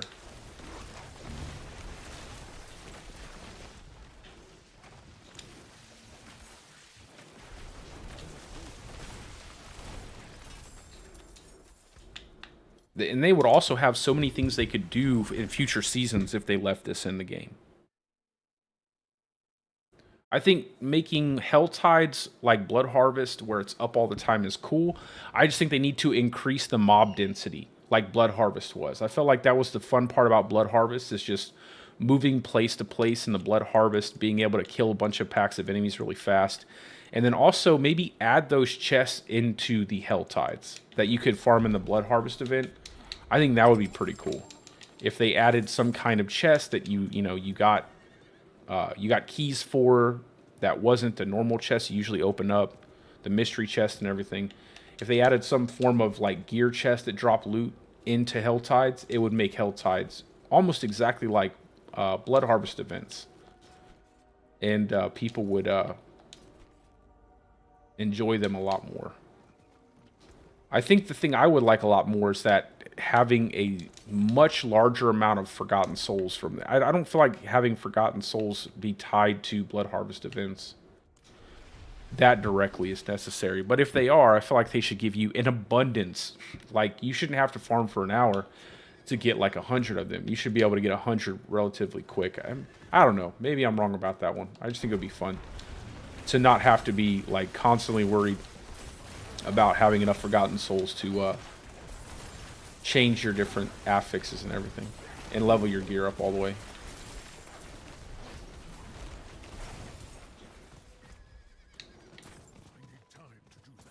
But I would definitely leave all of this content in the game.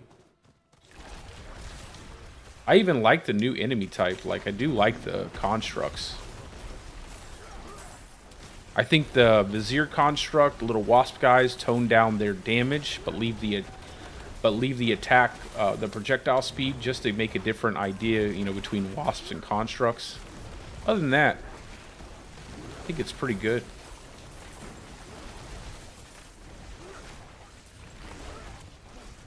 And then make the pet companion be able to pick stuff up for you. Like, pick up all your gold, pick up all your drops.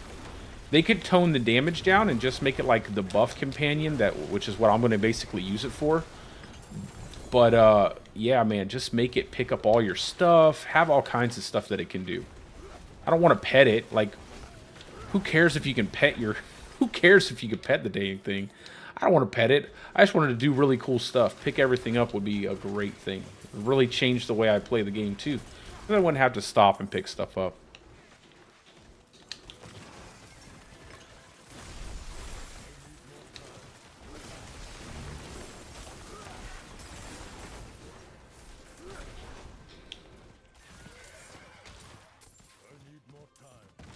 Let's do another one. I think he was coming over this way to get into the braziers.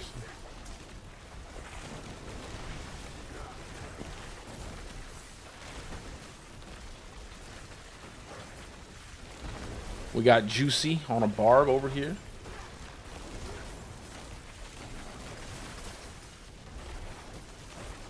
With the charge build. I don't know. I think maybe charge build is too popular. Maybe I'll make like a whirlwind build or something. I don't know.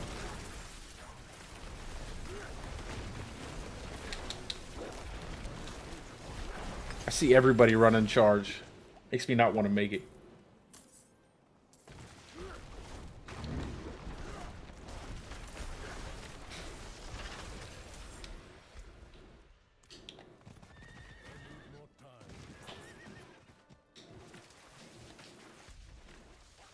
What is this? I don't really want to do another vault right now. Just kind of want to save up.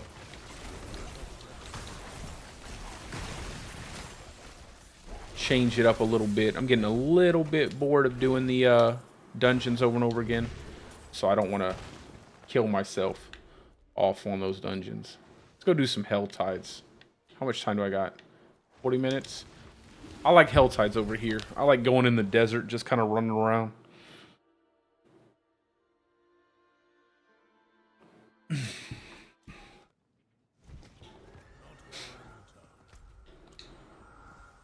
I could definitely use some Forgotten Souls to swap a couple affixes on my gear pieces.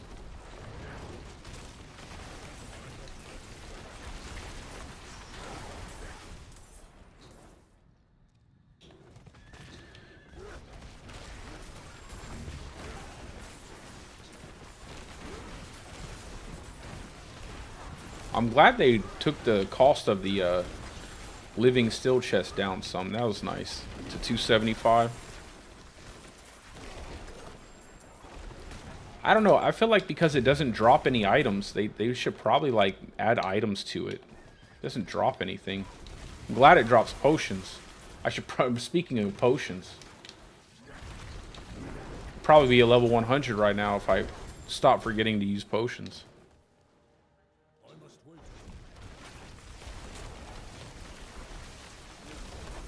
Still on season 2 mindset when your potion lasts forever.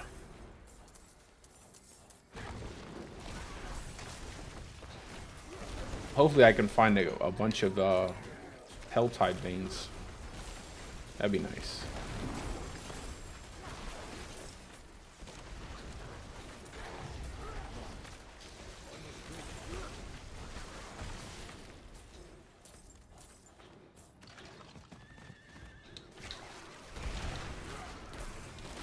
I'm happy they put map markers on the map for when you find those different chests, man. That was really nice. This was much needed. I feel bad for the Helltide the Helltide website though. I don't know what they're gonna do now. You don't really need it.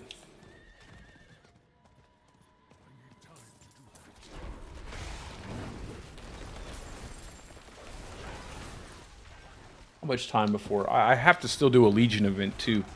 I have to do the Legion event for my journey, my season journey. I think I'm still on, like, level 4. Yeah, I'm still on, like, level 4.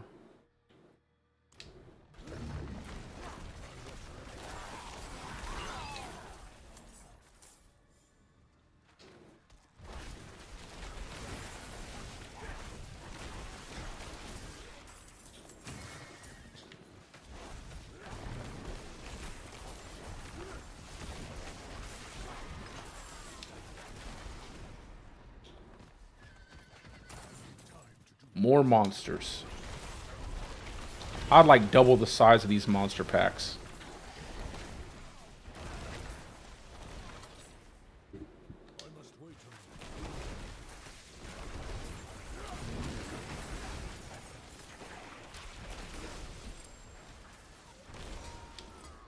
Either that or just give a ton of cinders all the time.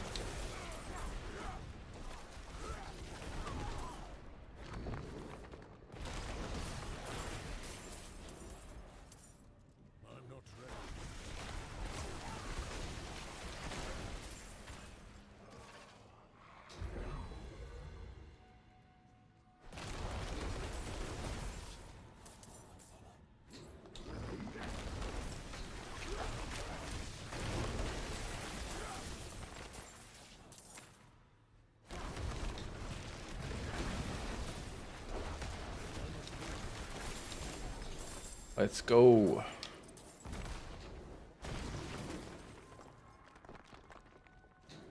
That's what my spider should be able to do. Pick up all my cinders.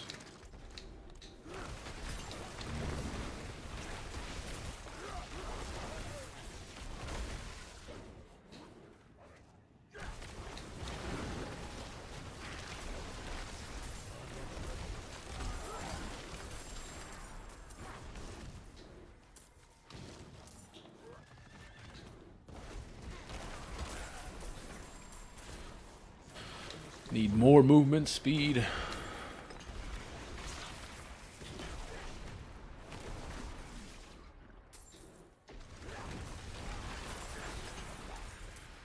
I might go ahead and swap out the aspect of might for Ghostwalker aspect.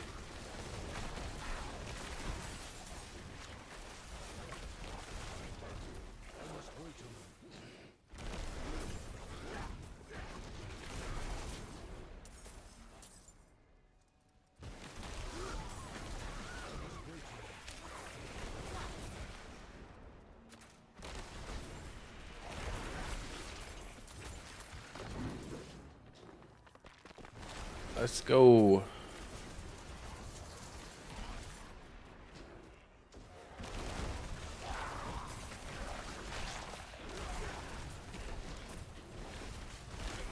think I'll get like maybe 5 or 6 Varshan runs. Try to like team up with somebody to do Varshan.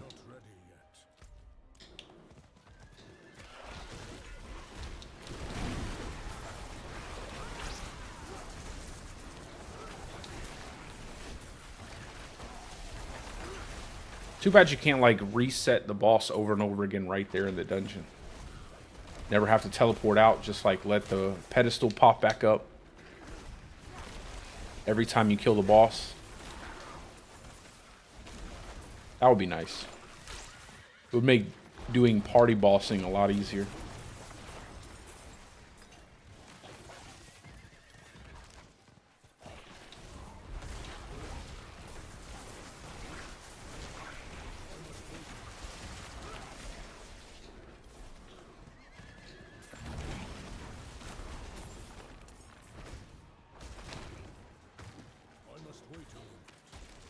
Wonder, does I can't remember what the Galvanic Saint drops. If there's anything I need from that boss. I don't think so. I don't think there's anything I need from that boss.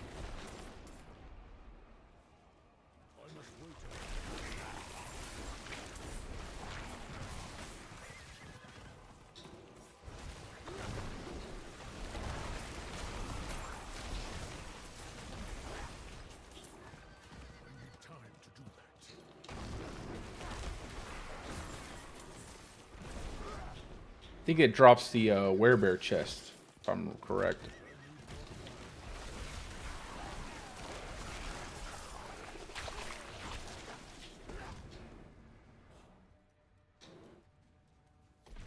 So fast.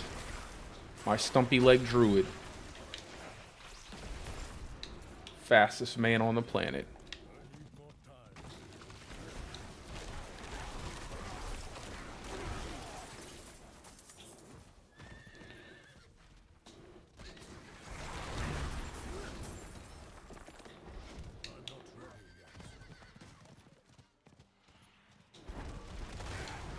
Get out of here.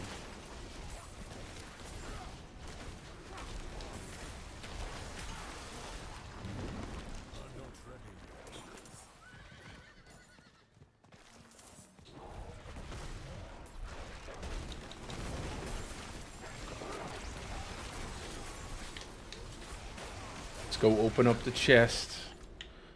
Open up the chest. Let's go.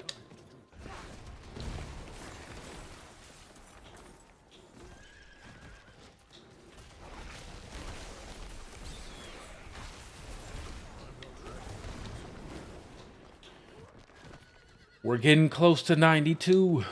Come on, give me that big XP. Bang.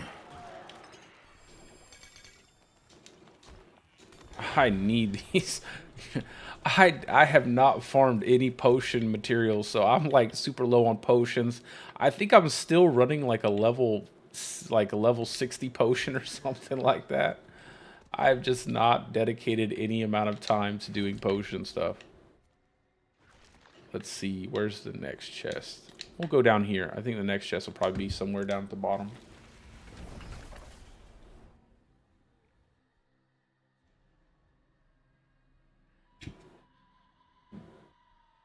Let me go, actually, let me go see if I can upgrade my potion real quick. Oh, what did I leave in the chest? I'll pick them up. Let me go see if I can. Haha! Now we're missing Lifesbane and Blightshade. And I can't make any of them. Well, we are now at level 60 potion. Never mind, I was at level 45. Still a long way to go. I cannot do that here. Maybe they should make I don't know. I don't want to farm potions, man. I don't want to farm like plants. That's so boring. I want to run around collecting plants. No one wants to do that. No, I didn't mean to do that. 52 minutes. We'll do some Helltide and some Tree of Whispers here.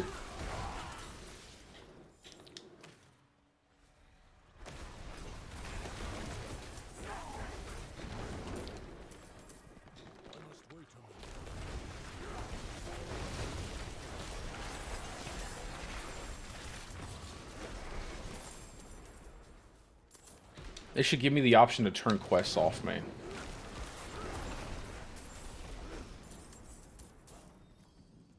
I don't want to do those quests.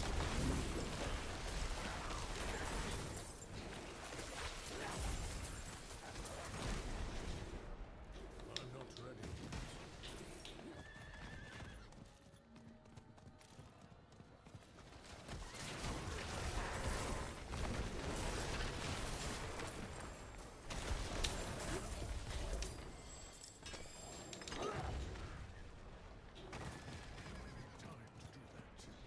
How many do I have? I'm close. We'll probably go back over there. What was that? Hey, while we're here. No, I don't want a spotted mushroom.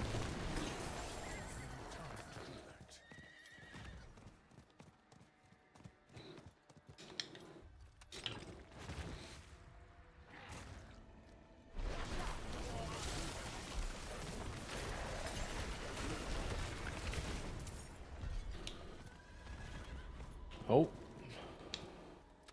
Come on, come on.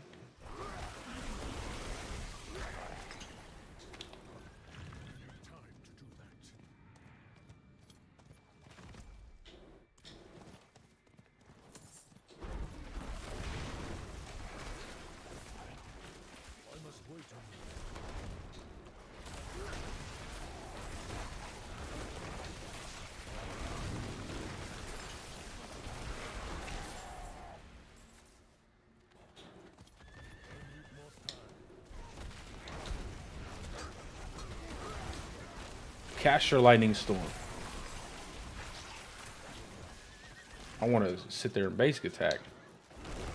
It does seem like they fixed the bug that was causing you to get like that was causing you to get locked out of moving and stuff if you got knocked back while you were channeling.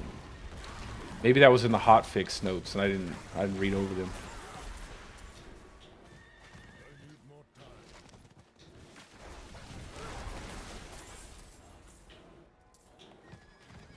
Where's the it's up here. Let's go through this little alleyway down here. Usually there's a lot of monsters there. Actually, where is that? That's where I want to go. Let's go up there.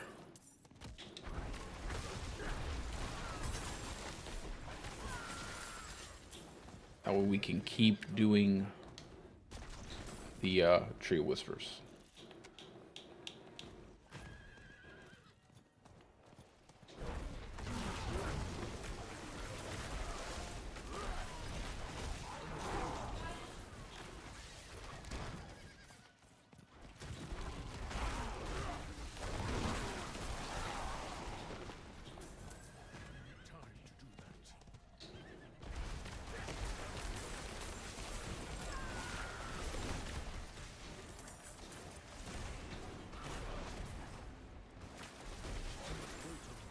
Hopefully we get a Harbinger.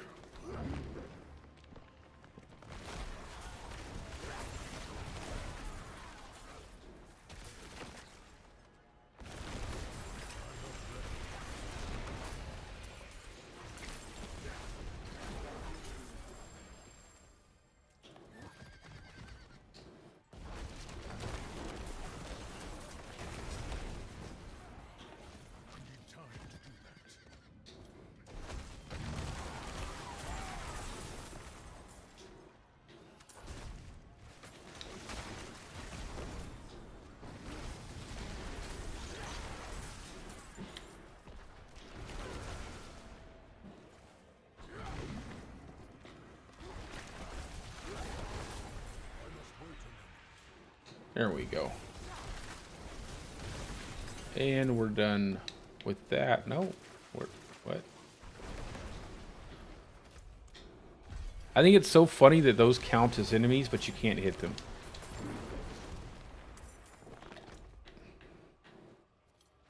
Makes me wonder if they didn't mean... I don't know. They need to make electrified obelisks hittable.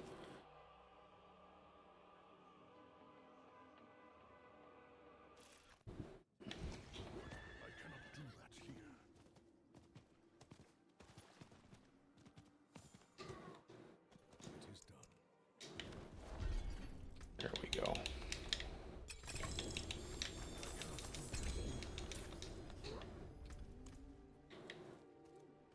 Let's go do a quick Varshan run.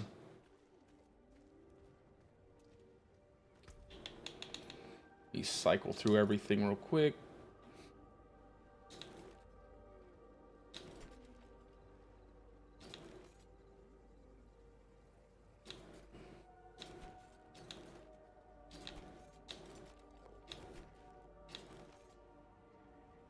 See.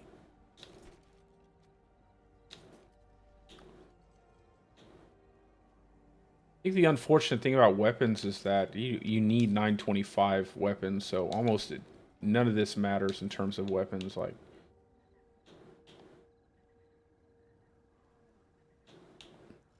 it's actually really good rolls on that set of boots.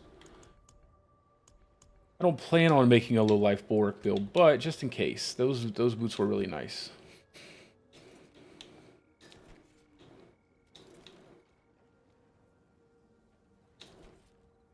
I don't even think I need to collect pants, to be honest. Pants and gloves, just because I want to use Tebow's Will.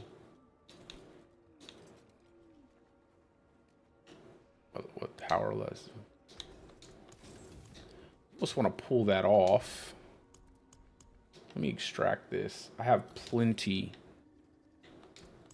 of stampede aspects, so I want to try this out. I want to try out having the conduit aspect and the lightning dancer aspect. I want to see if it actually feels better than having just the multiplicative damage from your pets. We'll see. We will see. With that being said, let me go ahead and do a Varshan run, because that would be a perfect idea to test that, see if I get more out of it.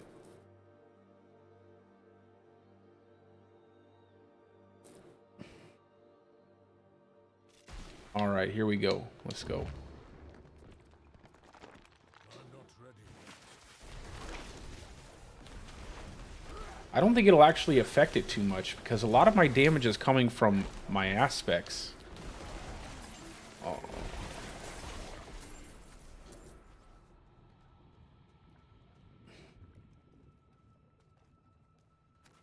Hopefully I get a crone staff. My kingdom for a crone staff.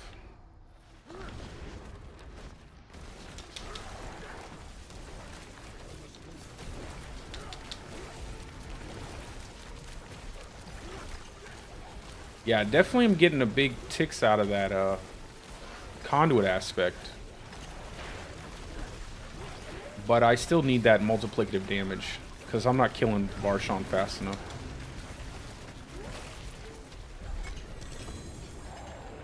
Yeah, definitely having more multiplicative damage is going to be nice.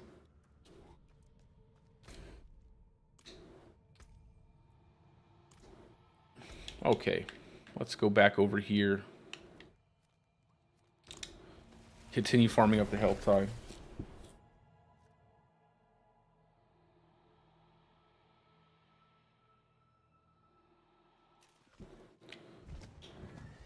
Not while I'm in town.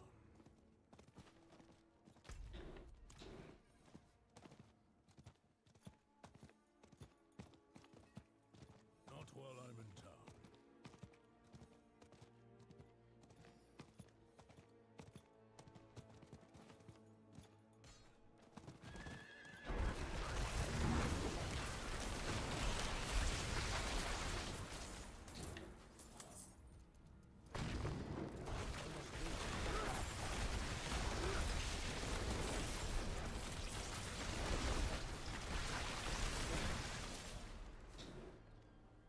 I think when I get that, when I get a good set of Tebow's Will, it'll be really nice. And then if I can get a 925 weapon, get some damage while, damage from distant, damage to close on my weapon as well. Just kind of get a big, giant set of multiplicative damage from Thunderstruck. It'll work really well.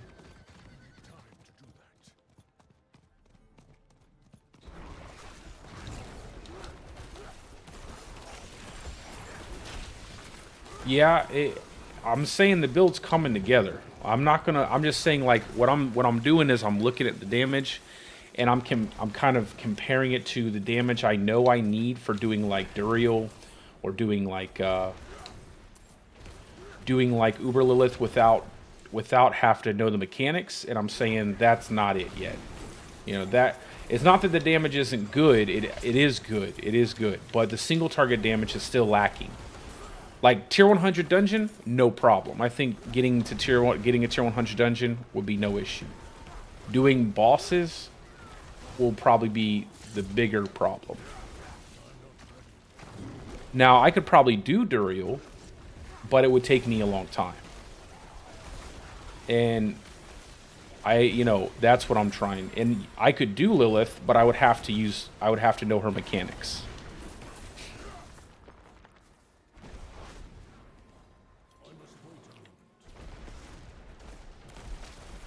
But overall, I'm fairly happy with it. I am fairly happy with it so far. And I don't have anywhere near the amount of damage that I will have once I get everything that I'm looking for.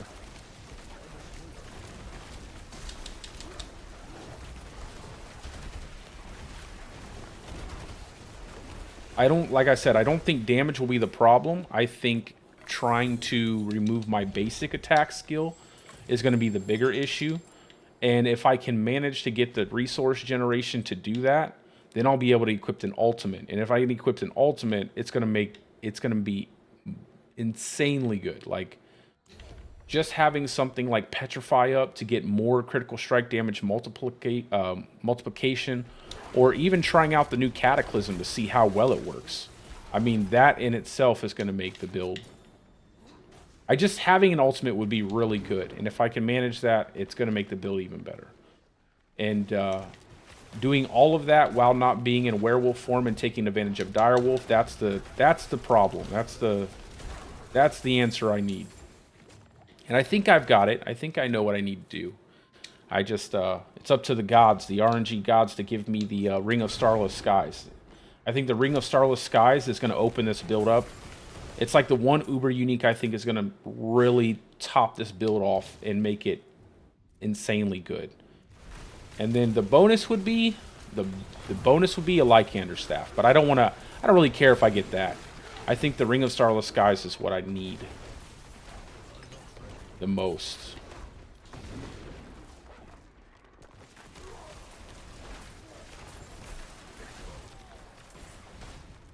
If I can get that, then I'll probably flex out one of my aspects, like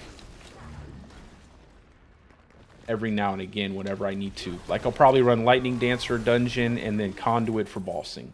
And then I'll have the Ring of Starless Skies on all the time.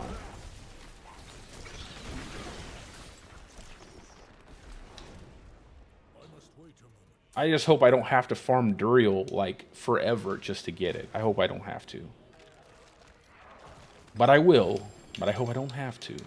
That's why when I do put this build out officially, the first build will only have uniques in it. And then the second, I'll make a second build that's going to have Uber uniques in it, but I won't have tested that. I'll just know it will be better because the Uber uniques are better than what's currently in those slots. And I'll probably separate the two builds in two different Mobalytics pages, but put both builds in the same video. So that way if people want to go and check out the Uber build, they can. If they want to go and check out the unique build, they can. And I think that'll be good, because then I'll have a complete set of builds for leveling, and then I'll have the end-game builds that can do everything at the end game. And unless they do something like AOZ, I won't have to update it, so it'll be perfectly fine the way it is. Which I don't think they'll do anything like AOZ. I think it's just going to be... I think the Gauntlet's just going to be like the Gauntlet, like a tier 100 Nightmare Dungeon, but for points. I could be wrong, though. They might actually do something different there.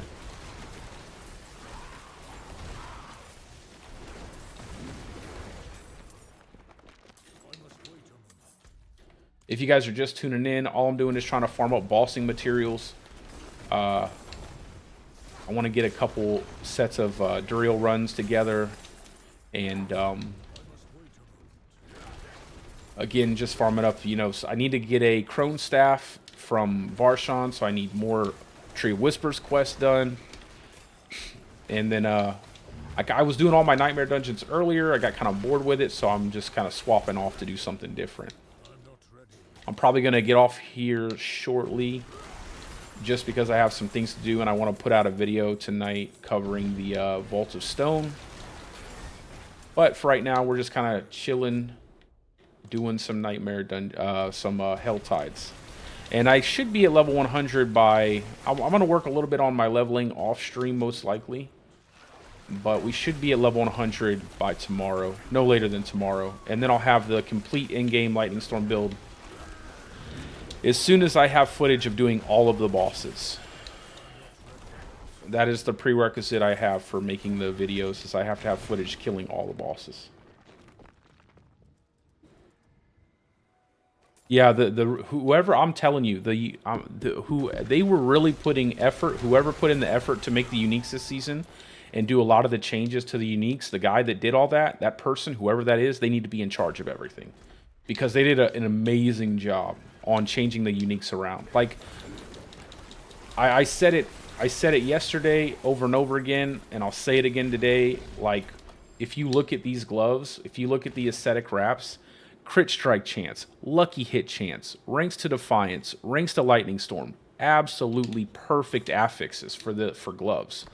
Usually you'd probably have some stupid stuff on there, like we're going to give them, you know, spirit cost reduction, or we're going to throw in like I I don't know, plus health or some silly affix that you don't really, or 5% chance to, you know, 10% chance to lucky hit to gain 20 life back. And instead they were like, you know what, we're actually going to do it right. We're going to give you the good affixes on your on your gloves. So that way when you replace your gloves, you're not losing anything. And I think that's really nice. It fundamentally changes the way Lightning Storm feels. You want to get that. It's really good, unique. It's not going to make the build overpowered. You're still going to have to work on your build to structure your build appropriately. But when you get the unique, it makes Lightning Storm feel completely different. You do a lot more damage. You do a lot more damage to bosses. And the affixes on the gear make sense because you need Lucky Hit for Lightning Storm, and you need crit strike chance for Lightning Storm. Then the ranks to Lightning Storm is obvious, and then the ranks to Defiance is the one that surprised me because I never thought that they would be like doing something like that, giving you more multiplicative damage. Like, that's really good. I feel like that one was a bonus. So that's the kind of stuff we need for uniques. Like, we need to feel that impact when we get a unique item. There shouldn't be like completely trash uniques. There should be an argument for every single unique they put in the game to be viable for some build in some type of way. And I don't mean just like a build someone decides to make because, you know, they really wanted to make that build even though it's completely, you know, not good for any of the content. I mean, it needs to make sense for in-game content. Like, it has to. Another thing that I think that they need to go back and change is the Dolmen Stone Amulet. The Dolmen Stone Amulet has ranks to Wrath skills. But the only really good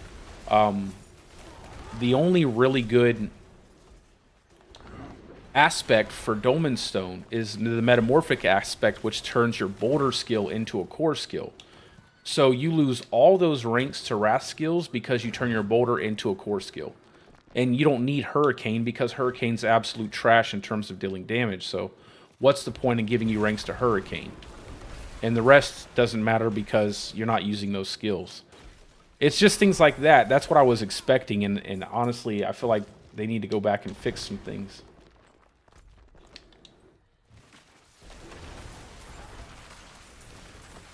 On some of these uniques.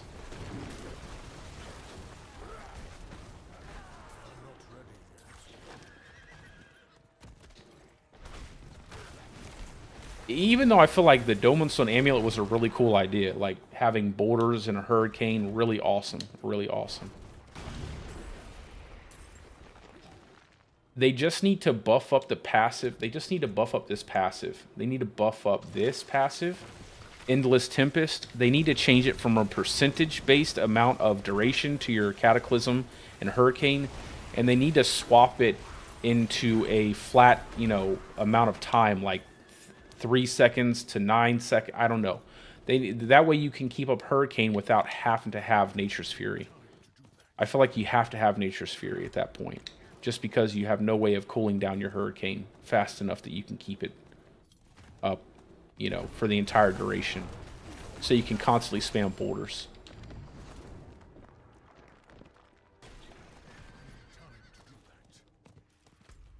I don't think I like this area. I feel like this area is not dense enough. I always feel like when I come into this little section of the map, there's just never enough enemies. Or maybe I'm just running back and forth in the same spot and I don't realize it because I'm talking.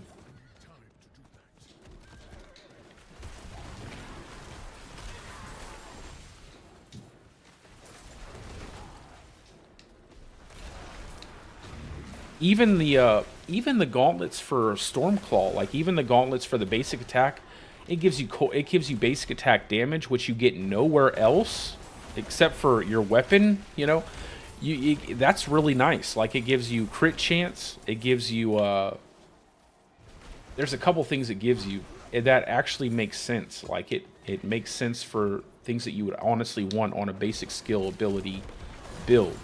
So you don't feel like you're losing anything. I would like lucky hit chance on there, but typically all the basic skills have really high lucky hit chance. So you're not really losing out if you don't have lucky hit chance.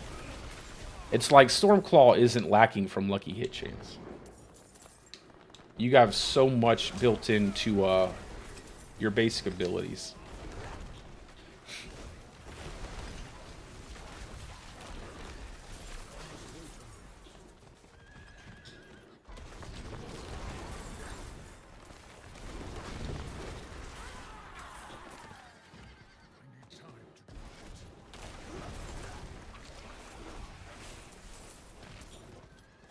Alright, let's go get this last chest. Then we'll run some, a few Tree of Whispers. We'll do a few Tree of Whispers.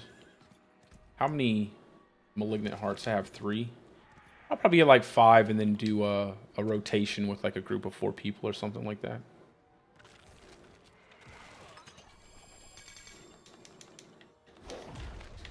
And here I am running without a potion again.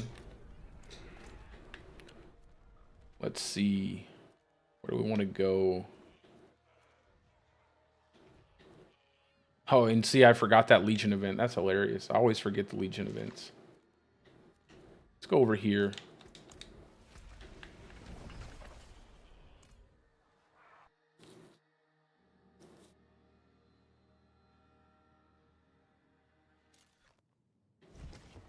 Not while I'm in town.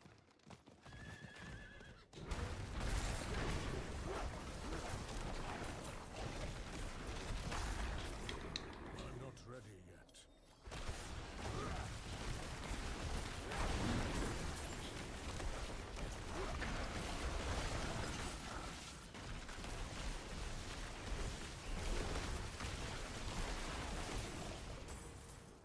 I must go to the Does anybody think that they need to remove the Malignant Heart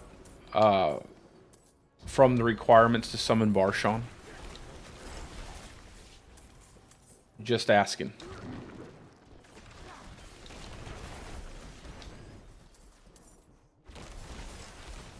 not ready yet.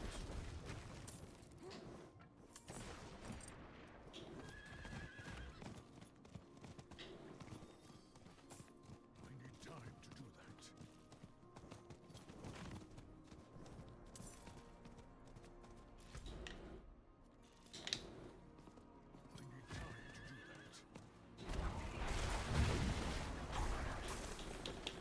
Let's race over here. I need time to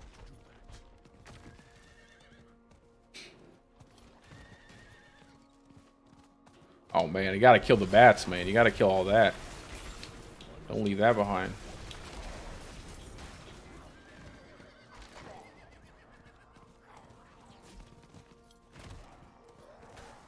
need time to do that.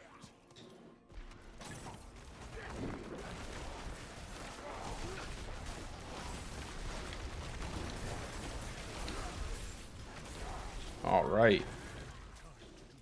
Also, guys, do be aware. Like I said, I'll always say this. If you guys, I have my battle tag in my video description, my stream description.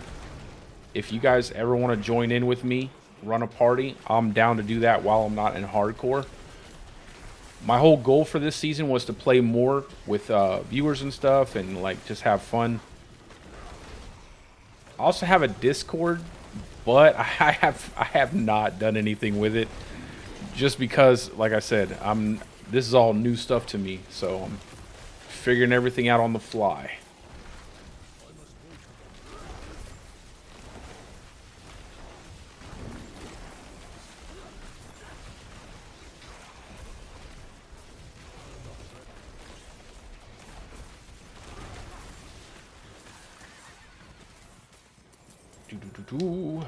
Give me all those. I like this event. I think this is a good event. That was fast.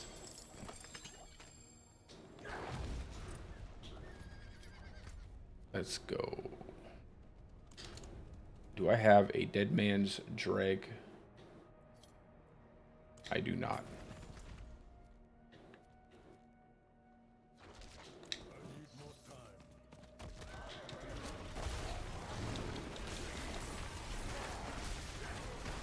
If I had a dead man's drag, I would do it, but I don't.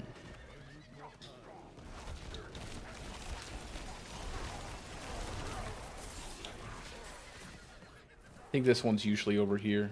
I need more usually.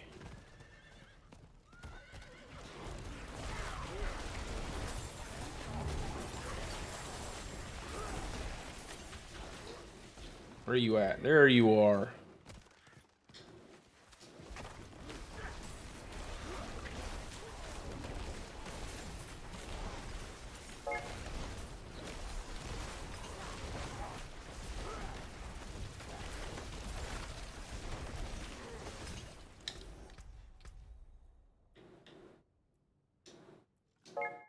There we go.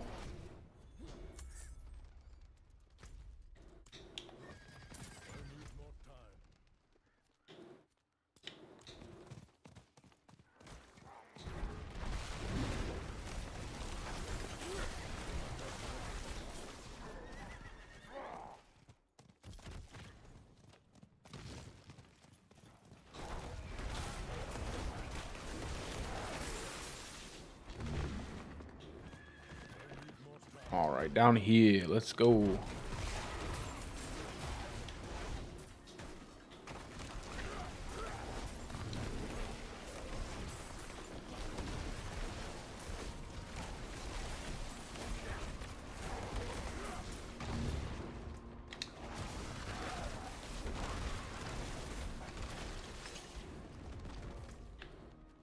One and one.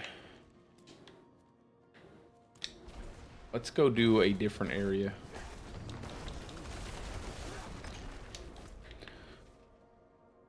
I need to, you know, I think off stream tonight I'll run all of these, I just repeated myself. My God, what's wrong with me? I'm gonna do all the strongholds. Oh my God. I think I need to get something to eat, man. Sounded like a psychopath just now.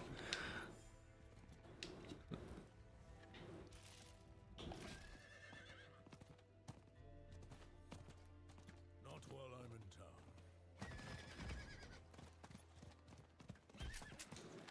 The Forgotten Shack. Not forgotten no more. We remembered it.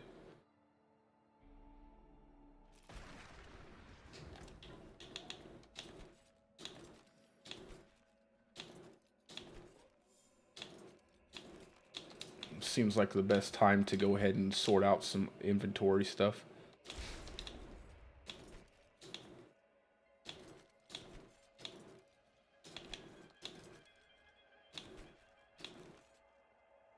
Oh, perfect roll. Nice. Nice. Not so good. I'll keep that. I think I do want to make a... Man, I feel like I want to make so many builds this season. I feel like I want to make a shred build just so I can test it. I've never made a shred build because of Blurred Beast being bugged. I don't like to play bugged builds. I like to keep my gameplay pretty clean. And now that it's actually supposedly working as intended, I would love to try it out. Just to see if it's any good. That's another reason why I didn't really get into AOZ last season, because so many people were just using, you know, snapshots and bug builds and overtuned builds, and it's just, that stuff does not, it's never fun for me. I get it, it's fun, you know, definitely I can see the allure of it for a lot of players. You know, just getting this crazy amount of power, doing all these little tricks and stuff that you can, you know, you find these bugs that work. But for me, I always like to keep my gameplay pretty clean. Like if I find anything, I don't mind running bugs that hurt my build, but I don't want to run a bug that makes my build way better than it should be.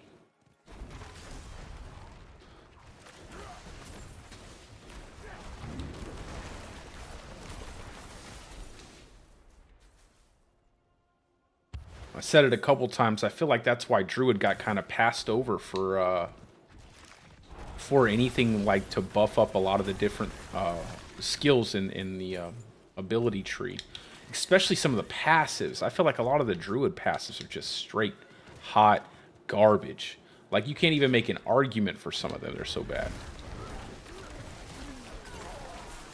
I think it's like that for every class. Don't get me wrong, but I feel like you really feel it on the Druid.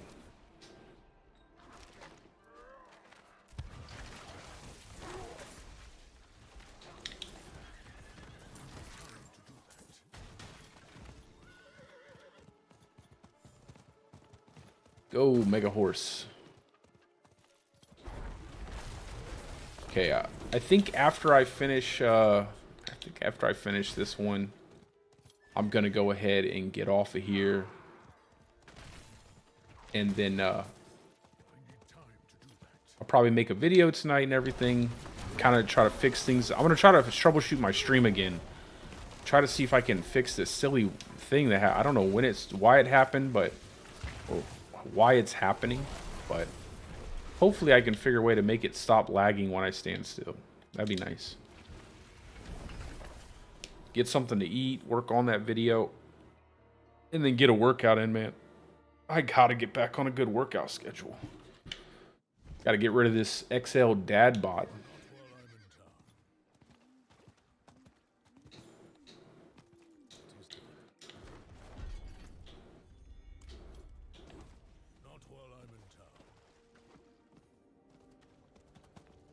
And then, like I said earlier, if I'm on, if I'm streaming, if I'm not streaming, invite me to a party. I have no problem in joining. And if you want to get into a party when you see me streaming, just type it out in chat, and I will definitely jump in a party with you guys. That's my goal for the season. Let's get some party content going. Let's be super social. So anyway, that is all for the stream right now, guys. Like I said, I'm going to be working on that video after this. But, you know, I'll be back on tomorrow. I hope to hit level 100 tomorrow if I don't get really close to it tonight. But with all that being said, I hope you guys are having a great day or a great night, depending on wherever you're from. And peace out, guys. I will see you guys tomorrow.